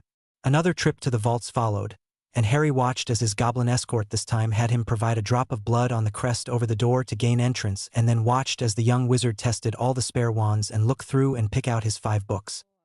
There was an entire bookcase-type contraption that held wands, that had Harry waving them around for a good 10 minutes until he found a pair that felt relatively good but not quite as good as his original from Ollivander's. The book collection in the large vault was quite extensive, and Harry took another 15 minutes looking for books that he would both enjoy and be able to understand at his current level. He found 2 on beginner wards that he instantly pulled out, finding several more that were well above his level but would be helpful later, and also 1 on transfiguration for duels, and 2 handwritten potion journals written by one of his ancestors that looked promising. He made it back to the Dursleys minutes before his Uncle Vernon, and was quickly locked back in his room by his aunt, who handed him a small plate with 2 stale slices of bread and a single slice of turkey. Once again grateful for Nebo, who he called seconds later, and soon after had a large meal that would satisfy his enormous appetite after the trying day he had. Laying in his trunk bed, he began reading through the easier of the 2 warding books until it was time for bed, happy to have accomplished everything he set out to do today. The next few weeks continued in the same pattern for Harry. He would get up and ready, waiting for his uncle to leave and his aunt to let him out of his room before heading to Sensei Duncan's dojo. His mornings would then be spent learning different katas and fighting styles under the careful instruction of his sensei, who often complimented him on his determination and quickly growing skill. He would then eat a large lunch in town, and then either visit one of the many Muggle shops in the area or hitch a ride to Diagon Alley and one of their many second-hand shops or bookstores. He had also returned to Gringotts twice to replace the 5 books he was allowed at a time to take from his family vault, and also spent a little time looking around at the gathered stuff of generations of his family, occasionally finding something he asked the goblin escorting him if he could take with him. One such item was an unbreakable white gold necklace he attached to the handle of his custom trunk, so that when it was shrunk, He could wear it as a cool necklace and never have to search through his pockets looking for the miniaturized trunk. The other item was a very nice old rune carving kit he knew was quite expensive, having checked them out previously and wanted to test out. Harry also met with Everett Goldstein, Anthony's father, for his legal appointment where the two wizards discussed his image as the boy who lived and how to prevent people from making money on it. Also, how to go after those who had exploited his name and image in the past, namely the Harry Potter Adventure book series, and Boy Who Lived dolls that he learned were both very popular items. They decided on a straightforward letter to the book publishing company and toy manufacturer demanding compensation and a hefty percentage of the cost of goods in order to prevent a lawsuit from being filed. Both companies instantly folded to their demands, as the negative publicity they would receive from a lawsuit from the Harry Potter would most likely cripple them and their sales in the future, and even only making a percentage of what they once were was better than losing everything in a legal battle. Mr. Goldstein also had a form letter signed by Harry that he would present to any new companies looking to exploit his image or likeness, asking the same thing, and hoped they would weed out all those making money on Harry's name rather shortly and offer a small level of protection to the young wizard. Harry also made visits to the oculist Mr. Johnston to get his prescription set now that his eyes had reached their best potential and were no longer changing, and to Healer Stevens for another physical. The young healer was very happy with the changes to Harry's body, the growth in weight and height, the stronger bones and ligaments, and the steady increase in his magic too, which was pretty substantial to begin with. He also checked over Madame Pomfrey's work on his shoulder after learning about the injury, and was really pleased with the healing that had taken place and declared him fit as ever. His evenings after returning to the Dursley house was usually spent reading and practicing magic in his trunk, getting much more comfortable with using both hands to cast spells and even practicing dual casting now that he had a pair of spare wands. Nebo had continued to be a lifesaver, providing him with meals, and he had already begun planning on a gift for Daphne in thanks for her loan of the house elf who had proved invaluable. Especially when she caught another house elf named Dobby who was stealing Harry's mail both to and from his friends and managed to get the house elf to leave him alone. She knew Dobby as the Malfoy family elf, and had extracted information that the Malfoy patriarch was planning to unleash something on the school that would make it very dangerous for Muggleborns and Harry in particular, as he had heard his master complain often about the boy who lived. Dobby ended up promising not to interfere after Nebo got Harry to promise he would be careful and call on Nebo or Dobby if he needed any help while at Hogwarts. After that fiasco, Harry also began corresponding more frequently with his friends who all seemed somewhat worried about the lack of responses they had received from him so far. For the next few weeks leading up to his birthday, Harry continued with his schedule of martial arts and magical study and practice, and was amazed at how far he had come in both areas in the month and a half away from school. His sensei was very complimentary about Harry's progress, and somewhat sad to see his dedicated and skilled young student leaving, and spent the last few lessons trying to give Harry as much instruction as he was able on things Harry could continue to practice throughout the year. Harry was definitely glad that he had found Sensei Duncan, as the martial arts lessons were exactly what he had in mind and wanted to better prepare himself for his next inevitable confrontation. On the morning of his birthday, he had his trunk completely packed, shrunk, and hanging around his neck when his aunt opened his room to let him out for the day. He told her he wouldn't be back until next year and left the house knowing he didn't ever truly want to come back here and hoped he could find a way to skip coming back at all next year. He went to his final morning lesson with his sensei, ate some pizza, and took the night bus to the Leaky Cauldron where he was practically tackled by an excited pair of girls. "Harry!" shouted Padma and Sue, who were both very happy to see their friend as they hugged him fiercely. "Happy birthday!" "Hi girls, thanks," answered Harry, who was pretty touched as he reunited with his two best friends who he missed greatly over the last 6+ weeks, while the three friends enjoyed a group hug in the entrance to the Leaky Cauldron. "Let the guy breathe," called out Terry jokingly, as he and Anthony made their way over to join their three housemates. And while succeeding in getting the girls to release Harry, they did so only to begin glaring at the tall brown-haired boy. "Is everyone ready to go shopping for school supplies?" asked Anthony, trying to distract the pair of girls from killing his best friend. The group all agreed, knowing that they wanted to get most of the shopping done quickly so they could spend more time at the bookstore before it was time for them to go home for dinner. They all set out to Gringotts for Terry and Anthony to pick up some money, as the other three already had their money either from previous visits in Harry's case or from their parents in the girls' case. After that, they visited Madame Mawkins for everyone to either get new robes or alterations to their current ones before stocking up on ink, quills, and parchment. They then visited the pet store for everyone to either stock up on food for their pets, or to look for an animal that they wanted, though nobody ended up getting a new pet. Harry then showed everyone to the few second-hand curio shops he often visited to look for random finds in old books, which they all enjoyed and each found a few things they had to have. When the group made it to the bookstore, their Ravenclaw natures had each of them wide-eyed and wandering all over the store picking out their textbooks and other things they wanted to read and study. With all their shopping done, Terry and Anthony said their goodbyes until the train to Hogwarts for their second year and left Harry with Padma and Sue as they prepared for their 2 weeks with Sue's family. The 3 friends used the flue at the Leaky Cauldron to go to the Lee family home in the Tower Hamlets borough of London, an area that was heavily populated with families of Chinese Asian descent. The home they arrived in was very nice, with lots of open space overlooking the Thames River, and Harry instantly fell in love with it. Harry and Padma were introduced to Sue's parents, her mother Xia, who looked like a slightly older and taller version of her daughter, and her father John, who looked to be in phenomenal shape and greeted the friends with wide smiles. Her parents were a bit on the strict and formal side, but they genuinely cared for their daughter, and by extension were very glad to host her friends for 2 weeks. The 2 visitors were then given a tour of the large house, shown their rooms, and taken into the bottom-level dojo that Sue and her father practiced their own family's martial arts every afternoon. Harry was quick to ask if he could either join those lessons or have access to the dojo for his own martial arts practice, which he had only recently begun and wanted to continue working on in order to get better. Mr. Lee, as he asked Padma and Harry to call him, gave Harry a long look for several moments, seemingly accessing him before giving a short nod of his head that he would test his proficiency the next day to determine if he would let him join his daughter's lessons or not. Harry smiled gratefully and thanked the man before being led back upstairs with his 2 best friends to get washed up and ready for dinner. Harry and Padma both greatly enjoyed the very traditional dinner that first night at the Lee family's home, and by the end of the meal both of Sue's parents seemed even happier with their daughter's choice of friends. They were both courteous and respectful to them and their traditions, open to trying new foods and experiences, and highly intelligent and driven young people that the parents instantly took a liking to. It also bettered their opinion of Hogwarts and how their daughter was faring at the magical school, making them both feel much better about sending their only daughter off for 9 months of the year. The following morning, after a nice breakfast, the 3 friends got together with all their summer homework and began reading over and correcting each other's, as was their usual method of editing and bettering their work. By lunchtime, everyone's homework had been read through and marked for corrections they would make later. After lunch, Mr. Lee came to collect the kids for Sue's lesson and Harry's test, letting Padma come to watch her friends and learn a bit about his family's martial arts.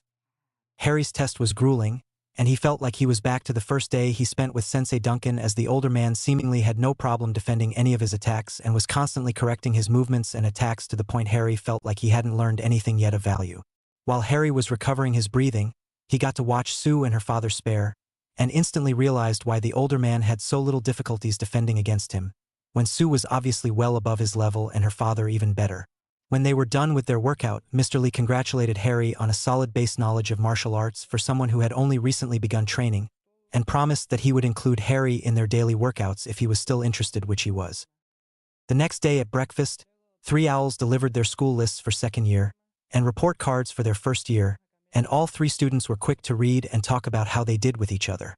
Sue's parents were very complimentary of their daughter's friends for scoring in the top 5 along with their daughter, who they were very happy with, and offered to get her a special treat of her choice.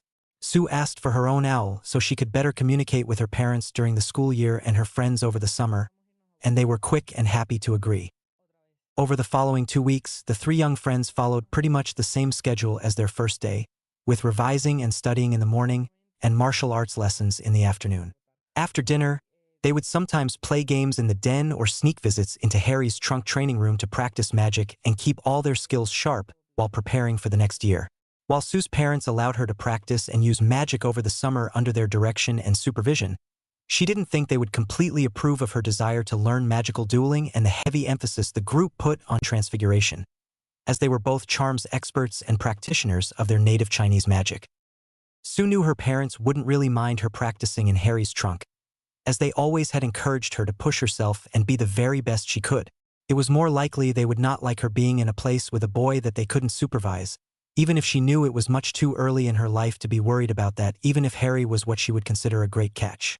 She and Padma had often talked about how great he was as a wizard in person, and that they hoped that by showing him off to their parents now and hopefully over every summer that their fathers would consider him when it came time for them to be sold off as brides. They had both known and been raised with the understanding that their fathers would be responsible for finding their husbands once they came of age, and could only hope that with introducing Harry to them early and often, that he would be considered as they both knew him to be a very agreeable match. Padma was even more worried than Sue, as Chakur Patil was a very traditional man who followed the old ways of his ancestors by marrying much younger women, whereas Sue's father just wanted a powerful match and wasn't as strict about it being a certain type of person. It was one of the main reasons the two girls pushed so hard to get Harry to visit, and it would hopefully put their male friend in front of their fathers' faces early, hopefully before they had committed to any other arrangement for their girls. Harry, of course, was oblivious to the girls' intentions for now, though both girls were planning on coming clean with him once they were back at school, as they felt they owed their friend the truth and felt a little bad about trying to use him like that without his knowledge. They knew Harry well enough, however, that they were fairly confident that he would have gone along with their plan just to be able to help them, even if he had no desire or intentions to begin thinking about getting married himself. It was easier for Harry, mainly because he was a male in a male-dominated society, but also because when he came of age he would become the head of his house, whereas the most either girl could hope for was to be custodian of their house while the heir came of age if their fathers died, as neither girl could actually inherit the head of house mantle. Both girls also came from a culture of sexual inequality and were pretty much accustomed to, or at least resigned to, that fact that their lives were not truly their own to live, as they would basically be transferred from their fathers to their husbands like property with little or no say in the whole thing.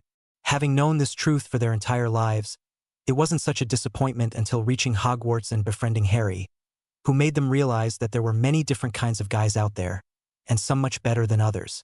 To both girls, Harry was the perfect boyfriend and later husband material, as he was smart and considerate, had good manners and habits, was good-looking and already good friends with each girl.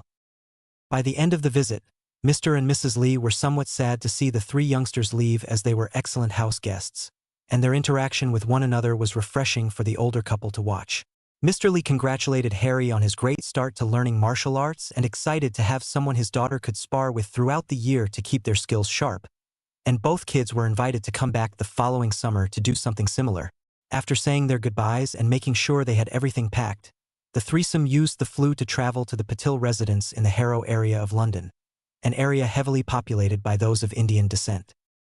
They arrived in a very decorative and luxurious-looking sitting room with comfortable seating covered in heavy bright-colored fabrics, and a pair of familiar Gryffindor girls already there. Padma's twin sister Parvati and her best friend Lavender Brown, two of the school's biggest gossips, were already discussing something of great importance to them as Padma arrived first, followed by Harry and Sue. It was somewhat awkward, as the pair of Gryffindors were instantly giggling and staring at Harry, who knew the pair but had rarely talked with them, finding them both a little too wrapped up in fashion and rumors to really feel comfortable around them. The two groups greeted one another, before Padma announced that they were going to say hello to her parents and would see the pair of Gryffindors, who had already been there for a day, around the house later. The parents were glad to meet Padma's two best friends, happy that at least one of their daughters took her studies seriously, and were happy to have the kids staying with them. Chakur and Reshma Patil were both relatively formal towards their daughters and their visiting friends, but Harry and Sue at least had no problem adjusting to the way things were at the Patil household and fit in seamlessly. The Ravenclaw trio tried to keep to themselves as much as possible, spending most of their time inside the training room of Harry's trunk, continuing to practice their magic and martial arts in Sue and Harry's case.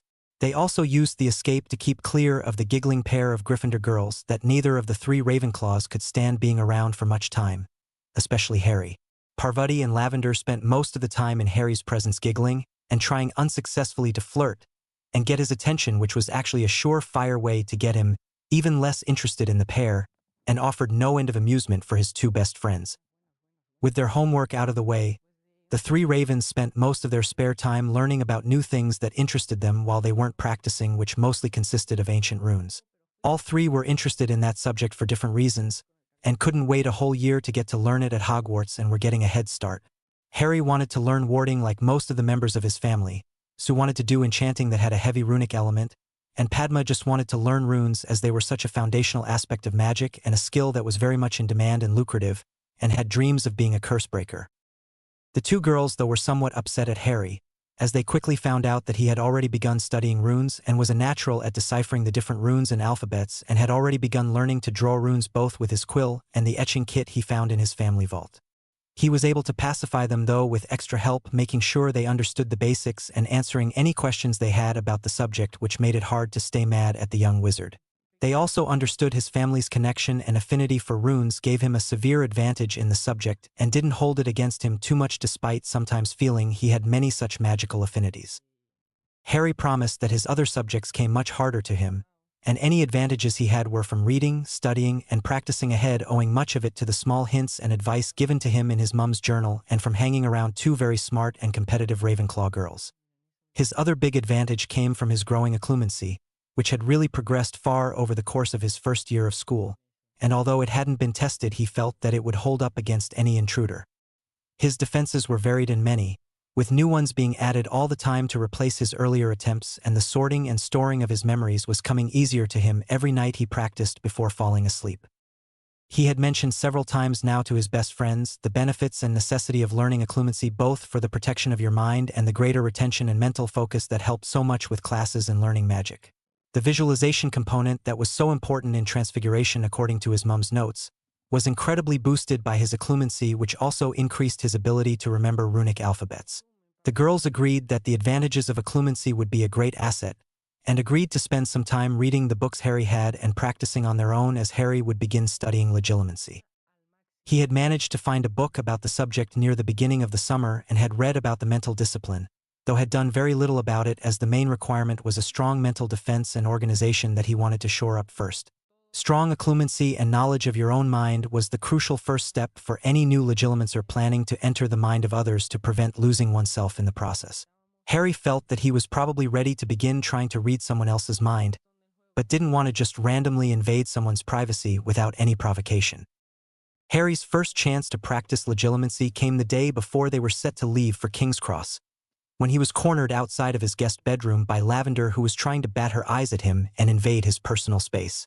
Harry was somewhat uncomfortable with the attention and closeness of the Gryffindor girl, and instead of simply trying to run away as he was already backed into a corner, he focused on her brown eyes and gave a slight mental push with a whispered legilimens that had him quickly inside the young witch's mind. The images came at him fast and furious, and took a moment for Harry to make any sense of them all, finally settling on an image of Lavender having a fantasy about Harry that would have had his eyes popping out of his head and blushing furiously if he wasn't inside another person's mind. Breaking the connection instantly after seeing the scene straight out of a cheesy romance novel, Harry was left blinking quickly, trying to regain his focus on the here and now as the girl in front of him continued talking a mile a minute and batting her eyelashes repeatedly. Luckily, not too much real time had passed in the short time he was inside Lavender's mind, and she was not asking him anything of any importance, so he hadn't missed much, but the feeling of displaced time was unusual and would take some getting used to. Figuring he would be able to practice more once he got back to Hogwarts, Harry quickly ran away from Lavender in search of his friends. The last day of the summer was spent mostly together, with the whole household heading to a local market that the Patils had visited for years and was filled with local cuisine, clothes, gifts, and culture. Padma was quick to show Sue and Harry all of her favorite stalls, much different from those of her twin sister, and the trio was able to visit a few stalls with her father following along as her mother went with the Gryffindor duo to do clothes shopping. They all picked up a few random things that interested them, with Harry finding a few tunics that seemed like they would work well with his magical outfits and that he really liked more than the plain ones of the wizarding world. The following morning, the Patil family and guests were all up and ready to go long before the 10 o'clock time designated for their departure to King's Cross. As a magical family, they traveled via Floo Powder directly to the station and platform 9 3/4, getting there well before the final rush of arrivals, trying to make the 11 o'clock train. They said goodbyes to all 5 kids returning for their second years of schooling, and gave both their daughters final hugs and words before the large group boarded the train and split into their groups by house and headed in different directions, all excited for another year at Hogwarts to begin. Year 2, Part 1. Harry, Padma, and Sue had just found a compartment to themselves near the middle of the Hogwarts Express, when they were joined by Daphne, Tracy, and Blaise, who all greeted each other excitedly. After settling into the 2 benches of the compartment, with Harry and Blaise each squeezed in the middle seats between their 2 female housemates, the group quickly began filling everyone in on what their summer vacations were like. Tracy showed off her tan and talked about how much she enjoyed relaxing at her Brighton beach house. Daphne talked about how much she enjoyed France, and also her happiness at getting a break from her little sister Astoria, who wouldn't be starting at Hogwarts until next year. While she loved her sister very much, she liked to complain about Story, as she called her, aggravating and annoying her older sister every chance she could. With Padma the only other of their friends that even had a sibling, it was somewhat weird for the others to truly understand the sibling bond. But all could see from Parvati and Padma that sisters didn't always get along or seem alike. Padma added her own stories of India, her own annoying sister, and the best part of her holiday spending time with Sue and Harry at Sue's and her house for the last few weeks. Blaze regaled them with tales of his annual trip to Italy, with balls and parties his mother dragged him to that were incredibly formal, but interesting at least for some of the famous and exciting people he met. Sue talked about learning her family martial arts and magic from her father, and Harry added that he too had taken up martial arts as well as learned from Mr. Lee and had a productive summer break. He mentioned all the practicing magic in his trunk, including his progress with his left-hand casting and introduction to ancient runes. Harry also thanked Daphne profusely for getting Nebo to look after him, as he spent the first 6 weeks practically ignored and would have been unfed if not for the wonderful house elf. Although he did say it was much better than usual, his friends all understood that they were right about Harry's home life and glad they thought to enlist Nebo's help, as they all wondered about what could be done to help Harry out more permanently. Nobody should have to put up with that kind of behavior, and especially not the heir to the noble and ancient house of Potter and the famous boy who lived. Harry also gifted Daphne with an expandable feather light dragon hide messenger bag in appreciation of her loaning of Nebo for the summer, which she absolutely adored and thanked Harry gratefully. The others all asked about where he got the bag, as it was something they all would like for school, and he told them of how he found it in an old travel shop tucked in a side alley next to Alop's Owl Emporium, but had purchased the only 2 they had for himself and Daphne. He agreed though to send Hedwig to the shop to see if he could order more for everyone, if they truly wanted one, as they worked better than the standard bags they all purchased from the trunk shop for transporting their books and supplies between classes. It was pretty far into the trip when the group was interrupted by the trolley lady coming by to sell her sweets and snacks, of which they all picked out their favorites and settled back down talking about the upcoming school year. They were all somewhat worried about Dada, as they had all read some of the silly adventure books of Gilderoy Lockhart they were required to get, and couldn't really find any actual defense spells or instruction included in them. Tracy mentioned being in the bookstore during the author's book signing, and learned he was actually going to be their Dada teacher, and had also witnessed an actual fight between Lucius Malfoy and Arthur Weasley started by their lovely children. They all had a bit of a laugh, as they all knew how much Draco Malfoy and Ronald Weasley detested each other and couldn't hope to ever get along, despite them both being rather similar in their blatant and unfounded prejudices, even if they were for different things. Draco's pure-blood superiority and wealthy elitism versus Ronald's anti-Slytherin and anti-dark anything mixed with his incredible jealousy over everything he didn't have. Every member of the group had several run-ins with both of the obnoxious boys, and all felt they would be better off if they could avoid them entirely. Harry though asked about Lucius Malfoy, and then told everyone about Nebo's intercepting of the Malfoy house elf Dobby, and the plot he warned Harry about being set up by the Malfoy Lord. The 3 Slytherins promised to try and keep an eye and ear out for Draco, in case he seemed to be involved in the plot, and they all promised to be more careful this year, as they all remembered the end of last year and mostly Harry's role in things. Harry had to make several promises to the 4 girls present that he wouldn't be going off looking for trouble like an idiotic Gryffindor without real help and backup this time.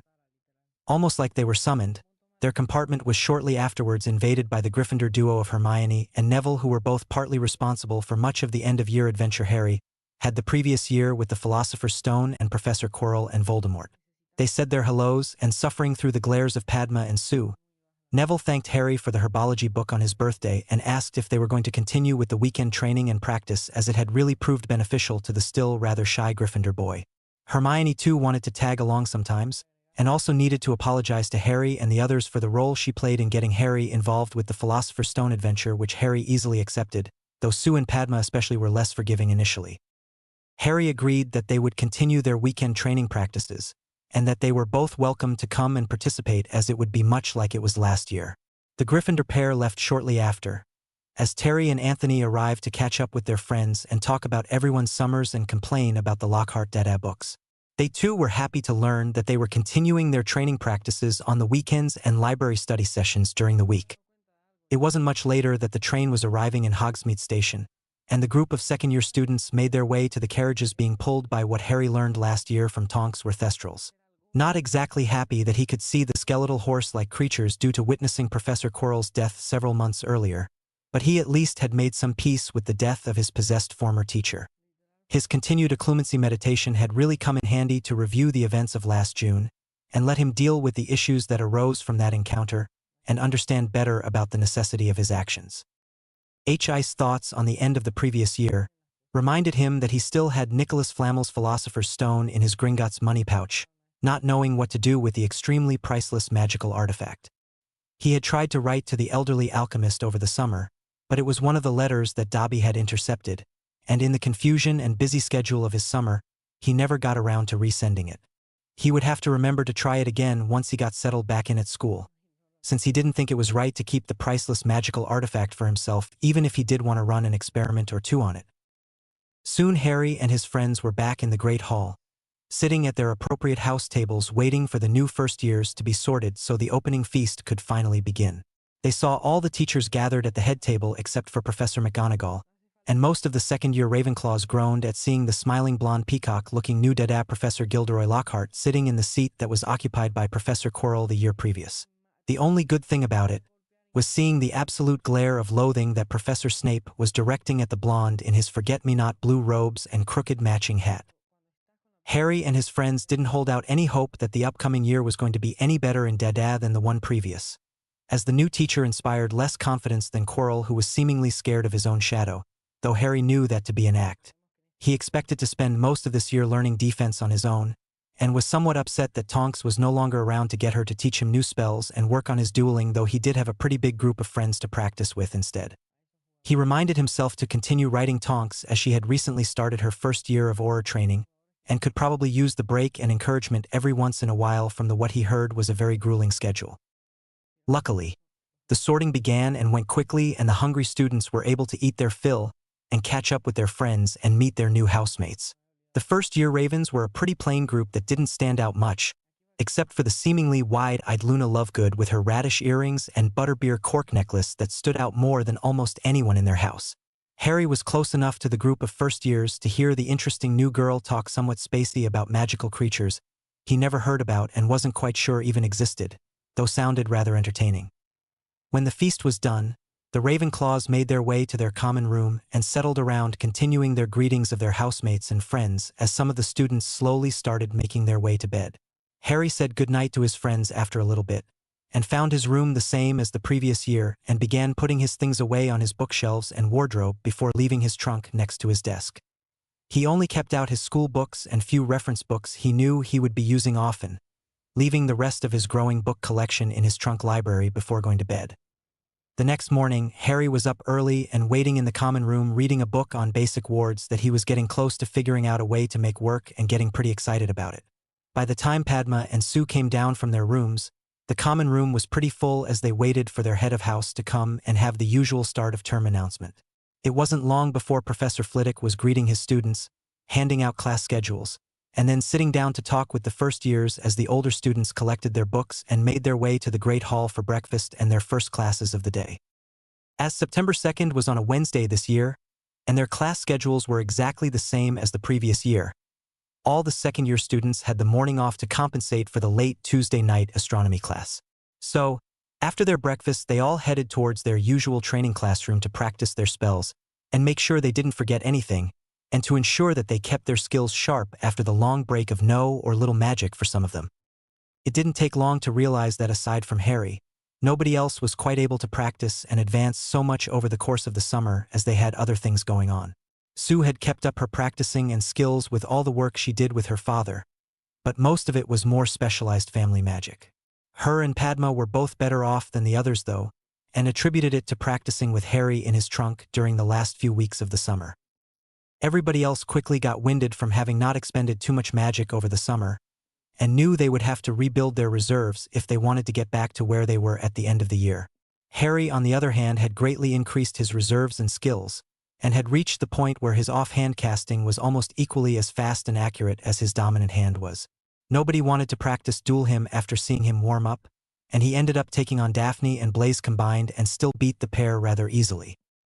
He really enjoyed the difference in the uneven odds duel though, and asked if the others also wanted to test him, as it was a great training exercise to try and keep track of two opponents at the same time and really pushed him much more than the single duels they usually had. After defeating every pair that came forward to duel, the others all quickly realized that Harry was truly performing on a level far above them all, and each promised to get better to give him a real challenge. Harry's training in dual casting and martial arts made him a very gifted magical dueler that had plenty of speed to both cast and avoid spells, as well as the power and stamina to shield and attack simultaneously and keep up with any of his peers. When their practice was done, they all split up for lunch at their house tables, and then it was off to the Ravenclaw's first lesson of the new school year, a double herbology class shared with the Slytherins.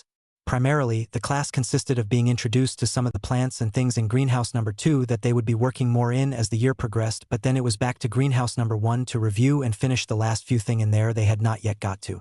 The class passed quickly with only minimal fuss, mostly Draco complaining about it being servants' work, which most of the other students had learned to tune out by now. With only a small review questionnaire to fill out for homework, the Ravens all had it knocked out before dinner, and allowed them to gather in the library after their evening meal to prepare for their other classes or study their own interests. For Padma and Sue, this meant getting started on occlumency, and for Harry legilimency, while Daphne, Tracy, and Blaise reviewed for charms and potions. Neville and Hermione were busy with charms review and homework as well, though there's because they had an afternoon charms class where they had to review all the charms learned last year for homework.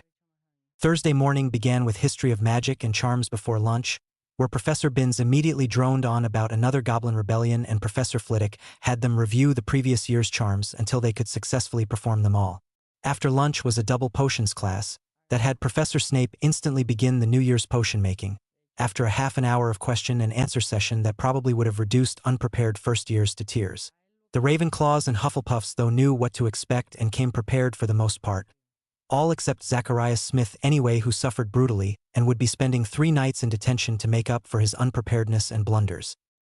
All in all, a pretty typical day in potions, and Harry thought Professor Snape may have been even harder on him than he had in the past, though could not find any fault in his answers or work as one of the top students in his year. Harry still held out hope that he and the dour potion master could at some point find a common ground and get along enough to talk about his mother. But if the year's first class was any indication, that day was still a long way off. Either way, he only felt a small legilimency probe at the beginning of class that retreated immediately upon finding his now rather strong barriers in place, and only had to suffer an extra suspicious narrow-eyed glare from his professor for a moment afterwards. Friday morning was double transfiguration followed by double dada in the afternoon, and while looking forward to the first, Harry and most of the Ravenclaws were dreading the second. McGonagall's class was mostly a review of the previous year, and ensuring everyone had the basic foundations down before moving on to larger and more complex transfigurations, which Harry and his friends were very glad about. Lunch after class proved torturous as they all dreaded what was to come, having heard from the Slytherin second years who had the man's Dada class the day before, that he was truly an incompetent, egotistical idiot. When they arrived in the Dada classroom, most of the students were shocked to see the many dozens of paintings, all of Gilderoy Lockhart himself, scattered over every wall and available surface in the room. Egotistical didn't even begin to describe their newest professor, and Harry was finding it very difficult not to try and destroy all the paintings that kept waving, smiling, and seemingly primping at everyone like a peacock showing off. Some of the girls present seemed to sigh and look around at all the pictures with gleams in their eyes, and Harry was very thankful that group did not contain Padma or Sue, but had to laugh as he noticed Hermione among them. "Welcome, students, to Defense Against the Dark Arts," started the ridiculously dressed professor. "I am your instructor, Gilderoy Lockhart, honorary member of the Dark Forces Defense League, 7-time best-selling author, defeater of the Band and Banshee, and 5-time winner of Witch Weekly's Most Charming Smile Award. But let's not talk about me. I surely didn't get rid of the Wagga Wagga werewolf by smiling at it," he continued with a large and idiotic-looking smile on his face that had several of the obviously enamored girls to practically swoon in their seats and most of the rest of them to groan or scowl in irritation. "It will be my job to prepare you all to face some of the many dangers out there in the real world, like I have many times. For full details, see my published works," he continued with condescending chuckle and dramatic flip of his hair and smile that looked truly ridiculous and more at home on a Paris fashion runway than a Dada classroom. "Let's start with a small quiz to see how many of you came prepared to learn defense against the dark arts from me. Gilderoy Lockhart."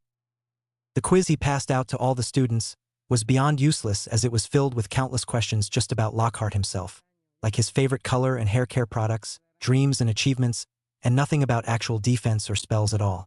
Harry got increasingly pissed off as he read through the quiz, having expected the class to be lacking, but never did he imagine it would be this useless.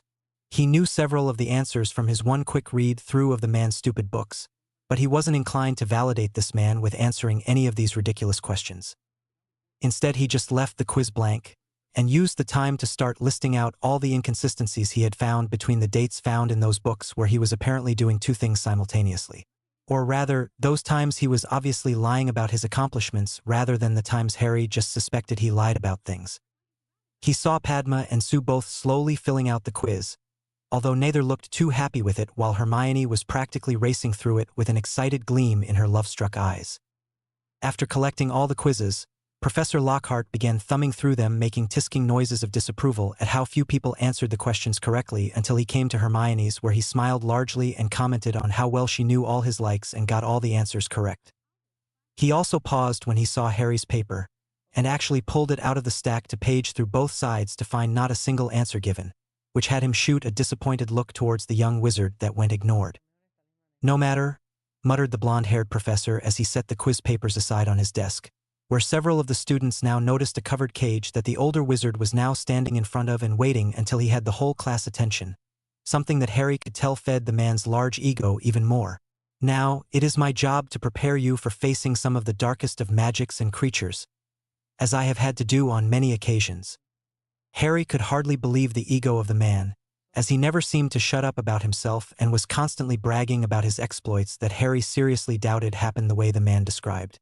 Despite the many glaring inconsistencies and errors in the man's fictional accounts of his travels and exploits, he also used what Harry described as fairy tale magic, in that it wasn't real and would never work the way the man explained. If the homorphous charm really cured lycanthropy, there would be practically no werewolves anywhere in the world, as few would willingly choose to live a persecuted lifestyle like that. Harry could hardly pay attention to the man's self-aggrandizing, as his over-the-top bragging rubbed him all the wrong way, as someone who had spent the last year trying to hide and downplay his own celebrity. That this man accepted and self-promoted himself to such a degree really bothered the dark-haired young wizard, and knew he would not like this class for the second year in a row. He had just zoned back in on the professor as he moved to remove the cloth-covered cage, having a very bad feeling about anything this man tried to teach them. "You will have to face against some of the most dangerous things in this very classroom," started the pompous professor. "But have no fear. Nothing can hurt you as long as I am present to protect you all." With that ridiculous statement that did in no way reassure anyone intelligent enough to know better, or should have at least, several of the students leaned back in their chairs in apprehension. A few of the enamored girls just looked upon their professor with adoring eyes that made several of the boys and those not enamored with the fake teacher groan. "Now, try not to scream as you might provoke them," continued Lockhart, before whipping off the sheet covering the cage to reveal about a dozen small blue Cornish pixies that had some of the class giggling and others groaning, expecting something bad to happen. Something bad certainly did happen, as the idiot professor let all the pixies out immediately and instantly caused a complete ruckus that had the pixies quickly wreaking havoc on their classroom. The professor, after making a ridiculous and useless attempt to corral one of the pixies, and in the process lost his wand to the creatures and quickly hid under the desk before crawling out of the classroom, leaving the students to themselves amidst the chaos. Harry was busy watching the little pixies make a mess of things, and didn't get involved until a pair tried to grab his messenger bag that had him quickly fighting back. His wand was out in a flash, with a pair of stunning spells that instantly knocked out the two pixies nearest him. The rest of his friends had at this point also gotten their wands out and began taking aim at the small blue pixies, thanking all their practice with dueling spells and accuracy to each take out at least one of the creatures. It was only moments later that they had all the pixies knocked out, and Harry and Padma started levitating the creatures back into the cage on the teacher's desk. With the pixies locked back up, and their scarred teacher still hiding in his apartment in fear, the class mostly all began packing up their things and leaving the classroom in a bit of a mess that they couldn't care less about leaving for the useless teacher. There were only a very few students left now that held any kind of respect for the incompetent teacher. His actions in class turned several of those who were trying to give the pompous man the benefit of the doubt to realize his uselessness. Hermione was only one of their friends to still try and defend the professor, but hardly anyone listened to her, knowing her usual views on authority figures, and teachers specifically, and knew they wouldn't be able to change her mind on this. At least grateful that it was now Friday afternoon, and that there were no more classes for them and their weekends had officially begun. Most were able to put behind the miserable data class and professor and look forward to the weekend. Harry, Sue, Padma, Terry, and Anthony all made their way to their dorms to grab any of their books they needed to get started on their homework, hoping to get as much of it out of the way as they could before dinner.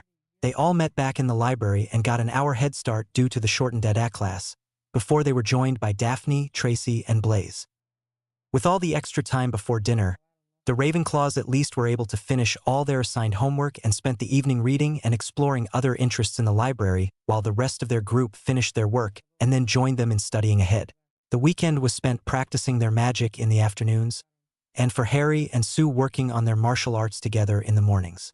Both Blaze and Neville were very interested in their martial arts practice and asked if they could join, in which the other two agreed to if they wanted, but without real instructions it may be slow going for them. Harry told them to both start with basic physical conditioning in order to get their bodies ready for the physically demanding discipline, and that they would continue to practice on Saturday and Sunday and Wednesday mornings after breakfast since they all had Wednesday mornings free as well. None of the others were interested though in either learning martial arts or basic physical conditioning, even if there were significant benefits to their physical and magical stamina because of it. Daphne, Tracy, and Hermione were all happy with their current levels of physical fitness, and Terry and Anthony weren't interested in cutting into their Gobstones club, which met in the mornings on the weekend. Only Padma agreed that she would maybe join them once in a while, understanding the benefits of fitness and an increased stamina in relation to her magic, but just wasn't too interested in working out or learning martial arts. Instead, she was planning to use that time to increase her magical stamina through magical exercises and extra practice related to spell casting. That first weekend went pretty well, with everyone slowly getting back into the swing of things and reconnecting after the long summer break. The Ravens and Hermione were all just happy to be back at school learning new things, while the Slytherins were glad to be in their second year as there was much less jockeying for positions within their house's power structure now that they were all more known quantities. Neville was glad to be away from his domineering grandmother and back with friends who encouraged and pushed him instead of simply belittling him. Harry was a little upset though, as he missed Tonks, or really just an older student who gave him private lessons and really pushed him to get better, as now he was the strongest of his friends. Being the strongest meant he spent more time trying to get everyone else to catch up, and less time trying new things to get even better and stronger, which he missed greatly. He decided to start looking into finding a new older student/mentor to continue his own progress and started making a list and keeping an eye out for his target. His first thought was to go seek out Penny, who was the sixth-year Ravenclaw prefect, but she was pretty busy with her own duties and much more of a theory-based student. Arthur was the male sixth-year prefect, though Harry didn't really know him well and thought he too was more like Penny as someone who spent more time on magic theory than practice. He also considered going to his head of house, Professor Flitwick, but was kind of holding off on that until he was much stronger and exhausted all of the student help and student spells he could learn and needed to take that next step beyond student levels. After watching a lot of the older Ravenclaws, Harry figured that most of them probably fell into the strong theory and academic side of magic, and few if any were truly strong spellcasters. This became even more true after watching some duels in the Ravenclaw practice room between some of the older students, and realized that they weren't even that much better than he was at his current level and figured he would have to look outside of his own house. Roger Davies was the only student in his house that seemed to take practicing magic as seriously as studying magic, but he flat out refused Harry, deeming his time too precious, and not really wanting to practice dueling but mastering known charms primarily. Of the Hufflepuffs, only Cedric Diggory seemed a viable option, but he too was primarily just into improving his transfiguration skills, which while helpful wasn't exactly what Harry wanted, though did promise to come to him if he ever needed help, as he was a pretty nice bloke. Oliver Wood was considered from the Gryffindors, but he was way too Quidditch-obsessed to dedicate any time to truly practicing magic, and Percy Weasley was too much of a stick in the mud to even consider. The Weasley twins were only average spellcasters, who were really only interested in charms and potions and what they could do to help with their pranks, and they were the best of their age group in the House of Lions. That only left the Slytherin upper years, which would be very tricky, as despite not being involved in the whole Gryffindor-Slytherin rivalry, he was still the boy who lived and not a big fan of everyone in the House of Snakes. His friendships with Daphne, Tracy, and Blaze, as well as being cordial to the other second years in the house, definitely improved his standing, but he still wasn't too sure about approaching some of them. After trying to talk to the returning seventh-year Marcus Flint, Harry got the impression that the older boy would actually practice with him, but couldn't shake the feeling that the other boy wouldn't be really trying to hurt him the whole time, and figured he would work up to that until he felt he could hold his own. After asking Blaze, he learned that his best bet was probably going to be fourth years, Adrian Pusey and Miles Bletchley, who were both adequate duelers that did Ike to practice often but weren't too big into the pureblood supremacist movement. They only really survived in the power structure of the house because of being on the Quidditch team and the prestige that went with it. Neither boy was particularly mean-spirited, and were both more loner types that just fell in together and realized there was safety in numbers when you weren't incredibly popular or rich in the snake den. They both kept their heads down, did their work, and didn't make noise, and had pretty much been left alone among their housemates and would probably be willing to help Harry out, though they might want some compensation. Both families were actually rather poor as far as purebloods went, and it was one of the reasons they weren't part of the main group and ignored by their classmates. Harry decided to give it a try and approached the pair one night after dinner that first full week of school, and was pretty happy that they didn't immediately dismiss him out of hand. Harry would be meeting them Monday and Wednesday after dinner for 2 hours each night to learn spells and practice dueling, provided he paid them each 2 galleons every month. Harry agreed under the condition that they work hard, and would only be paid at the end of the month unless they agreed to make a vow. They were impressed with the second year's boldness and cunning and agreed to the payment terms, leaving both parties very pleased with the situation and Harry eager for the first meeting. That second weekend of the school year passed very much the same as the first for Harry, with martial arts in the morning and spell practice with his friends in the afternoon. His workload still hadn't really grown too much as most of his classes were either doing review or the teachers hadn't at least loaded down the students with homework, leaving him plenty of free time for his own pursuits. Those pursuits had him in the library late Sunday night until he returned to the common room only minutes before curfew to see Sue and Padma in their favorite corner reading. As he was about to join them, he heard a pair of third-year girls he vaguely knew just by name as Cho and Marietta harassing and saying some rather rude and hurtful things to the unusual first-year Luna. While he had heard Luna talk a few times about what he came to believe were completely made-up creatures, he also knew that the girl was completely harmless and rather timid around others. So he knew that whatever was happening was in no way the slightly spacey girl's fault and thought it rather mean-spirited of older girls to pick on one of the younger ones from their own house.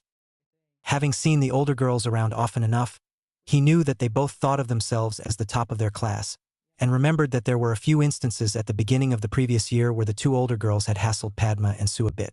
Not remembering when or how his 2 friends got it to stop, he hoped that it had something to do with their association with him, as both Cho and Marietta had at times tried to talk or greet him rather friendly, though he was not a fan of rather fake people who only wanted to know him as the boy who lived. Also not a big fan of bullies from his time at the Dursleys. Harry had very little patience for it now and knew he had to put a stop to it immediately. "Hey Luna," he greeted happily as he walked right up to the rather small and wispy blonde girl, practically ignoring the 2 older girls in the process. "Are you ready to join me and my other friends to work on that magical creatures project?" Luna looked shocked and wide-eyed at Harry, in a combination of astonishment that he would talk to her and confusion at what he really wanted. She had seen the rather famous boy, who lived around the first few weeks of school, and had only witnessed a driven and pretty friendly person not likely to be trying to prank or trick her, and wondered what he was doing now. Realizing that the older 2 girls were staring at Harry in shock too, she hoped that she could use this excuse to get away from the petty and mean girls who had been teasing and tormenting her quite a bit already into the school year. Yeah, I'm ready," she answered somewhat shyly, but also rather hopefully that she may have found someone in this school who wasn't going to just ridicule and make fun of her. "Great, come on," he answered easily, and before she knew it had reached for and grabbed her hand, gently pulling her away from the 2 older girls without even acknowledging them. Harry brought Luna over to where Padma and Sue were sitting and watching the unfolding scene with somewhat wide eyes at Harry's blatant ignoring of the older girls who thought they ran the House of the Ravens. Having both been on the receiving end of Cho and Marietta's harassment early in their first year, they were glad to see the 2 bullies get handled so well by their friend, and realized that he had just saved another girl from their harassment. Knowing how grateful they were to be under Harry's protection, so to speak, they were happy to include another, even if the girl in question seemed a little odd at first. They knew that she was intelligent or she wouldn't be in their house. "Luna Lovegood, this is Padma Patil and Sue Lee," spoke Harry, introducing the first-year blonde to his 2 best friends with an easy smile. "Why don't you study with us from now on? We could use a new perspective and a new friend." "Did the Nargles tell you I was looking for new friends?" asked Luna with complete seriousness but a somewhat flighty tone. "Because the blubbering humdingers think your group is the best in the whole school." "No, Nargles didn't have anything to do with it," answered Harry seriously. And I think the blubbering humdingers are exactly right. He finished with a genuine smile that had Luna happily return one of her own before sitting in the empty chair next to Sue and greeting both girls politely. From that point on, Luna was a constant presence in their little group, both following along to the nightly library sessions and weekend practices and easily fitting in with the rest of them. It took a few times and a couple of small speeches from Harry to convince Terry and Anthony to accept the somewhat odd but very smart girl without any further complaints. The three Slytherins were quicker to understand Harry's reasoning for bringing in the younger girl, both to protect her and cultivate a relationship with the intelligent and fairly connected young Raven. While most in the wizarding world discounted much of what the Quibbler magazine contained, there was a very strong following and readership, and a great deal of truth hidden among the nonsensical articles as well as some of the most interesting and challenging runic puzzles of their time. When they learned that Luna herself was one of the major contributors to the runic puzzles along with her father, it went a long way to convincing them all that the younger girl had much to contribute and bring to their little group and happily accepted her. It also convinced Harry that he needed a subscription to the magazine, which his new friend was glad to get started. As the month of September came to an end, Harry and all his friends had definitely gotten back into the swing of things at Hogwarts or integrated well into the group and steadily catching up in Luna's case. Neville and Blaise had both begun physical conditioning and very basic martial arts training, where they quickly learned that they were a long way off just from being fit enough to really learn anything of value, though they both kept at it. Hermione had finally come around after reading the 100 or so inconsistencies in the Lockhart books that Harry and the others compiled, that proved the man a fraud, and she had to reevaluate her unquestioning beliefs in authority figures and teachers especially. During October, Harry continued with all his studying and practicing, growing stronger and more confident in his abilities every day. His martial arts with Sue, Blaise, and Neville was showing real progress for him and Sue, who were much further ahead than the other two. Their continued magic practice was also going well, with Harry still outstripping his peers and learning even more from the pair of Slytherin fourth years he hired to help him, Miles and Adrian. Both older boys were fairly good duelists who also excelled in charms and some transfiguration that worked well in fights, like conjured birds and small animals used to distract opponents and shield from spell fire. While neither was as athletic or active as Harry during duels, they both had a lot to teach him, and their twice-a-week practices were filled with new spells and techniques and lots of dueling. Harry was pleased to be pushed and struggled against each boy when they dueled and only won rarely, but was improving every time they fought, and both older boys could see it and were motivated to get better themselves to continue giving the younger wizard a good fight. Another thing Harry dealt with over this time was a few experiments and diagnosis spells with the Philosopher's Stone he rescued at the end of his first year and still had with him. He was able to get the goblins to send him a few bars of lead real cheap, and had used them to try and experiment with the gold-making properties of the legendary stone. He also tried soaking the stone in water and a few other simpler ideas, trying to get the elixir of life that the stone was most famous for, but nothing seemed to work without at least some kind of magical trigger. If he fed the stone raw magic, something he only tried by accident after casting several detection and diagnosis spells, he was able to trigger the transmutation of lead to gold and able to transform the water into a swirling golden elixir that he was planning on experimenting more with before simply ingesting it himself. After turning all 4 bars into solid gold, Harry stored them away and made plans to get his hands on more lead so he could create a small emergency stash of gold just in case. He also created a dozen goblets full of the swirling golden elixir he hoped was the famous elixir of life the stone was most known for, so he could experiment with them some more and keep several doses in stasis in case he was right. By the time Halloween came around, Harry was comfortable in his new routine and really starting to see all the benefits of all his extra work paying off. He had put on a little more muscle, his stamina both physically and magically had been steadily increasing, and he was performing magic at or near the top in every class. He still occasionally read from his mom's journal at night before bed, liking to feel more connected to her, and also continuing to learn more ideas for spells and alternate learning opportunities he would explore later. Year 2, Part 2. Harry's horrible Halloween luck struck again that year, and he began to wonder if that was his fate, suffering every year on the very day his life suffered the most in losing his parents. Harry had decided to avoid the Halloween feast this year and instead spent the early evening holed up in the library, enjoying the quiet peace of nobody else around. Then, on his way back to his dorm with a good book selected, instead of encountering a mountain troll as had shown up the previous year, he heard an unmistakable hissing voice in the very walls of the school that sent chills down his spine. Rip, tear, kill. came the hissing voice as it seemingly moved upwards and away from him through the stone walls of the school, causing his eyes to widen and a feeling of foreboding to settle into his bones.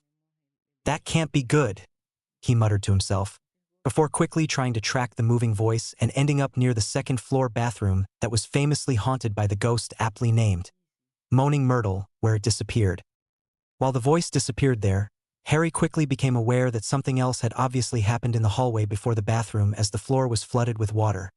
There was an unmoving Mrs. Norris hanging by her tail on a nearby sconce, and on the wall next to the cat and bathroom entrance were large words written in blood. Almost as soon as he registered everything around him, he heard the sounds of hundreds of feet converging on his location and had only a brief moment to realize that he would be caught at the scene of the crime and it would not look good for him. There was nothing for it though, as those feet were instantly pouring into the hallway from the Halloween feast that must have just let out, and Harry was caught in front of the frozen cat and words in blood by several dozen witnesses with varying looks of shock, glee, and spite. "Enemies of the heir, beware. The Chamber of Secrets has been opened," read Draco Malfoy in his usual pretentious drawl over the low noise of mumbling that began as people poured into the hall and encountered Harry amongst the damning evidence. "You'll be next, you filthy mudbloods," continued the nasty blonde-haired bigot, causing several shouts and renewed grumbling from the masses around them. Of course, into this scene came the caretaker, Argus Filch, who only seconds after arriving, located his cat and screamed bloody murder and several accusations at Harry as the one standing closest. Somewhat luckily, several other teachers soon arrived on the scene and quickly took everything in before things got too out of hand. The headmaster dismissed the students, minus Harry, and had the teachers accompany them to the nearest classroom, which unfortunately belonged to another blonde ponce, namely Gilderoy Lockhart. What followed was a grueling half an hour of accusations against him, namely from Filch and even a few from Professor Snape, while the headmaster determined the cat was petrified and despite Harry's prodigious skill was beyond even his capabilities in magic. There were also the mandatory questions from the teachers about the Chamber of Secrets, but Dumbledore deflected and talked in enough circles that nobody left with an actual straight answer on pretty much anything. Harry was chastised for missing the Halloween feast, despite his valid reasoning and mild glares at everyone who questioned or dismissed them, and despite being absolved of harming the cat was still treated with a great deal of suspicion by most of the members of staff that were present, minus only really his head of house. Professor Flitwick, while walking/escorting Harry back to the dorms, offered an apology for his fellow teachers, as the whole incident brought back many bad memories for the senior staff who had been at the school for some time now. As the last time the supposed Chamber of Secrets was opened 50 years ago, Myrtle Appleby, a third-year Ravenclaw, was found dead in the bathroom she now haunts and that they just left. Professors McGonagall, Kettleburn, Babbling, and Dumbledore along with himself were all at the school at that time as well, though McGonagall was a 7th-year student and not a teacher at the time. "That must have been very difficult to lose a student like that. I'm sorry, Professor." He apologized to the usually very easygoing and happy professor who seemed to still be haunted by the memory he shared. "Was nobody caught after her death was investigated?" "Yes," sighed the tiny old professor, still a bit melancholy. "Someone was caught and punished rather severely, though no actual evidence was ever collected on him." "What happened to him?" asked Harry respectfully, trying to get answers but also mindful of how difficult the topic may be for his head of house to answer. "He was expelled, his wand snapped, banned from learning or practicing magic, and probably would have spent his life in prison or on the streets had Professor Dumbledore not come to his aid," replied the tiny professor slowly, his mind still seemingly in remembrance of the time. "You mean Hagrid?" responded Harry thoughtfully after putting the clues together and remembering the friendly giant's response to Harry's questions about magic and schooling when they first met and shopped at Diagon Alley. "Yes, Mr. Potter, though I am surprised you would put that together so quickly. Though I guess I shouldn't be if all the rumors of your intelligence and skills are indeed true," finished the Charms Master with a small smile at his young student. "Even Severus has little bad to say about you privately, and coming from him, let me tell you that is something special indeed. Because he loved my mother and hated my father," stated Harry so matter-of-factly that it floored the tiny Charms Master, who almost tripped over himself as he stared open-mouthed at his young student in shock, causing Harry to smile and give a small chuckle at his teacher's face. "I have my mother's journal. It starts her first year at Hogwarts and goes through graduation and until just before I was born. I would like to think of myself as smart, but I realize a lot of that comes from her preparing me and setting me on the proper course from the beginning." "Oh my!" exclaimed a still shocked Professor Flitwick, who along with several others who knew of Harry's circumstances growing up, were surprised by his level of education and knowledge of their world from the get-go, and now he had the answer of why. It was her bemoaning the fact that her fellow Gryffindors didn't take their studying seriously that convinced me that I wanted to be a Raven, he added with a small smirk to the professor's still astounded face that had him giggling a second later as the small professor was practically open-mouthed gaping at him before he registered his students' laughter and composed himself. "Well, I must say I am shocked. I always knew Lily would have made a great Raven, but never thought she would share those thoughts. She was very much a brave lioness, fearless in the face of ridicule or danger, passionate defender of everyone, and if I may say, had a bit of viciousness not often found in young ladies," replied Professor Flitwick with an easy smile as he remembered one of his favorite students. "It also doesn't really surprise me that she would have recorded her time and memories of Hogwarts. She was a truly gifted student and deep thinker who would have succeeded at anything she put her mind to. Much like you, Mr. Potter." "Thank you, sir," responded Harry somewhat bashfully, but also extremely pleased to be compared to the woman he admired so much after reading and learning about her life. "She's the reason I push myself so hard in my studies and learning. Her drive and passion is easy to read in the pages of her journal, and I like to think it brings us closer together." "She would be very proud of you, Mr. Potter," continued the tiny professor with an easy smile back on his face. "Now why don't you go inside and see those friends of yours? And if you ever need anyone to talk to, you come to me, okay?" "Yes, sir. Thanks again, sir," replied Harry with a final wave before entering the Ravenclaw common room to a storm of questions and speculation from friends and housemates alike. Over the next few days, all anyone seemed to talk about was the opening of the Chamber of Secrets, and what exactly it was. The run on Hogwarts, a history and several other older history books about the founders and school were all quickly gobbled up by the older Ravenclaws mostly, who knew best the whereabouts in the library that stuff was. Harry shared the information Professor Flitwick gave him with his small group of friends, and Hermione regaled everyone with the story she got from Professor Binns about the speculation of Slytherin's secret chamber being built and the monster inside that was hidden from the other founders, and left only for his heir. With Blaise and Daphne among the group, they were able to quickly deduce that the monster inside the chamber, if there was one, would have to be a serpent, as it was well known that Slytherin and his descendants were all Parselmouths. Their common room alone had over 1,000 snake statues, portraits, or motifs on practically everything, and the magical ability to speak the language of the snakes was only ever found in the Slytherin bloodline, so it made the perfect vehicle to hide the chamber and control the monster inside. It was at this point that Harry came clean with all his friends that he too could speak Parseltongue, and that he speculated it was due to the Horcrux from his scar somehow imprinting that ability on his brain, or his mother wasn't truly a Muggleborn. Even though he no longer had the Horcrux in his faded scar, the language could have been imprinted on his brain somehow, as he could still speak to snakes like he was conversing in his own language. Surprisingly, his friends were much more freaked out to learn first what a Horcrux was, and then that he had one embedded in his scar than they were to learn he could speak the magical language of serpents. It was another testament that he had done very well in surrounding himself with an intelligent, open-minded, and supportive group of friends that didn't turn on him or run away screaming at the news. Harry also told his friends about the teacher's concerns and investigation they were going to launch that he learned about during his interrogation by Filch, and about the death of Moaning Myrtle the last time the chamber was opened 50 years previously.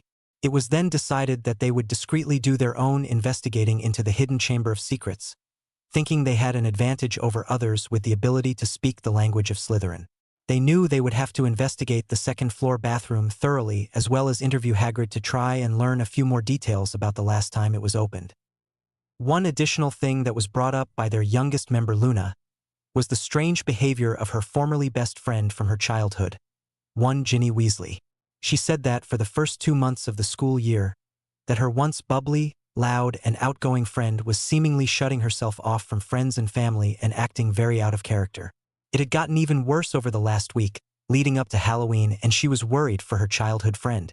They all agreed that it could be that she was simply adjusting to new circumstances and living environment, but promised the young blonde-haired girl that they would devote some time to keeping an eye on the first-year lion and have Neville, Hermione, and if possible get her older twin brothers to do some of the spying themselves.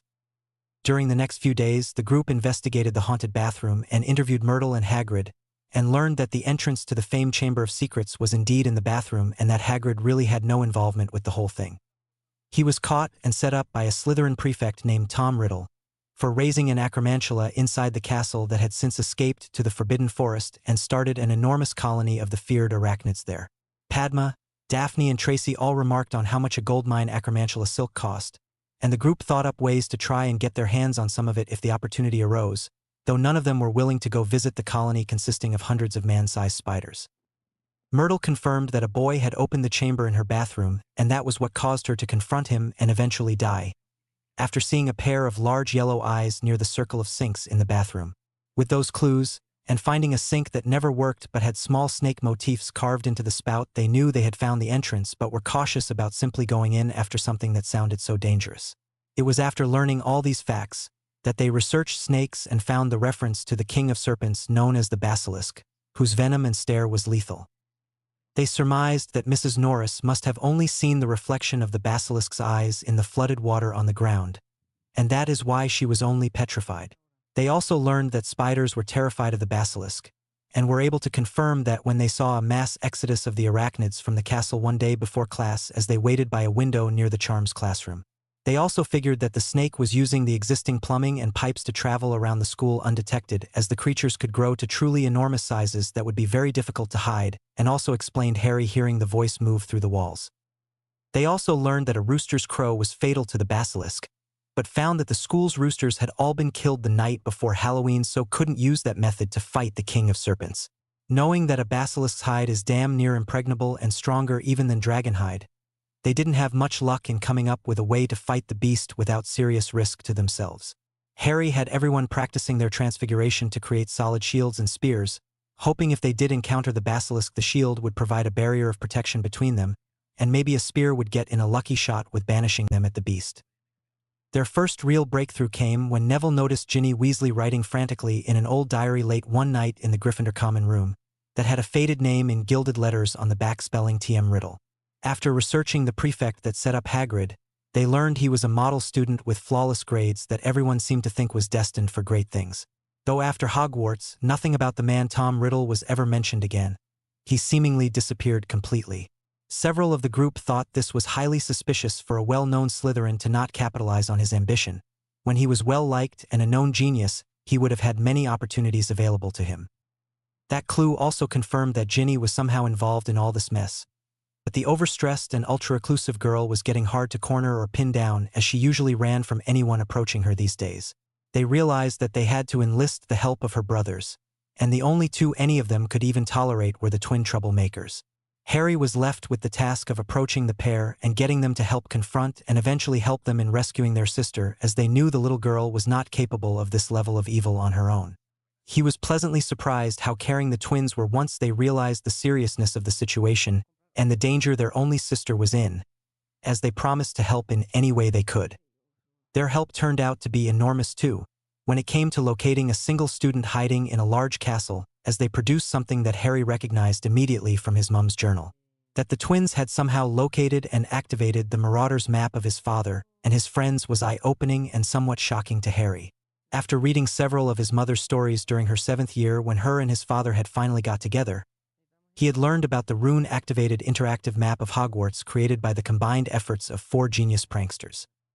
After several shared stories of his father and his friends, and what his mum learned about the map's functions and creation, the twins were even more eager to help the son of their heroes, and the group was always able to find the reclusive little first year. That she hid away primarily in the unknown parts of the dungeons was somewhat shocking to most of them, as few knew those passages well enough to navigate without getting lost. For a first-year student with no knowledge of the castle, it was practically unheard of for her to navigate those parts of the school as successfully as she did. It only led to more speculation and confirmation that something wasn't right, and the biggest culprit for now was the diary of one Tom Riddle, which they decided they needed to get away from the young girl if they were to discover its secrets and solve this mystery. It was just passing into December when the group finally had accumulated all of this knowledge, and were ready to implement their plans to get the diary from Ginny. The twins had tried to ask her about the diary and where it came from, but they never got a straight answer and noticed that their sister was uncommonly possessive of the book and got very defensive and closed off the more they asked about it. They decided to wait until the weekend to put their diary confiscation plan in motion, but those thoughts were dashed when the twins came running up to Harry during the end of dinner on Friday evening with terrified wide eyes. "Ginny just went into that second-floor bathroom and disappeared from the map," exclaimed George in a near panic, as his brother was frantically searching the map as inconspicuous as possible in the middle of the Great Hall. Luckily, most of the other Ravenclaws had already left the table and only their friends were in the immediate vicinity for the announcement. But their frantic scrambling didn't go completely unnoticed by everyone. As a group, they all quickly finished with whatever they were eating, or reading in Anthony's case, and quickly gathered their things and high-tailed it out of the Great Hall. They went to a nearby empty classroom to all examine the map more closely and ensure they hadn't just missed her appearing somewhere else. And when no sign of her appeared, they all shared a grave look. "We need to go rescue her," exclaimed Fred, as George and he were both understandingly the most frantic of them as it was their sister. "We need to tell a teacher," responded Padma quickly, with pointed glances to Neville and Hermione who both sheepishly blushed. "We aren't all rash Gryffindors rushing into danger. We learned that lesson last year the hard way. Right, Harry?" The glare she directed at Harry at that moment was very intense, and had the Ravenclaw second year ducking his head and mumbling mem, as everyone turned to him and were reminded of last year's trip down the third-floor corridor after the Sorcerer's Stone. The twins tried to argue, but everyone else was adamant that they had to get a teacher's help. A basilisk was not something within the realm of their expertise. It was a XXXXX ranked dangerous creature, the highest rating given to only the most ferocious and dangerous of magical creatures. Wizard killers. "We'll take this to Professor Flitwick, he will at least hear us out," reasoned Harry after a few moments' thought, as he started preparing all the details and information they had gathered, without implicating themselves or his father's very illegal Marauders map currently in the twins' possession.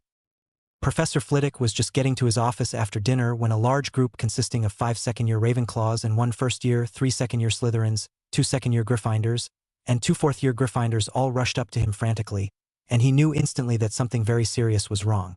Over the next few minutes, Harry Potter took over explaining several facts and details they had gathered and investigated surrounding the Chamber of Secrets, the beast within, and who and almost how it was being opened.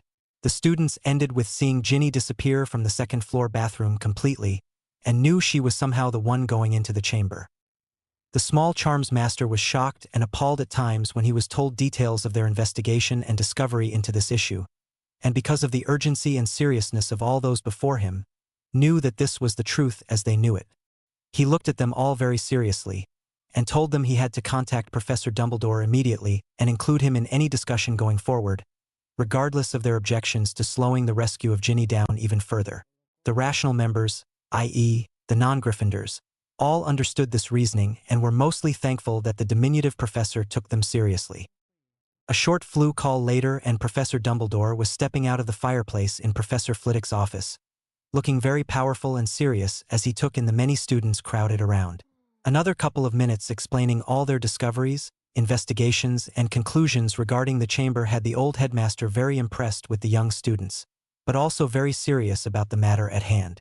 Harry also didn't fail to notice the slight widening of the headmaster's eyes when the talk mentioned Tom Riddle, and knew instantly that Dumbledore knew even more about the story, and filed it away for later. Within a few more minutes, Dumbledore was contacting Professors McGonagall and Snape to join them, and quickly had them filled in on what was happening and had been discovered. They too both reacted to Riddle's name, while Snape even flinched and grabbed his forearm in a nervous-looking gesture that instantly threw up several red flags from the normally unflappable and dour potion master. Once Professor McGonagall though realized one of her first-year cubs was somehow involved and possibly under Riddle's spell, she was adamant that something be done, immediately showing her true colors as the Gryffindor head of house. It didn't take long for McGonagall at that point to demand an expedition into the unknown Chamber of Secrets to rescue Ginny Weasley from whatever hold Tom Riddle had on her. The professors then started quickly escorting the students out of the office so the adults could handle everything, before Harry stopped them all with one question. "And how do you plan to get through the Parseltongue passwords?" he asked just before Snape could roughly manhandle him and steer him clear out of Flitwick's office, causing all motion inside to immediately grind to a stop. It was at this point that Harry explained to the teachers and headmaster that he too was a Parselmouth, and would open all the pathways to the chamber if he was allowed to accompany the expedition. After a bit of shock on the teacher's side at his admitting to being a Parselmouth, and adamant stances that he was a child that shouldn't be involved in anything so dangerous, it was eventually left to Dumbledore to make the call. Harry reminded him of the end of the last semester and his encounter with Voldemort, which had the old headmaster laughing at the nickname and conceding that Harry was mature enough to handle this as well.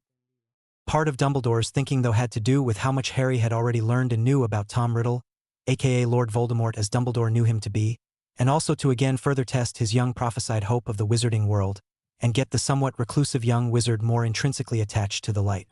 He saw the similarities between the young Potter and the former head boy Tom Riddle, in their intense study and learning of all kinds of magic, their prodigious skill with their magic, and the drive to constantly improve and test the boundaries of understood magic, and wasn't completely comfortable about it. Harry wasn't the rash Gryffindor he had originally envisioned when preparing for the Potter heir to come to Hogwarts and be molded in his image, and he wanted to ensure that the very reclusive Harry had plenty of ties to the wizarding world and thought this a great opportunity to include the young wizard and ingratiate himself into his circle of trust. Once it became clear that Harry would be accompanying the professors on their trek down into the Chamber of Secrets, the twins especially were loudly arguing for their own inclusion into the hunting party, as older wizards and brothers to the missing student. Their arguments, however, did not sway anyone, and they were all required to stay with Professor Flitwick, who would be protecting and watching the second-floor bathroom for their return. Only Professors Snape and McGonagall would be accompanying Harry and Dumbledore down into the chamber to hopefully rescue Ginny Weasley and take care of the basilisk. Harry and the others suspected was the monster of the chamber. Practically everyone jumped or squeaked in fear the moment Harry began hissing at the snake motif on the sink in the second-floor girls' bathroom, and jumped again at the rough stone grinding sound that followed as the entrance to the Chamber of Secrets was opened deep into the earth below the school. Despite the creepiness factor and fear associated with facing off against the unknown, or in this case a basilisk, several of the students and professors had a calculating gleam in their eyes at getting to witness and be a part of something so historically significant as entering a hidden chamber of one of the founders of the school that had been unsuccessfully found for over the last millennium. Harry didn't believe for a minute that Slytherin, or anyone else, would want to slide down the long pipe that had been opened at the entrance, but couldn't figure a way to get stairs to appear despite trying several different word combinations and resigned himself to getting filthy. Professor Dumbledore insisted on going into the tunnel first, followed by McGonagall, Harry, and then Snape, while Flitwick and the rest of the kids would watch the entrance for their return. With Dumbledore conjuring small, almost fairy-looking lights that hovered at random intervals down the long drain pipe fit for a man Hagrid's size, the descent underground was rather exciting and much like what Harry thought a waterslide would be. Landing in a large carved-out stone room filled almost to knee-height with thousands of animal bones of varying sizes from small mice all the way up to large beasts that were probably once hippogriffs, was a reality check that was needed to stress the danger and importance of what lay ahead. Up the only tunnel that they could go, they were able to spot, even from the very beginning of their walk, an enormously large shed snake skin almost blocking the way forward that when they approached gave them all pause at the true enormity of it. A snake skin this size was unheard of, and Harry hoped he and the others were truly ready for what they were going to encounter. "Harry, you will stay in the back with Professor McGonagall watching our backs as we go forward. If you see any movement at all, you are to immediately look down at your shoes or close your eyes," spoke Dumbledore more seriously than Harry had ever seen him, and Harry quickly agreed after picking up a large bone and transfiguring it into a sturdy and relatively large full-body shield that he would be hiding behind in case of any actual danger. "A very good idea, Harry," remarked Professor Dumbledore to his large shield, "and I must say, some very fine transfiguration work." "Thanks," replied Harry sheepishly as both Dumbledore and McGonagall, two transfiguration masters, looked approvingly over his work before copying him and creating their own physical shields. "I practiced my shield and spear transfiguring the moment we learned it was a basilisk down here. It was the only way I could think of fighting the magically resistant creature."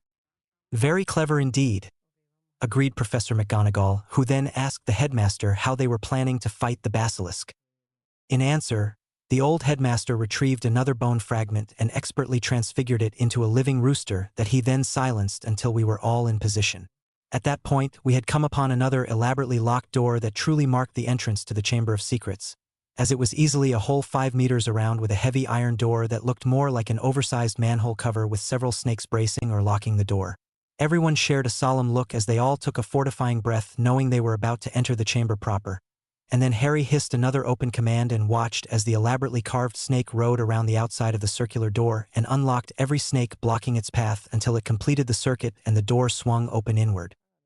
Professors Dumbledore and Snape both peered into the dark chamber, and both sent small spells into the abyss to lighten up the room and ensure nothing was on the immediate other side of the heavy door. Once all four of the group had navigated their way through the opening, they encountered an enormously long room larger than the Great Hall and lined with dozens of very large serpent statues along both sides of the chamber. Most of their attention, however, was on the movement at the very farthest end of the chamber, where they could just see a small redhead waving her wand in an elaborate and very purposeful way towards the ridiculously large and ugly monkey-looking statue at the end of the chamber. Even from a distance, they could hear the faint hissing of the words in Parseltongue as the young girl was oblivious and continued with her spell or chant as the four newcomers shared a look of skepticism. They weren't, however, given any further time to learn or understand what was happening, as almost instantly after going inside, they heard and saw the movement of the statue's mouth opening to reveal a large hole and the unmistakable sounds of a large animal approaching quickly. Harry got a single moment to glimpse at the largest animal he had ever seen emerge from the hole at the far end of the chamber before it was off like a rocket right at them. Professor Dumbledore was barely able to set down the rooster and hit it with a compulsion charm, forcing it to let out a large cock-a-doodle-doo that had the recently arrived basilisk screeching and spasming around like a flailing fish on land. Unfortunately for the four newest arrivals, the basilisk had already managed to approach their position by the time the rooster started crowing, and it was flailing around among them, causing them all to scatter away from a whipping tail and head and be separated. All of them, except Dumbledore, also lost their transfigured shields or abandoned them to the thrashing basilisk in their frantic escape. The other problem was that the transfigured rooster with the compulsion charm wasn't fatal to the largest serpent any of them had ever seen, and they didn't know if that was because he wasn't a real rooster, didn't get to continue on for long, or if the basilisk had built up a resistance to the sound, although it was still apparently very damaging to the creature's hearing, and was luckily keeping its head thrashing so violently that the creature couldn't use its fatal gaze on any one of them. In the confusion, Harry was about to panic when things went to shit so quickly, but a scream of pain from Professor Snape had him force himself to calm down and continue with his original and only plan for dealing with a creature this big. He began transfiguring the many pieces and chunks of stone knocked loose from the floor and walls by the basilisks, thrashing into meter-long spears that he then began repelling them straight at the basilisk. Most harmlessly bounced off the heavily resistant hide, but several momentarily pierced the beast along its body, causing it to struggle further against the combined assault, and others just bombarded it. Dumbledore was still compelling the rooster to crow and disorient the basilisk while transfiguring the stones around him into golems that he sent to protect the three people he brought with him. Harry caught a glimpse of Professor Snape on the ground behind a large stone golem with a severely broken leg sticking out at an unnatural angle, probably having been hit by the thrashing creature, but still throwing out powerful purple ribbon-like spells that splashed along the basilisk's body, leaving hundreds of small gashes behind but seemingly doing no permanent damage. McGonagall wasn't in Harry's line of sight anymore, but he could see other spears, longer and better looking than his own, he noticed briefly, being repelled at the basilisk from the other side that he assumed were from her. Just as a large spear of his scored a direct hit into the left eye of the basilisk, causing it to rear back in obvious pain and the loudest screech any of them had heard to that point. Another spell came from the far end of the chamber and crashed into his side, shattering several of his ribs and taking a good chunk of skin and blood from his side and knocking him to the ground in a heap of pain. His cry of pain alerted the other three of the continued threat of whatever had a hold of Ginny, as her bludgeoning curse hit with power unrivaled by anything Harry had seen to date and caused them all to lose focus on the large pissed-off serpent in their midst. When the three professors all turned and fired shots down the chamber hoping to incapacitate the young first year without killing her, they failed to realize that Harry was left completely open to the enraged basilisk, who used the distraction to lunge at Harry with his mouth open wide, planning to swallow him whole. It was only his desperate action that had him repeat his previous spell at the last possible moment and buried a large transfigured spear right into the roof of the basilisk's open mouth and directly into its brain, killing him instantly. But not before the open mouth collapsed onto Harry's huddled and pain-filled form, stabbing him with two teeth, one into his hip just below the now torn-up side, and the other into the back shoulder blade of his right arm that he was protecting his injured side with. It was instantly quiet as the professors all realized they had successfully taken down the small first year, before turning back to the basilisk and seeing its corpse collapsed on the spot they last knew Harry to be in.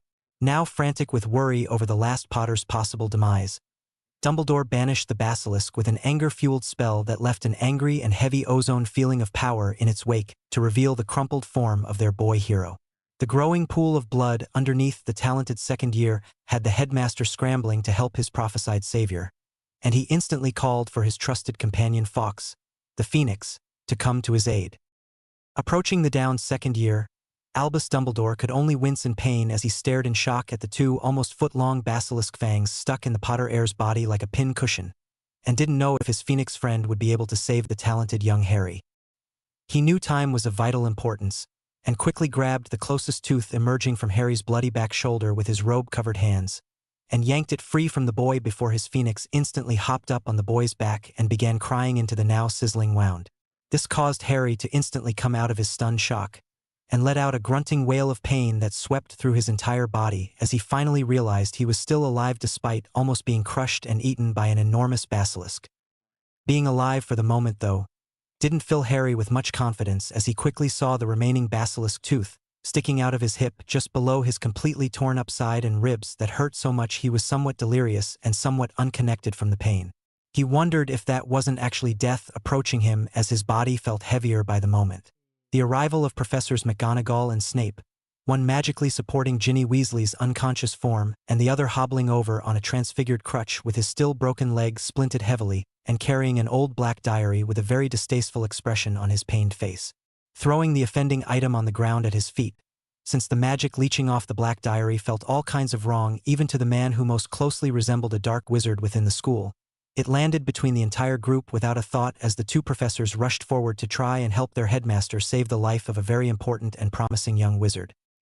Fawkes was just finishing crying into the larger basilisk wound after getting it to close, but not yet actually healed due to the young wizard's other injuries, when he was startled off the boy in question when Harry abruptly yanked the remaining tooth out of his hip and plunged it down into the innocent-looking black diary nearby. Instantly the chamber echoed with one of the most piercing screams any of them had ever heard as a noxious green mist seemingly dissipated out of the diary in the form of Voldemort as black ink like blood bleed freely out of the hole made by the corrosive basilisk venom-filled tooth. The green mist, which had at this point grown to include some mist coming from Ginny Weasley's unconscious body, quickly dissolved as the scream ended but continued echoing off the cavernous walls of the chamber, leaving absolute ringing silence in its wake that startled the three older magicals out of their skin. It was only the pained grunt of Harry as he rolled onto his back in agony after expending the last of his body's energy to remove the vile stain of magic he so acutely felt next to him the moment that diary was in his presence, that the others remembered why they were all crowded around a young bleeding and now unconscious second year. Fawkes, now with access to the poison-filled hole on Harry's hip, instantly got back to work crying over the boy's injury with renewed purpose after witnessing the selfless act of the young wizard to expel that horrible magic. Both Snape and Dumbledore were pale as a sheet after witnessing the destruction of Voldemort's diary, and both knew they had stumbled upon something vitally important to the Dark Lord and hoped they would get to learn more of what had just happened and still frantic with worry over the young Potter.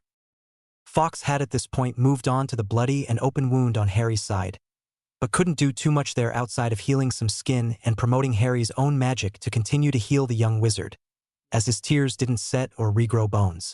The Phoenix, though, was aware of how low the young wizard's magic was at this point, and knew that his healing would come extremely slow, and maybe even life-threateningly slow, and decided to do something extra for the young selfless wizard that had shone so brightly to his senses.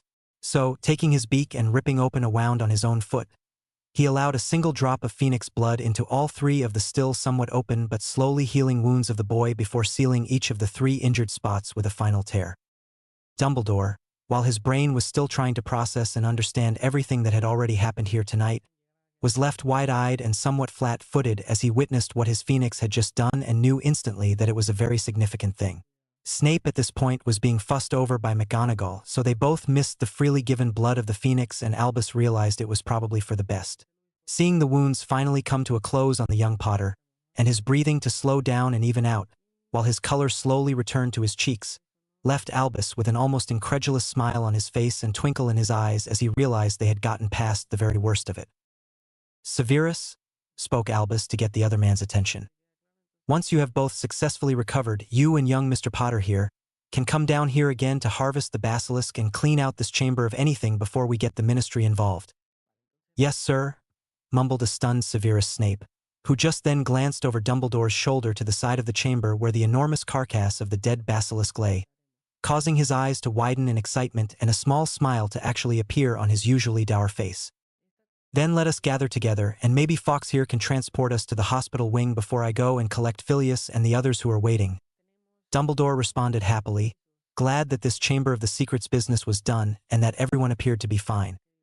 It was Padma yelling at someone that woke Harry up some time after arriving at the hospital wing, and saw all his friends gathered around his bed, while the short dark-skinned witch tore into Professor Dumbledore for endangering her friend for the second year in a row. Dumbledore, for his part, was at least sitting there and taking it, while another look around the wing revealed Professor Snape lying in a bed across the room while Madame Pomfrey bustled around him, while he glared irritatedly at her and Padma for making so much noise. The rest of his friends were all watching wide-eyed at the little second year yelling at the most powerful wizard in their world like a chastised child. "You tell him, Padma?" Harry laughed a moment later when the girl seemed to be winding down, and was instantly the center of everyone's attention, including Madame Pomfrey, who quickly came over after seeing him awake. "And don't think for one moment that you have any right to speak, Mr. I'll be careful and I'll be fine. That's what the teachers are for. You are never allowed on another adventure without Sue and I by your side to keep you from your own stupidity. Is that clear, Potter?"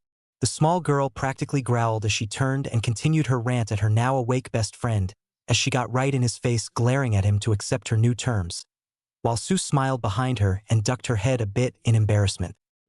"Yes, Padma," responded Harry somewhat dejectedly, but mostly in jest, as it really did mean a lot to him that she was so adamant about sticking by him and caring about his well-being enough to worry about him so, and he realized that he meant it too. Once everyone was assured that Harry would be okay, and make a full recovery in a few days, the students were ushered out of the hospital wing and told to return to their dorms for bed as it was nearing midnight at this point. With the kids out of the way, Madame Pomfrey was able to approach and run her many diagnosis scans to get a better feel for Harry's natural healing, and what else would need to be fixed.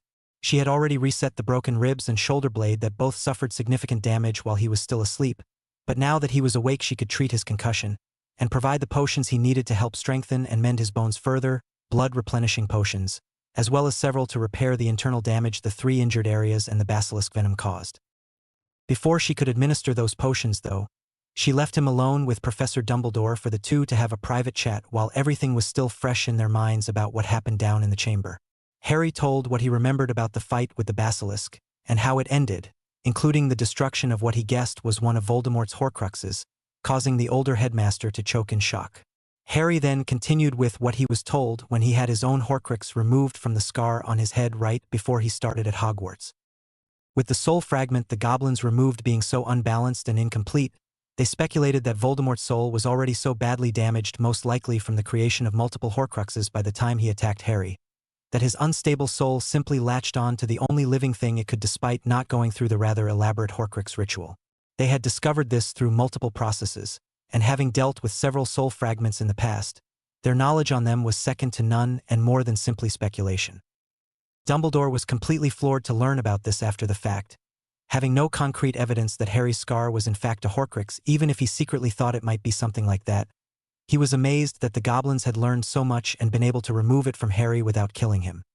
He realized then that Harry had now destroyed 2 of the Dark Lord's soul anchors, and he was again left speculating and thinking about the conversation he had with Horace Slughorn years ago about his introduction of Horcruxes to the young Tom Riddle, and how many he was planning to make. It was now at least 3 in his mind, but possibly 7 as it was the most significant magical number, and his summer homework to learn more about them just became a lot more important in his mind. Harry could see the shock and revulsion in Dumbledore's face after learning about the Horcruxes, and knew that even if the old headmaster did suspect something like that, he had in no way known for sure and was genuinely shocked that Harry had stumbled upon the truth. His determined gaze after their short conversation also had Harry raise his opinion of the older man, and he could see the powerful wizard Dumbledore had become shine through the elderly grandfatherly persona he usually hid his intelligence and determination behind. He also realized that Dumbledore was the leader of the light in the previous blood wars of the 70s, ending with his temporary defeat of Voldemort. Harry still remembers the haunting visage of Voldemort on the back of Quirrell's head, and the words he spoke about remaining as less than a spirit, and knew then that the war with Voldemort still wasn't over and the man in front of him had the most knowledge of anybody on how to fight it. Making sure at that point to not alienate the older headmaster, instead Harry asked more about who Tom Riddle was even if he suspected the truth. He wanted Dumbledore to confirm it and elaborate on the type of student and man he was and eventually became. Their conversation wasn't terribly long, but did cover several points of Tom's history, and also laid the foundation of dialogue between the two that would be built upon in the future. By the time Madame Pomfrey returned demanding to treat her patient, the two had reached a nice give and take, and promised to continue the history/magic lessons periodically throughout the second half of the year. Harry is then forced by the formidable matron to remain a guest of the hospital wing for the entire weekend, and luckily only survives the boredom by his friends stopping by several times and bringing him books to read, so he could keep up with his homework and many side projects. He was also told by Professor Snape that the pair of them would be going back down to the chamber every night that first week, so the basilisk could be rendered down to potion ingredients and to be prepared to work. That was followed by said professor dropping off a dusty old tome detailing the rendering of a magical creature carcass down to ingredients that had Harry excitedly flipping through in fascination and a bit of disgust too. By Sunday evening, Harry was practically bouncing off the walls trying to get released from the hospital wing before dinner so he could join his friends and escape the clutches of Madame Pomfrey. While he was grateful for the healing work she did, Harry was glad to be rid of the hospital matron who raged whenever he tried to get up and use the bathroom, and gave him absolutely no privacy, thinking him an invalid. For someone who had been on his own looking out for himself and by himself for so long, it was a real pain and put a crimp into his study plans, as he couldn't touch anything that let him work out his magic for the entire time in the wing, outside of a clemency. When he was finally released, he rushed to return to his dorm to get a bag together for after dinner, so he could study on his own and work out some of the rust and soreness in his healed shoulder and hip. When he did finally get to stretch out his magic, though, he encountered a serious change in his relationship with his original wand. He had always felt a strong connection to the brother wand of Voldemort, more so than either of his spare wands, and now that connection seemed to have tripled in intensity. He had to physically pull back on his magic performed through his wand for fear of overwhelming or overpowering everything to an almost dangerous level. His first stunner blew a hole right through the training dummy, and his trip jinx practically ripped the legs off the poor wooden magical construct. Dumbledore had filled him in somewhat on what took place at the end of the encounter with the basilisk after he had been bitten and almost died, and mentioned Fawkes healing him with his tears, and wondered if there was some new connection there that could account for that greater affinity with his wand. Either way, it didn't really matter why. As long as he was able to get comfortable again using his wand, everything would work out. It actually helped him perform some of the more difficult spells he had been struggling with, and felt overall that the power boost would only turn out to be a positive thing. Since the first semester was coming to an end before the Christmas or winter break, he didn't get too much opportunity to really test out the limits of the new powerful wand connection, as most of his free time was spent reviewing and studying for exams. He had again signed up to stay at Hogwarts for the winter break. Despite having offers to visit friends' houses, he told them all how he wanted to use this time to study and practice magic to his heart's content, free from the restrictions of parents and school. They all understood for the most part, though none of them really comprehended what it meant to not be comfortable around other families or be accustomed to being alone for so much of their lives. Neville was probably the closest to truly comprehending his friend, as he too spent a lot of time growing up alone with his plants, and very little interaction with others outside of meals with his grandmother. The two boys had not talked much about it, though they both knew the other was aware of their similarities in this regard, though they were too polite and liked each other too much to drag up any possibly painful memories or go too far into their family lives and dynamic. The others had a harder time understanding how different their upbringings were when they were surrounded by parents, siblings, and other relatives almost all the time, and had difficulty reasoning how these two young boys persevered through the loneliness of being orphans, or close to it in Neville's case. Harry's intensity and motivation to constantly push himself to get better was even harder for most of them to comprehend, as they wondered who he was trying to impress and how he stayed so motivated when he didn't have parents and other family members constantly comparing them to their ancestors and measuring themselves against them. Anthony and Terry both had a lot of family pressure to do well in school, and Transfiguration for Anthony and Charms for Terry were stressed in almost every letter they received from home and every conversation they would share over the holiday break. Likewise, the Slytherins were also encouraged by their families to constantly show their growth in several areas of magic their families valued, but none of them had the same drive and will to improve that Harry, and to a lesser extent Neville, had in spades. Hermione's attempts to prove how smart and strong a Muggleborn could be was still rooted in her family's desire for her to become a doctor and to be the smartest and most hard-working student they instilled in her at a young age. They had all noticed something different about how Harry went about learning, performing, and eventually mastering his magic and every spell he encountered to a level far beyond what any of them thought was needed. Harry wasn't satisfied just knowing about spells, he had to know everything about them, had to work them until they became second nature and could perform the magic in his sleep, and only then would he consider something learned. It was both humbling to the others and also incredibly frustrating to be outperformed in everything you did, even if it was originally your specialty. Neville's herbology skills was about the only magical thing in the entire group where everyone agreed that Harry hadn't learned to do it better than them, and it stung their pride a little in certain things. At first, Anthony and Terry had both kind of resented Harry for seemingly taking their favorite subjects, and within months of even learning about magic, something they had known about their whole lives, he was already performing better than them in almost every way. Blaise and Daphne felt the same way about potions, where in just a year Harry had caught and passed them in skill and knowledge and had never looked back. The only thing that saved their relationships with the determined genius, and none of his friends thought he wasn't a prodigy for a moment, was his humble nature and lack of ever trying to throw his knowledge in others' faces, and his total willingness to explain and work with any of them on anything they were having trouble with absolutely no judgment or making them feel inferior in any way. This is where the original Chapter 7 ended. Enjoy the continuation. Harry really was one of a kind, and his power and skills were only getting better, and he was unconsciously leaving his friends behind with how quickly he progressed and just how focused and hard he worked on everything. They had been keeping well ahead of the rest of their peers for most of their first and now half of their second year, but still couldn't keep up with the growth that Harry was showing. And that changed again after the basilisk incident that the whole school quickly found out about, and Harry was once again the talk of school. Thankfully, the Yule break was fast approaching, and soon the majority of the students would be home, and they would find new things to talk about and discuss everywhere, and it would give Harry the chance to work himself back into shape after his quite serious injuries. That he would also have to spend much of that break also relearning how to control his power levels with his wand, as ever since the incident, his wand had been acting almost supercharged, and the connection he shared with it only grew. During the break, Harry was again the only Ravenclaw student to remain, and was again invited to spend the day shopping with Professor Flitwick a few days before Christmas, making sure he had gifts for every one of his friends and enjoying the day with his favorite professor. That Christmas, among the many books he got from his friends, Harry also received a beautiful picture book that Hagrid put together, filled with pictures of his parents and their friends when they were younger. He had been working on it for a while, but took some time tracking down all the pictures and wanted it to be perfect when he gave it to Harry. Harry was beside himself in happiness and joy, and thanked Hagrid several times after rushing out to meet him after receiving the perfect present, and spending the day listening to stories of his parents from their time in school from the lovable giant. Otherwise, the break this year was even quieter as none of the Weasley family stayed behind, and in fact only 2 other students in the whole school remained, a pair of 6th-year Hufflepuffs and Harry.